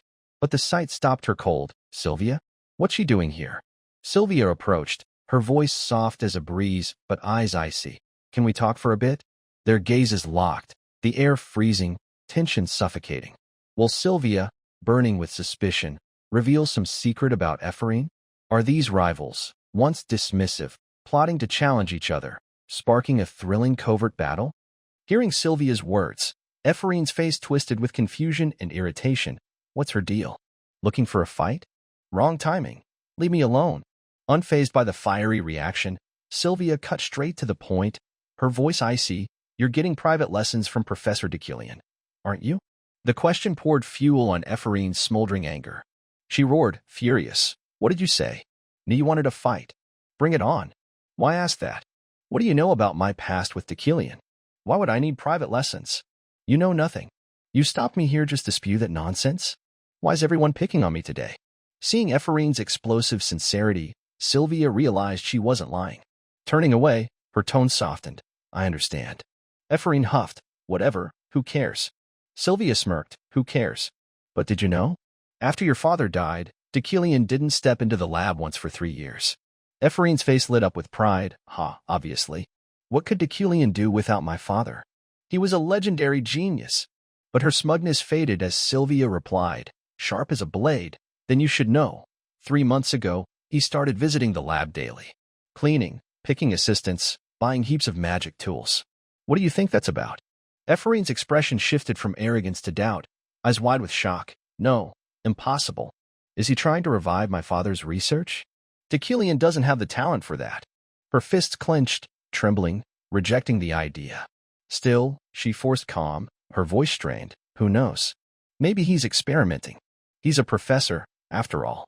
But what's that got to do with me?" Seeing Ephorine no longer easily provoked, Sylvia smiled mysteriously and turned away. "Nothing. Just letting you know, in case you hadn't heard. Don't worry about it." As Sylvia vanished, Ephorine stood dazed, her mind churning. What's he really up to? Days later, in Deculian's class, students gathered in an unfamiliar arena, not their usual lecture hall. Whispers buzzed everywhere. Julie, Ephorine's friend, was puzzled. What kind of practice is this? Why drag us here? Ephorine shrugged, eyes gleaming with curiosity. Who knows? Probably scheming something. Suddenly, Beck shoved Julie's shoulder, smirking smugly. Julie snapped, but Ephorine pulled her back. Softly, that blockhead again? Ignore him, Julie. Don't waste energy on that brainless jerk. On the platform, Deculian appeared, his presence commanding, voice like thunder. Class, silence. It's time. As announced, today's the final practice before the midterm exam. Snapping his fingers, the curtains over the stands fell, revealing a roaring crowd. From the arena's center, he declared boldly, today's exercise is a public battle. Ephorine and Julie gaped. Gods, so many people. Deculian continued, voice steady. Before this audience, you'll engage in magical combat. Each faces one opponent, using all skills to defeat them. You must use at least 3 distinct pure elemental spells. Don't obsess over winning. Focus on spell execution. I'll observe, noting strengths and weaknesses to improve for the midterm. Pointing, Professor Relin will ensure no fatalities. So, don't hold back. Haha. Leave it to me. Relin laughed loudly. Tequilian nodded. If no questions, begin. First up, step forward and choose your opponent. Matches unfolded lively, students adapting to pressure, their skills sharpening noticeably. Below, Tequilian took notes diligently, while Relin struggled to keep up. The battles grew in quality as students focused on spells, not the crowd's eyes. For some, the pressure was negligible. Sylvia dominated, defeating her opponent effortlessly, like a breeze. Watching, Beck and his noble clique laughed gleefully. Haha, another commoner crushed? They should just be our servants, not humiliating themselves at the magic tower. Ephraim gritted her teeth, eyes blazing. Those bastards. If they fought Sylvia, they'd get their butts kicked too. Turning to her friend, warmly, cheer up, Ferris. You did great. Tequilian called. Beck, step up. Choose your opponent. Beck smirked, pointing. I choose Ephraim. I want her. Ephraim scoffed, her aura erupting. Oh, you're on. Ready to eat dirt? In the vast arena, they faced off like predators, eyes sparking. Beck taunted, sure you're okay? No private tutor here. Ephraim shot back, voice sharp. All your mouth's good for is barking nonsense? Did your parents only teach you to spew garbage? Look at that cheap Tequilian knockoff outfit. Aren't you embarrassed? Beck, stung, roared. What? Ephraim raised her hand, mana surging. I'll show you your magic's as pathetic as you are. They charged, fury blazing. Beck bellowed, lowly insect. Gathering mana, he unleashed a fierce counterspell. I'll send you to the underworld to meet your parents. The spell shot at Ephraim, forcing her back. A massive explosion kicked up dust. Beck laughed, haha, idiot. But his grin faltered as his spell warped. Ephraim had interfered, seizing control. Her eyes gleamed, voice icy, an old magic tower saying, nobles deserve a thorough thrashing. She redirected his spell straight at him. Panicked, Beck ran, but a noble's speed was no match. One hit sent him sprawling, humiliated. Julie cheered from the stands, amazing, Ephraim. But that saying doesn't exist. Beck, crawling, shamed. Ephraim strode over, hands on hips, proud. How's it feel getting stomped by an insect? Beck snarled, just luck, you filthy commoner. Tequilian, from afar, shook his head. These fools, done so soon. I invited all these spectators for nothing exciting. Ephraim cut in, if you're bored, give me another shot. I needed 3 elemental spells, but only used one since my opponent was too weak. The fight ended before I finished. Tequilian nodded. I see. Not your fault. Fine, pick any opponent for the next round. Without hesitation, Ephraim pointed at Tequilian, voice firm. I choose Professor Tequilian. May I? The arena erupted, the crowd roaring, anticipating an earth-shaking showdown. Ephraim's bold declaration sent the arena into a frenzy of gasps and shocked whispers. Is she insane? Professor Relin, face purple with rage, roared. What? Look at that crazy brat. Do you know what you're blabbering about?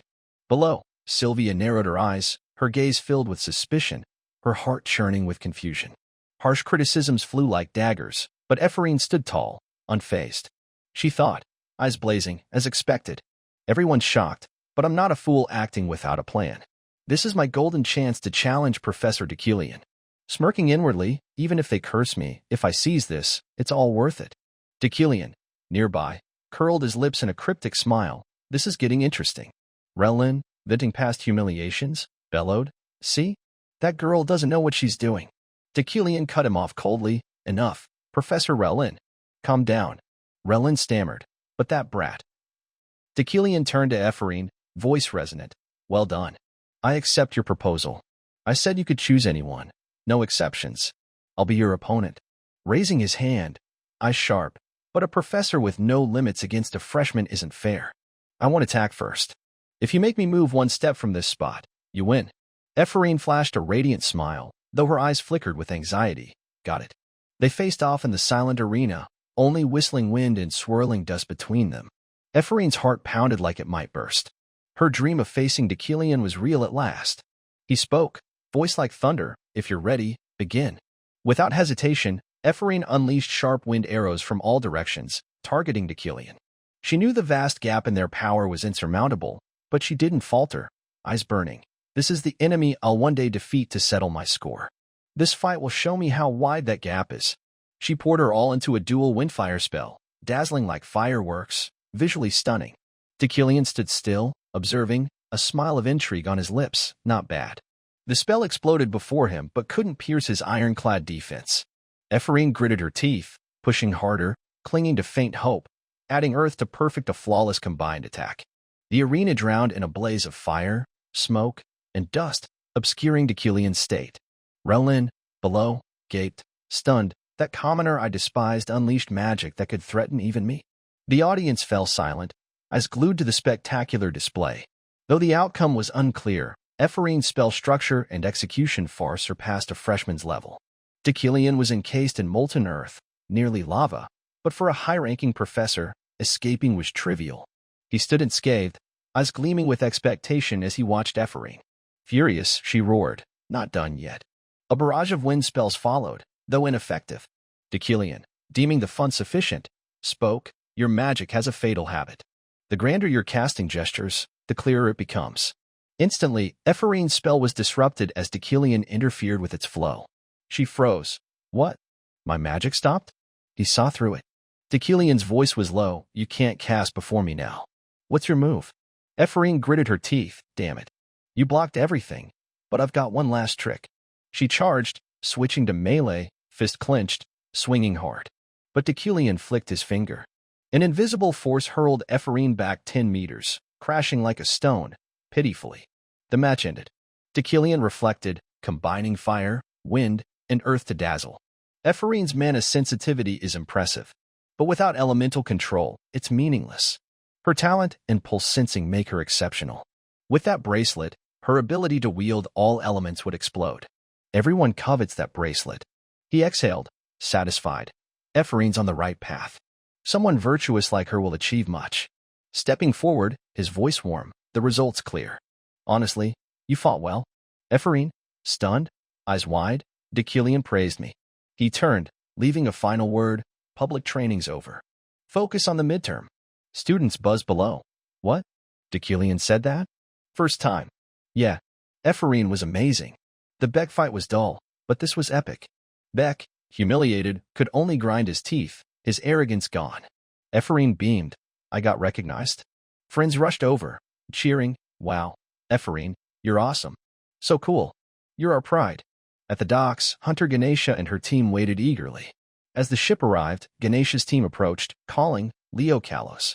Long time no see. Still doing well?" A boy leapt off, beaming, "Ganesha, it's been ages." Suddenly, a clear voice rang from the deck. "Ganesha, welcome." Ganesha grinned mischievously. "You never miss me, do you, Yuria?"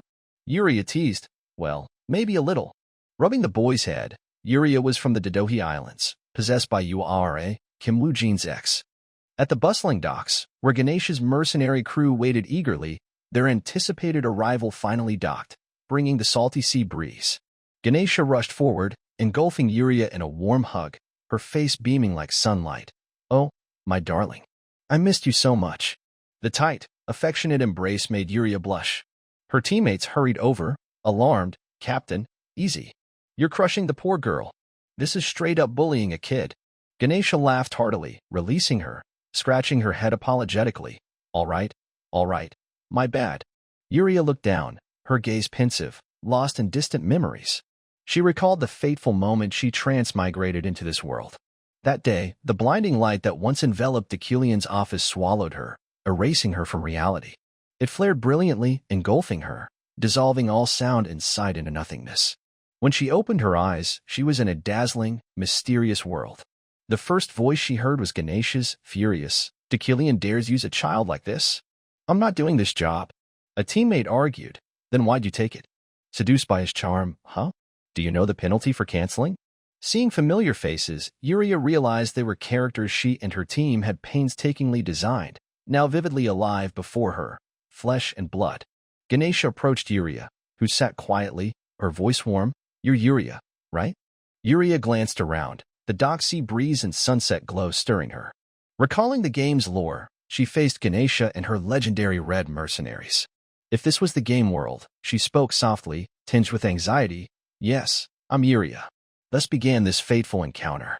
In the game she helped create, Yuria became the protagonist, embarking on a turbulent journey. Back to the present, Ganesha's voice echoed across the docks. Hey, Leo Kalos, stop running around. You'll fall. Holding Yuria's hand, Yuria thought, this is Ganesha, the world's strongest adventurer. Her primary goal was survival. The best way? Stick with Ganesha, the ultimate safety net. Meanwhile, she'd seek a way back to her original world, however faint the hope. At Deucalion's mansion, he received a package from the Magic City, heart racing. It's here. Opening it, his eyes gleamed. Inside was the custom wand, Yuckline's Lockalok staff, a masterpiece crafted by Master Lockalok exclusively for Deucalion von Greyhand Yuckline. Classified as a magic staff, it had special effects, storing up to 500 mana and acting as a mana regeneration ring, enhancing spells seamlessly. Deucalion held it, unable to suppress his awe, exquisite in every detail. Supreme aesthetics. Not only stunning, it synced with its user, optimizing magic. It also adapted to his attire, a fashionable masterpiece. Its unique ability was staggering. The Yuckline staff wielded immense power in exorcism and purification. Deucalion muttered, 9 million elen seemed steep, but it's worth every coin. A creation both beautiful and mighty. With this, the path ahead will be far easier. Suddenly, Butler Roy's voice came through the door. Master, dinner is ready. Deucalion turned. Softly, I'll be down. At the dining table, faced with lavish dishes, he was stunned. What's this? Aren't our finances strained? This feast rivals festival banquets. Uriel, opposite, shyly replied, of course it's grand. It's a morale-boosting meal. Roy smiled, explaining, remember the antiques we sold per your orders? The response exceeded expectations. The auction listing drew crowds, turning it into a frenzy. Lady Uriel and I felt like we were dreaming. The funds not only covered deficits but ensured the family's stability for years. Uriel blushed as Roy added, this is her way of showing gratitude. Please accept it. Deucalion smiled warmly, nodding silently, the meal's delicious. Uriel, still sharp, huffed. Humph. Looks like you know what you're doing. They ate quietly, a rare moment of familial harmony. But Deucalion teased, you're holding the knife wrong, Uriel. At his academy office, Deucalion held a stack of documents, sighing wearily, what a mess from the old Deucalion. Pure chaos. With midterms looming, Deucalion worked tirelessly on exam questions. Seeking inspiration, he reviewed the old Deucalion's questions, only to grow irritated, just torture for students. He wanted to flaunt, I'm Deucalion, Supreme Mage. Despair at my exam. These questions only expose his petty arrogance. Shaking his head, he thought exam difficulty proved superiority. I'm different. I want meaningful, challenging, inspiring questions. Solving them may be tough, but success should enlighten students as true mages. Glancing at the final box, hopeful, anything useful? He picked a question, eyes widening. It's entirely different. Refined, profound, like someone else wrote it. Ephraim's father came to mind. He murmured, maybe stolen from him by the old Deucalion. Though equally difficult, this question sparked intense curiosity. Solving it and channeling mana correctly would yield wonders. Suddenly, from the paper in Deucalion's hand, vibrant, multicolored mana erupted, filling the room, coalescing into a vivid magical female figure. Deucalion looked up, eyes gleaming, fascinating. Solving it and channeling mana creates this. Each color represented an element, blending into an exhilarating display. It was the perfect tool for teaching pure elemental magic, exactly what he sought. His body trembled with a surge of envy. The old Deucalion must have seen this question's brilliance but couldn't create it himself. Wait, who's this woman? If Ephraim's father wrote it, this figure might be her mother. At the principal's office, she held a magic council report, murmuring, quite interesting. The Blood Clan issue was postponed to the next meeting, signed by Bert's Grand Elder Drezekin. The principal mused, this is the discussion's outcome. Likely due to Deucalion's strong opposition to suppression. An odd shift. She glanced at those behind her, voice low, not just Deucalion, but all of you here are full of surprises, aren't you? The principal of the Imperial Academy's Magic Tower, Adrian, was a leading candidate for the title of Archmage. Possessing immense magical power, her lively and cheerful personality was surprisingly disarming. Her fascination with other stories often led her to eavesdrop. What? Professor Deucalion fought Knight Julie? Professor Relin failed his diet again. Oh heavens! Her curiosity about the world and love for gossip were tied to her secret heritage. She was a half-elf, explaining her vibrant nature and near-infinite mana. Even someone like her had to wait patiently on a day like this. Today, seated calmly in her Tower Master's chair, she mused softly. Deculian defended the Blood Clan? Fascinating. Once a month, professors gathered to praise the Tower Master. As usual, the absent one was Deculian. What? A noble like me groveling to others? He'd scoffed. But this time, a sudden topic arose in his absence. I heard Lord Luina will attend this magic conference. Luina? The one who dueled Deculian for the senior professor post and gave it up for his plan? I thought they returned to the kingdom. Sounds intriguing. Lord Luina, why the sudden move? Are they in the Empire already? Haha, with a secure position, they'd return in a flash. If so, our magic tower would gain immensely. Luina's highly respected in the kingdom, after all, compared to Deculian, who defended the Blood Clan. No offense to our current senior professor. Fine, if Luina returns, I'll consider it later. As the Tower Master finished, the professors visibly relaxed. Deculian seemed widely disliked. That's all for today. I have work to do. Professors who haven't submitted exam questions, hurry up, all right? Yes, sir. Alone in her office, she thought. Deculian's been acting odd. His submitted exam questions are so good, I can't believe he made them. Someone else must have. Should I stir him up? If rivals Luina and Deculian meet? Haha, that'd be a riot. This'll be fun. Days later, the midterm exam on pure elemental magic began. The lecture hall buzzed with complaints. Is this for real? This is a test? Yeah, what kind of test? Deculian's questions are weird, but this is absurd. Ugh, I give up. Deculian's assistant quickly intervened. All right, calm down. The test structure is unusual, so I understand your confusion. But this is the exam. The pure elemental magic midterm spans 10 days, ending at midnight Sunday when the Magic Tower's academic schedule closes. Each student will take it in an assigned private room. You may take other tests, eat, or sleep during this period as you wish.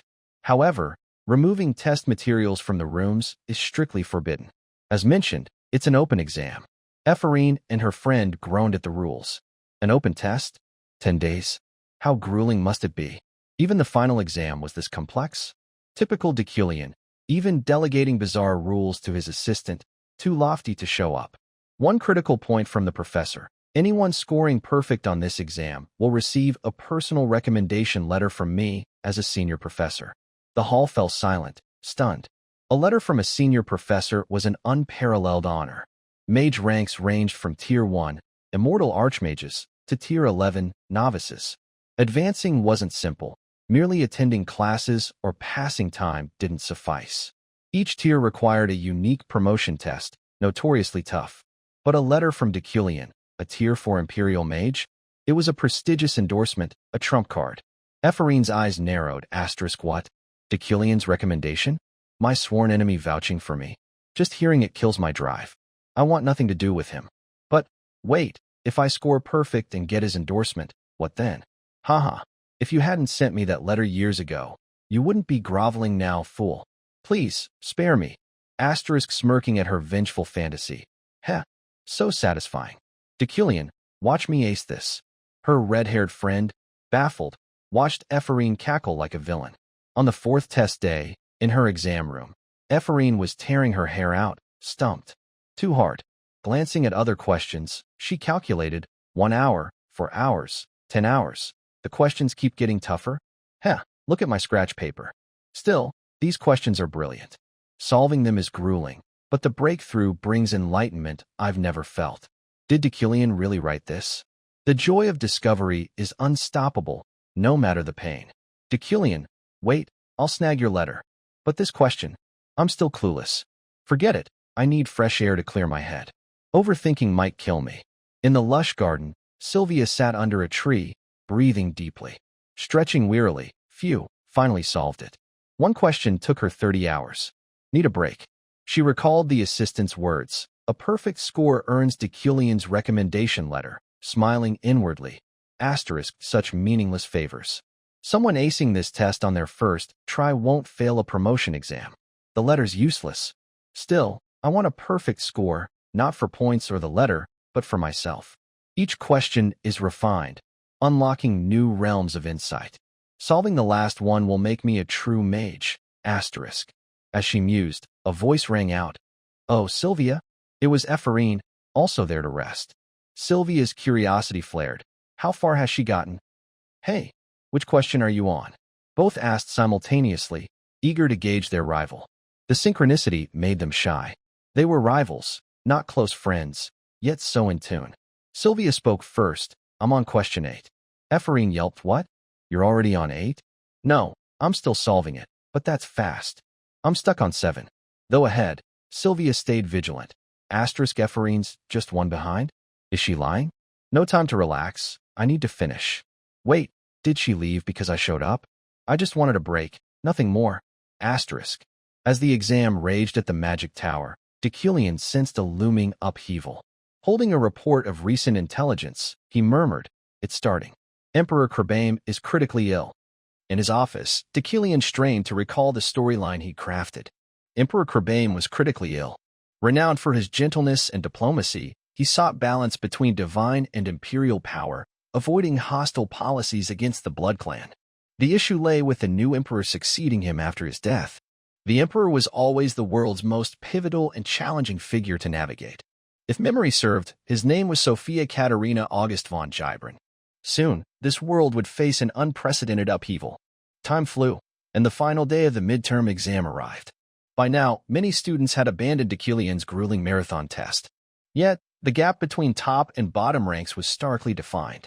Regardless of scores, students boasted about completing it as if it were a legendary feat after the exam. Instead of celebrating, they reviewed their lessons, an unusual phenomenon that drew attention. Even Magic Tower professors were curious about the fabled test, left speechless by its brilliance. Ultimately, only 2 students reached question 8, the fierce rivals, Ephraim and Sylvia. At her desk, Ephraim muttered irritably, this damn question 8. Is this the final hurdle I must conquer? I have to solve it. After chugging copious coffee, she couldn't quit now. Her gaunt face betrayed sleepless nights. If I focus just a bit more, I'll crack it. Outside in the hallway, Deucalion and his assistant closely monitored the remaining 2. A sudden glow from a room signaled success. Alan exclaimed, Professor. Yes, one of them solved the final question, Deucalion replied calmly, thinking, I knew she'd do it. He strode to the room and opened the door. Inside, shimmering lights enveloped everything. Deucalion approached, speaking softly. I knew you could solve it, Sylvia. Congratulations. Sylvia turned, her tear-filled eyes brimming with joy. Is the final question this beautiful? The magical lights painted a stunning scene, elevating Van Gogh's Starry Night into a tangible spell. Elemental magic infused the vibrant colors, even the blues radiated warmth under glowing stars, sparking hope in the darkness. Hot and cold hues blended with exquisite artistry. Beyond visuals, it evoked genuine warmth and reality, a true human masterpiece. Deucalion reached for the twinkling stars, a joyful smile spreading. Though he crafted the question, he couldn't manifest it himself, limited by his talent. Deep within, Kim Woo-jin lingered at the question's core. He dreamed of being a painter despite lacking the skill, yearning to move people with his art. Painting was Kim Woo-jin's true aspiration. Now, Deucalion's aesthetic sense merged with his. Thus, Deucalion, a lover of beauty, and Kim Woo-jin, who longed for art school, both found fulfillment in this moment. After admiring the beauty, Deucalion turned to leave. Well done, Sylvia, and thank you. Sylvia's face registered shock. She didn't grasp why he thanked her. Before she could speak, he was gone, leaving her with swirling thoughts. I want to thank him too. Sylvia touched her creation. The expectations heaped upon her felt like an inescapable burden. You must become an archmage. Sylvia's a rare genius. Who knows what she'll achieve? Truly a descendant of an archmage family. Gazing at the spell's beauty, Sylvia seemed to find her chosen path. No, the magic itself was breathtakingly perfect. Meanwhile, Alan entered Ephraim's room, announcing, Student Ephraim, time's up. Despite her best efforts, she hadn't solved the final question. Oh, I see. Sorry. Alan reassured her. You did wonderfully, Ephraim. Until the end, only you 2 tackled this question. Ephraim shouted, What about Sylvia? She solved it? Alan nodded affirmatively. Ugh, she's a monster. So jealous. Before she realized, thoughts of recommendation letters and Deucalion faded. All that remained was Ephraim's thirst for knowledge as a mage and her pure desire for understanding. She yearned to answer every question in this test. Standing abruptly, she declared, "Well, the exam's over, but the questions are still there, right? I'll definitely solve this one." Smiling brightly, "Next time, I'll do better." Alan empathized. "Good luck. I'm rooting for you, Ephraim." "Thanks." After the exam, Ephraim trudged through the academy exhausted. Dead tired from this marathon test. If I'd answered everything, I'd feel better with a sense of victory. But all that awaits after a brutal exam is a vandalized door and a cold bed. Hilarious. As she grumbled, a voice called, "Ephraim." Her closest friends, waiting for her, stood there. Seeing her confidence, Ephraim couldn't contain her joy. "Julie, what's up?" "Ephraim, you look like a corpse. Was the test that bad?" Julie eyed her pityingly. "All right, everyone, since Ephraim worked so hard, let's grab food to celebrate. Of course, Ephraim's paying." "Huh? When did I say that?" After the exam concluded, a few days later, Ephraim finally solved the last question she had missed. Gazing at the shimmering light before her, she let out a gentle, joyful smile. Her eyes sparkled with delight at her achievement. Overcome with emotion, she softly murmured, "So beautiful." Suddenly, a familiar voice came from behind the door. "Ephraim, are you ready?" It was Julie, her best friend. Ephraim quickly wiped a tear from the corner of her eye, smiling as she replied, "Julie, I am coming." The two headed to a nearby cafe from the academy, where they lost themselves in heartfelt conversations after the stressful exam period. "It feels so relieving to be done with the exams. Does not it?" "Yeah, but it won't be long before we are swamped again. These days are precious. I am really looking forward to the upcoming meeting." Julie nodded in agreement. "Me too." Ephraim's expression softened. "I am glad I did not give up this time and pushed through to the end. This has to be the best experience I have ever had with magic." Suddenly, Julie interrupted her thoughts, her eyes gleaming. "Have you heard the news?" Ephraim blinked, startled. "What news?" Julie pointed to the sky, her voice cryptic. "About Professor Deculine. They say this exam caused quite a stir." Ephraim's eyes widened. "What do you mean?" Julie continued. "Rumor has it the professor was summoned to the Sky Island, the floating island." Ephraim's face lit up with shock. The floating island. It was an island perpetually suspended at 1,500 meters, a marvel of magical engineering, where the world's greatest wizards gathered. This place held all the knowledge and magic in existence, independent from terrestrial systems and a neutral ground celebrating the individualism of wizards. Naturally, it became a hub for eccentric figures truly passionate about researching knowledge and magic. Professor Deculine's exam was highly praised for its creativity and difficulty. It quickly became a hot topic on the floating island, leading to his invitation to give a special lecture on his exam. The scene shifts to the floating island, where Deculine appeared. Surprised that his exam was so well received beyond his expectations, teaching here not only brought prestige but also increased his mana by 30 points. Lucky me. Plus, the compensation for this is substantial, equivalent to 1 billion Korean won. Maybe I should consider pursuing this path in the future. Not bad at all. Deculine set down his exam papers and began his lecture. In the lecture hall, familiar faces like Professor Relin and wizards from the Imperial University gathered. Deculine stepped onto the podium, saying, "It is an honor to meet you all." Today's speaker was the head professor of the Imperial Magic Tower, a king-tier wizard, the master of elements, Deculine. The topic was the midterm exam of the Magic Tower University. Expected to last 2 hours. Before addressing questions, I will start with a brief explanation of pure elements. As he began, Headmaster Adrian whispered to someone nearby, chuckling. "Have you seen the exam?" A cold voice replied, "Yeah, it is just plagiarism." How could Deculine come up with such a brilliant topic on his own? The speaker was Luina von Schulrott McQueen, a wizard who lost the race for head professor to Deculine. Despite the murmurs, the lecture proceeded smoothly. Deculine made an effort to ensure the audience grasped the concepts. Drawing on lessons he would taught at the Magic Tower, even the attendees were captivated by his fresh, systematic presentation, listening intently. Now, let us review question 6. As he prepared to analyze it, Adrian's sharp voice cut in. "Professor, I have a question." Deculine glanced at the headmaster, who was eagerly gesturing. She drew a magic circle in the air and asked, "As you explained, when distinguishing pure elements from magical properties, how would one optimally combine question 6 a magic with the destruction system?" Deculine paused, using his insight trait to analyze. He gave a faint smile, thinking.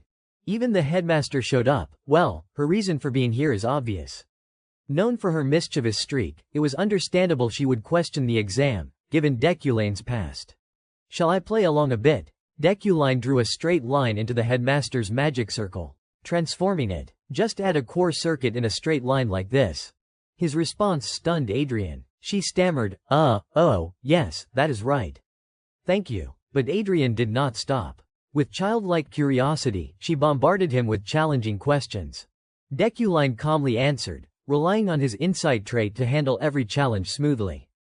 Gradually, the wizards in the room shifted from attentive to annoyed, feeling Adrian was disrupting the lecture. Realizing this, she fell silent. With only 10 minutes left, Deculine gathered his materials and said gravely, I have spent too much time on Q&A. So I won't explain the final question separately. All eyes turned to Adrian, who puffed her cheeks in dissatisfaction but bit her lip in silence. Suddenly, another voice spoke up. Professor, may I ask a question? Did you really create question 8? It was Luina, her eyes brimming with resentment. Deculine frowned, recalling he would once expelled her from the magic tower. Please clarify the specific meaning of the question. Unfazed, Luina pressed on with determination. I just want to know if you truly wrote question 8. That is all. The room buzzed with whispers. What does that mean? Plagiarism, Deculine replied coldly. Drawing inspiration from others is common. But he projected a stunning image across the room, reminiscent of Van Gogh's The Starry Night. This entire question was my creation. This is a piece I just crafted on the spot, completely different from question 8 in the exam. Turning to Luina, he said, Does that satisfy you, Professor Luina? Luina's face twisted with frustration, her teeth grinding, but the situation had spiraled beyond her control. The lecture ended, the task completed. Mana increased by 30 points. On his way back, Deculine mused that, based on the storyline, his relationship with Luina was far from amicable. Though today went smoothly, trouble was likely brewing. Surprises always surrounded Deculine. He paused before a mysterious figure approaching. Who is this? Looks familiar. The woman turned, glaring at Deculine with cold, murderous intent, as if she would hated him for ages. Deculine grew uneasy, thinking, what is this? She looks ready to punch me. The two stood facing each other for a moment, their expressions tense and silent. Deculine rummaged through his memories and finally recalled that she was his classmate from university. He stepped forward, extending a friendly hand. It has been a while, Charlotte. Her eyes flashed with confusion. My goodness, Deculine, I do not think we are close enough to be on a first-name basis. He replied calmly. Then should I call you Princess Maho's protector? You do not care whether Deculine and Charlotte are close or not, do you? The most important thing is Princess Maho, whom you protect. Given the current situation, Emperor Kreba Im would soon pass away. When that time came, it would mark a critical turning point in the game. Many named characters would face life or death situations, and new events would unfold. This time, the person Deculine needed to save was named Maho. She was one of the characters he had personally created. Maho would become a key figure, positively influencing the main storyline in the latter half of the game. Due to her complex lineage, her life was constantly at risk. Second in line for the throne of the Uran Republic and third in line for the Ryok Kingdom. She was a princess with royal blood coursing through her veins. Currently, she was staying in the Empire under the pretext of studying. But when the Emperor died and she left the Empire, she would be in grave danger. Charlotte's face tightened with displeasure. You are still good at forcing people to say harsh things, even after all this time, Deculine. Unexpectedly, he handed her a crystal orb, leaving Charlotte stunned. He explained, don't get too worked up. I will be the lifeline for a teammate who has chosen a path to death. Charlotte, baffled by his words, returned to her room holding Deculine's crystal orb. She reflected on their conversation. It was a communication crystal. Once you decide what needs to be done, contact me. Charlotte shouted angrily at him. You expect me to ask for help from someone like you? Never. Hearing this, he responded calmly. There is no time left. You know that, but if you still refuse help, that is your choice. With that, he turned and walked away coldly, leaving Charlotte to ponder alone. She sighed wearily, unsure of what to do. Suddenly, a voice came from behind. Charlotte, you do not look well. It was Princess Maho, the one Deculine was tasked to protect. Charlotte quickly stood, replying. It is nothing, just that I know what is happening. Don't put pressure on yourself, Maho.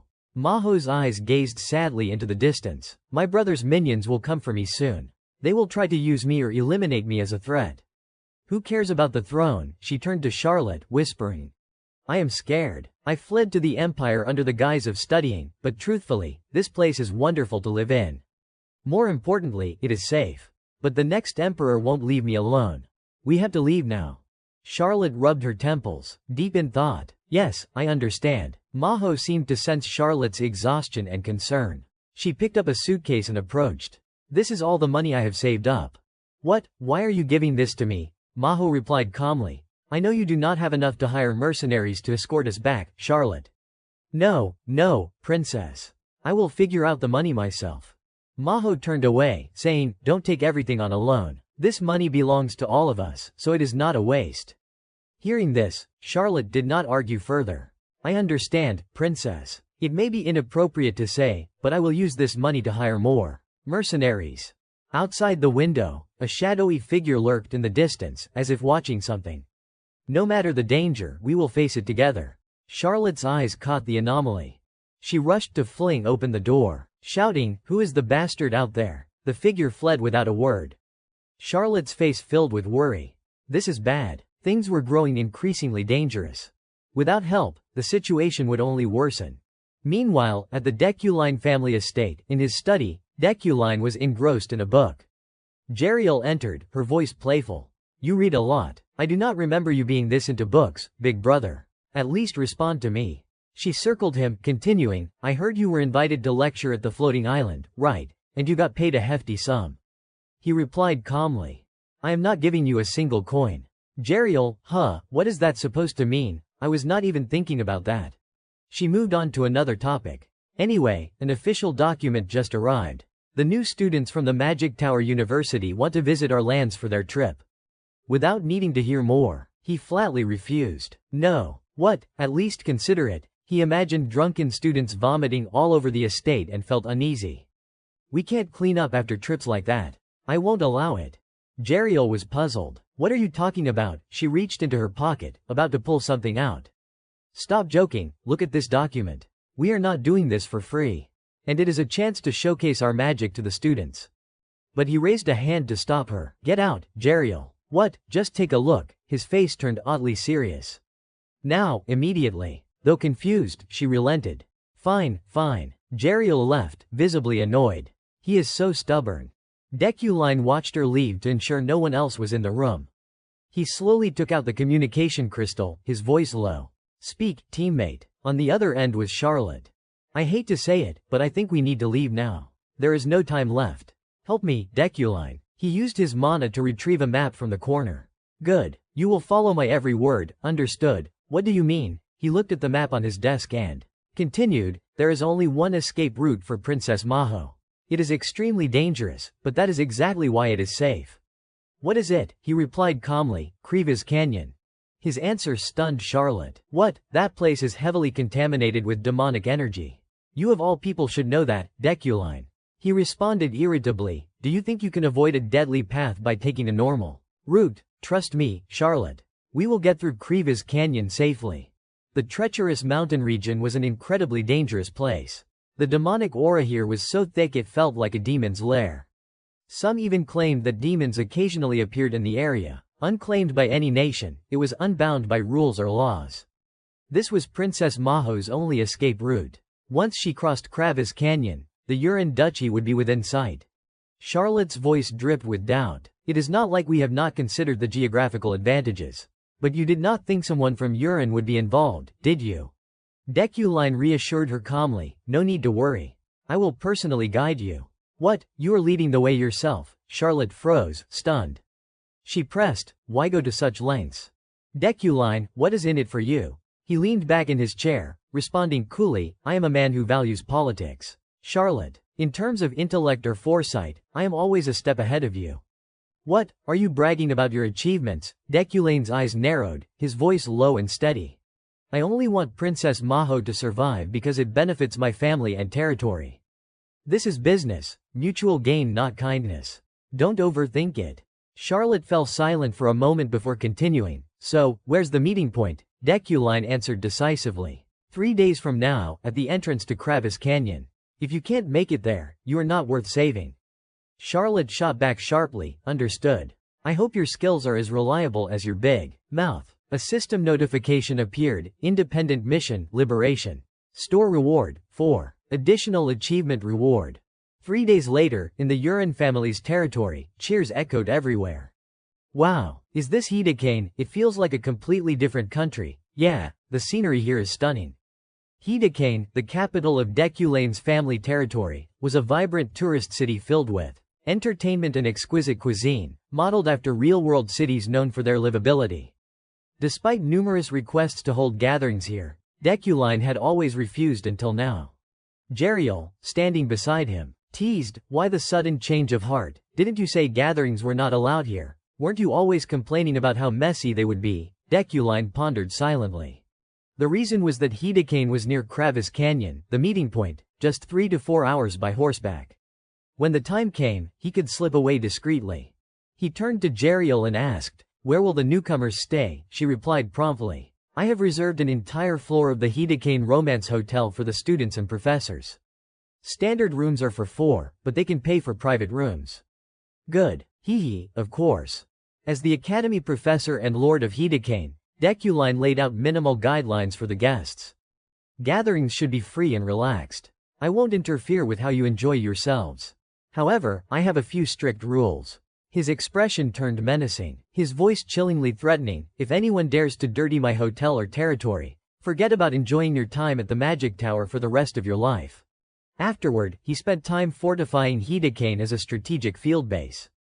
Everything was prepared. Jeriel brought over the city's wizards, boasting proudly, HMPH, how are our Hidakane Tower wizards? Clearly the best among regional towers, right? Deculine said nothing, silently observing. Using his insight and Fortune's intuition traits, he could see a golden aura around talented wizards. Pointing at them, he said, raise the salary for this wizard and that one. Fire the one with glasses. What? Why? He meticulously allocated his time, unaware that dusk had fallen. The group gathered around a massive bonfire. The professors sat neatly, as if attending a supplemental exam. Sylvia went first, launching something into the sky. A series of explosions painted dazzling flowers across the dark sky, their radiant light illuminating the area. The elderly professor praised her effusively, as expected of Sylvia, absolutely perfect. 10 points. The female professor beside him agreed, such beautiful fireworks. 10 points. Julie sighed in frustration. Why do the professors assign homework even on trips like this? A magical fireworks experiment, really? Ephraim echoed her gloomily. Haha, right. Next was Ephraim's group. She began explaining their fireworks. We combined destruction magic with harmony magic, too. But the professor cut her off. Enough with the boring explanation, just launch it already. Oh, okay. Ephraim ignited her firework, which soared into the sky. A dazzling explosion bathed the sky in brilliant light, rivaling Sylvia's display. Even the students below marveled. Wow, that is gorgeous. Ephraim's group did amazing, but the elderly professor was unimpressed. 6 points, too loud. The female professor was harsher, 4 points. Julie protested, what, why? Ephraim stopped her, it is fine, Julie. Suddenly, Deculane's voice broke through the atmosphere, 10 points. It is a perfect balance of destruction and harmony magic. The 2 professors gaped in shock at his score. Ephraim's face was full of disbelief. 10 points. After the evening assignment ended, Deculine swiftly headed to where he would prepare his horse. Everything's done. I can finally leave. I wonder if Charlotte made it safely. Unexpectedly, a familiar voice startled him from behind. Is it Guild? He turned, saying, what are you doing here at this hour? Go back to camp. Ephraim voiced her thoughts. Please tell me. During the disciplinary hearing, the club incident, and even today, why do you treat me like this? Is it because of my father? Deculine mounted his horse. Replying, figure it out yourself. You are not a sulky child anymore. Ephraim gritted her teeth in frustration, watching Deculane's figure fade into the night. She shouted, I will apply to be your assistant. I will uncover the truth. Professor, why did my father kill himself? Why did he have to do it? No matter what, I will surpass you. I will become greater than Professor Deculine. Left alone. The quiet night amplified the loneliness in her small, aching heart. She wiped her tears and returned to camp. Meanwhile, Deculine was wrestling with his chaotic thoughts. Ephraim wants to be my assistant, but my villainous fate has not been triggered yet. What exactly did I do to her father? Even in this context, I do not know. But if I did something unforgivable, I am as good as dead. He dismounted at the meeting point, instructing his horse, "You can't go further due to the demonic aura. Return to the stable and come back at noon." Turning to scan the area, he muttered, "Have Charlotte's group arrived? I should contact them via the crystal." But before he could, Charlotte's voice called out, "Deculine." He responded gently, "It was a tough journey to get here, was not it, Charlotte?" She appeared with Princess Maho, accompanied by only 2 guards. Pale and wounded but thankfully without fatal injuries. After arriving at the agreed meeting point, Deculine met Charlotte's group and the battered Princess Maho. He approached and gave a courteous bow. "I am Deculine von Gran Euclin, head of the Imperial Magic Academy. From now on, I will pave the way for the princess's escape. Please rest assured." Princess Maho quickly responded, "I express my gratitude to you, sir." Deculine continued, "The journey here must have been arduous. You look weary." Suddenly, Charlotte stepped forward and handed him a letter. "What is this? Keep it. It is a note I took from the mercenaries." Deculine read it thoughtfully, then crushed it, saying, "Utterly despicable. They truly know no bounds." Charlotte asked worriedly, "Will you be all right?" "Of course. Just stay close, and everything will be fine." Princess Maho looked puzzled. Deculine turned and declared, "If there are no further issues, let us move out." The group began their journey through the canyon. The 3 behind him covered their noses as the air grew thick with demonic aura, but Deculine needed no such precaution.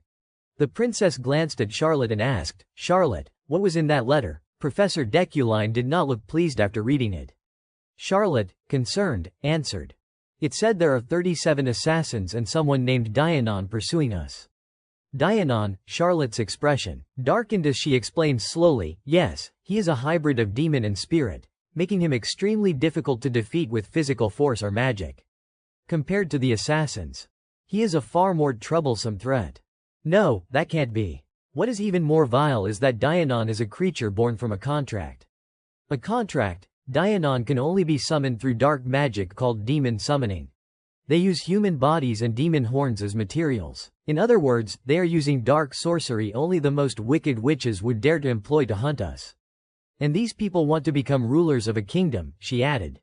Still, if there is any hope, it is that we are traveling with a member of the Euclin family, a lineage renowned for centuries as demon slayers. A system notification appeared. The Euclin bloodline excels in vanquishing demons. When facing demons or in areas dense with demonic aura, those with this bloodline can purify the surrounding aura and convert it into their own mana. Purified mana increases in quality by 1 level. The deeper they ventured into the canyon, the more Deculine realized why Kravis Canyon was notorious as a demon's lair. The demonic aura was so dense it could be felt on the skin.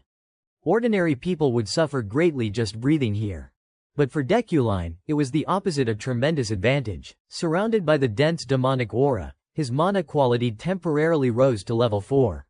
Mana quality was critical. Even a 1-level difference could create a clear gap between wizards. Mana quality was divided into 10 levels. Ordinary people typically had level 9 or 10. Reaching level 7 qualified one to attempt becoming a wizard or knight. From level 5 upward, the number of people dwindled significantly. Renowned figures across the continent usually had mana quality at level 3 or 4. Level 1 was a mythical concept reserved for gods, a realm no one had ever reached. Even level 2 was possessed by only 4 individuals on the continent: Decan of Bert, Imperial Knight Giefried, Archmage Demon, and Adrian, headmaster of the Imperial Magic Academy. With his current level 4 mana quality, dealing with someone like Dianon was well within Deculine's grasp, as long as no major variables arose. From behind, Charlotte spoke anxiously, "Deculine, can you pick up the pace?" He glanced back calmly. "Charlotte, are you letting haste cloud your judgment? Stay calm. Rushing risks demonic poisoning." Charlotte's expression darkened, but the princess tugged at her sleeve. Her gentle voice aimed to soothe, "Charlotte, it will be all right. Don't worry too much." Charlotte looked at Maho with a sad gaze. "Princess, you have such a kind and warm heart. You are surely more frightened than anyone here, yet you still care about your subordinates' feelings. I won't let anyone harm you." Suddenly, Maho screamed, pointing ahead, There is something there. A swarm of lesser demons dropped from above, targeting the moving group. Though not powerful, their numbers were significant. Charlotte drew her sword, saying, "Finally, they are here," but before she could act, Deculine stepped in. "Leave them to me." Using his telekinesis, Deculine launched a barrage of pre-prepared sharp stones. Without hesitation, they shot toward the demons at blinding speed. The stones' razor-sharp edges made them deadlier than ever. The demons were attacked from all sides, unable to dodge. Some were sliced in half, others had their heads blown off, falling like autumn leaves before they could even act. After resolving the threat, Deculine turned calmly. "Let us keep moving. We do not have much time." The group behind him marveled in awe. To wipe out such a large swarm of demons in one strike, Professor Deculine was truly extraordinary. And so, the journey continued, with Deculine dispatching every monster that blocked their path in an instant. One of the guards remarked, "These low-level monsters keep coming, but we have not faced anything truly dangerous yet, right?" Suddenly, Deculine sensed something, his eyes narrowing irritably. "HMPH, how dishonorable. Let me make this clear. Anyone who comes near will be torn apart on the spot." Charlotte and Princess Maho grew anxious and alert. Deculine calmly assessed the situation, showing no hesitation or surprise. From above the cliffs, the sound of footsteps echoed relentlessly. An assassin sent to intercept them sneered, "Heh heh heh, for someone about to die, your senses are not bad." On the cliffs, dozens of assassins emerged, having lain in ambush since the afternoon. "If that is the case, you must know what is coming for you, do not you?" Deculine calmly turned and said, "Charlotte, take the princess to the Urin Duchy first." Charlotte's face was filled with shock. What about you?" Deculine replied swiftly. "Are you suggesting I should worry about myself? Unfortunately, that is unnecessary." Charlotte shouted angrily, "Your arrogant mouth is truly beyond saving." Deculine pointed toward the assassins and said, "Look over there." At the spot where the assassins stood, Deculine aimed his wand menacingly. In the next instant, an explosion rocked the area, effortlessly taking down the assassins. They collapsed without even understanding what hit them. Sharp stones sliced through them like unstoppable lightning bolts. In moments, they lay in pools of their own blood. Charlotte was stunned. Deculine spoke, "Are you convinced now? Your job is to get out of here as quickly as possible." Charlotte's eyes narrowed in thought before she turned and said, "Princess, let us go." But suddenly, Maho noticed something. "Look, Charlotte." She quickly turned toward where the princess pointed. On the cliff, a mysterious figure cloaked in dense, sinister mana stood with an ominous presence. He loomed among the assassins, gazing down arrogantly with unshakable confidence. The princess hurriedly asked, "Charlotte, what is that?" "Damn it, that is a dangerous one." Despite Charlotte's alarm, Deculine remained unfazed, as if nothing was amiss. "The plan has not changed. Take Princess Maho to the Urin Duchy."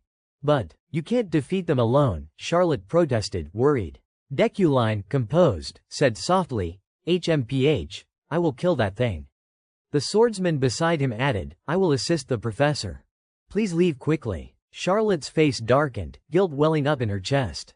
Sensing this, Deculine continued, "No need for sadness or guilt. Once Princess Maho regains her power, repay the favor to the Euclid family. I will summon a few constructs to escort you.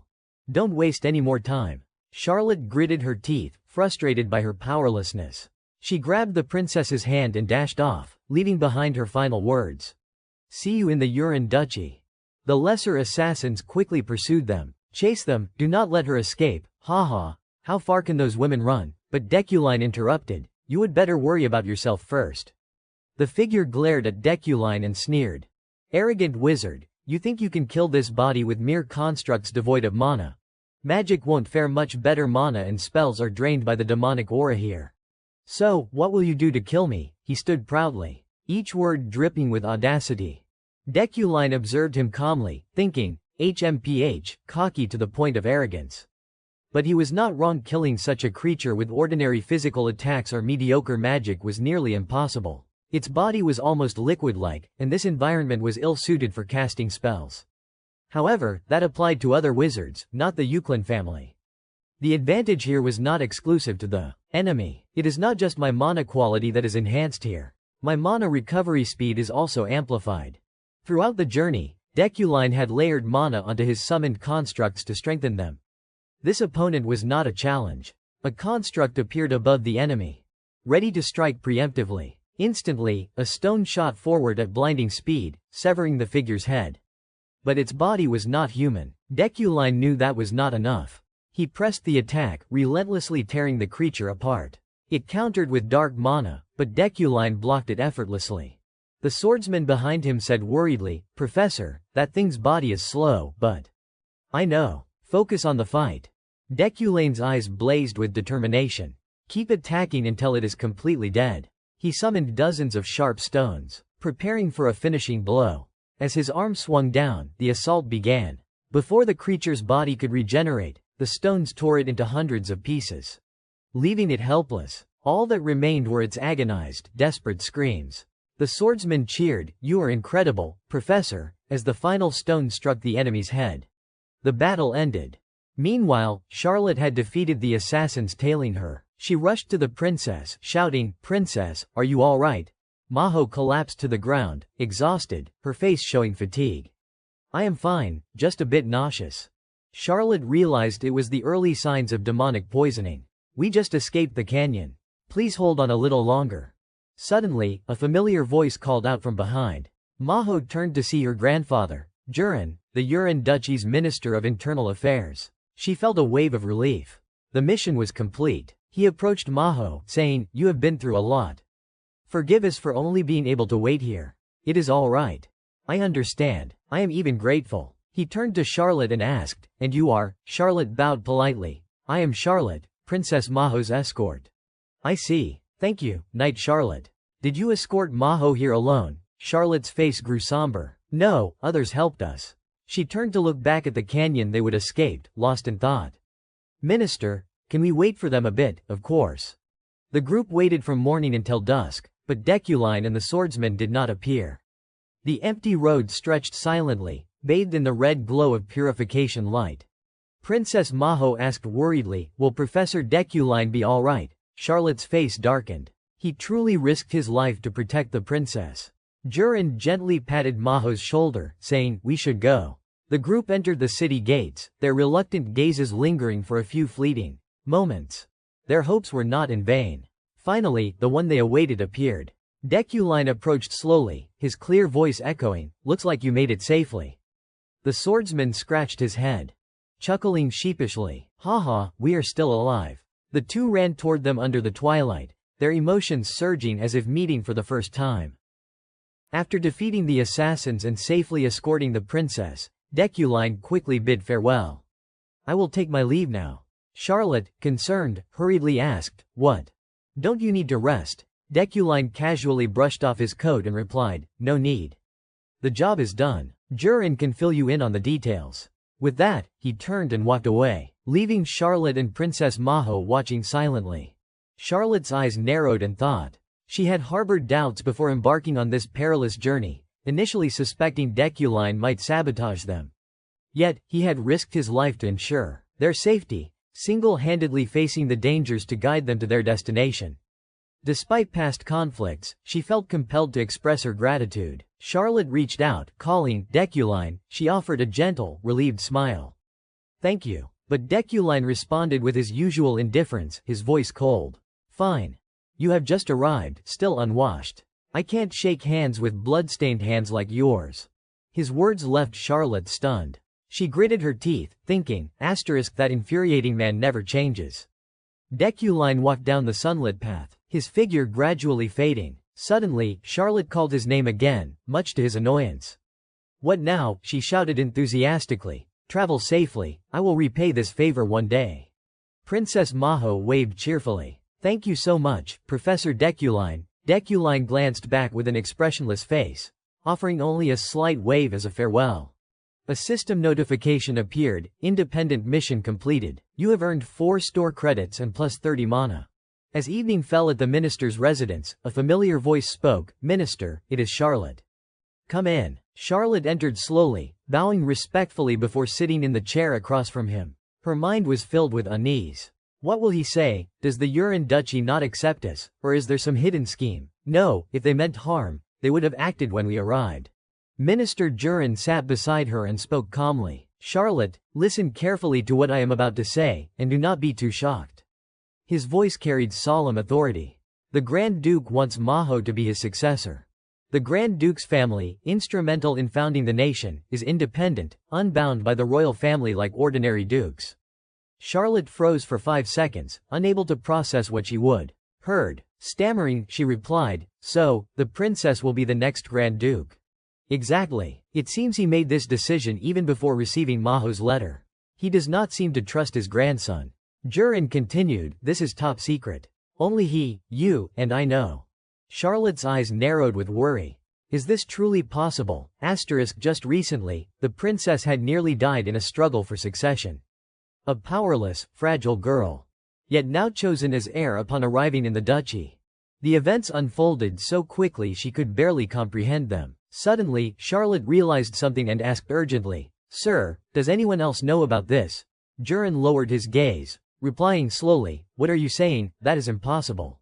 Even I only learned of it from the Grand Duke minutes ago. Charlotte accepted his words, but a lingering doubt gnawed at her. Deculane's earlier words echoed in her mind. I only want you and the princess to survive because it benefits my family and territory. I am not protecting her. I am making a deal that profits me. Don't overthink it. If you feel guilty, that is misplaced. Once Princess Maho gains power, repay the Euclid family. She is a crucial ally.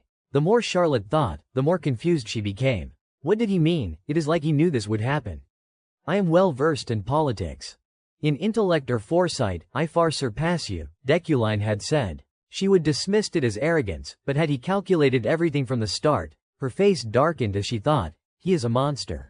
Yet, Deculane's actions were undeniable. Charlotte let out a relieved smile, wondering, has Deculine returned safely?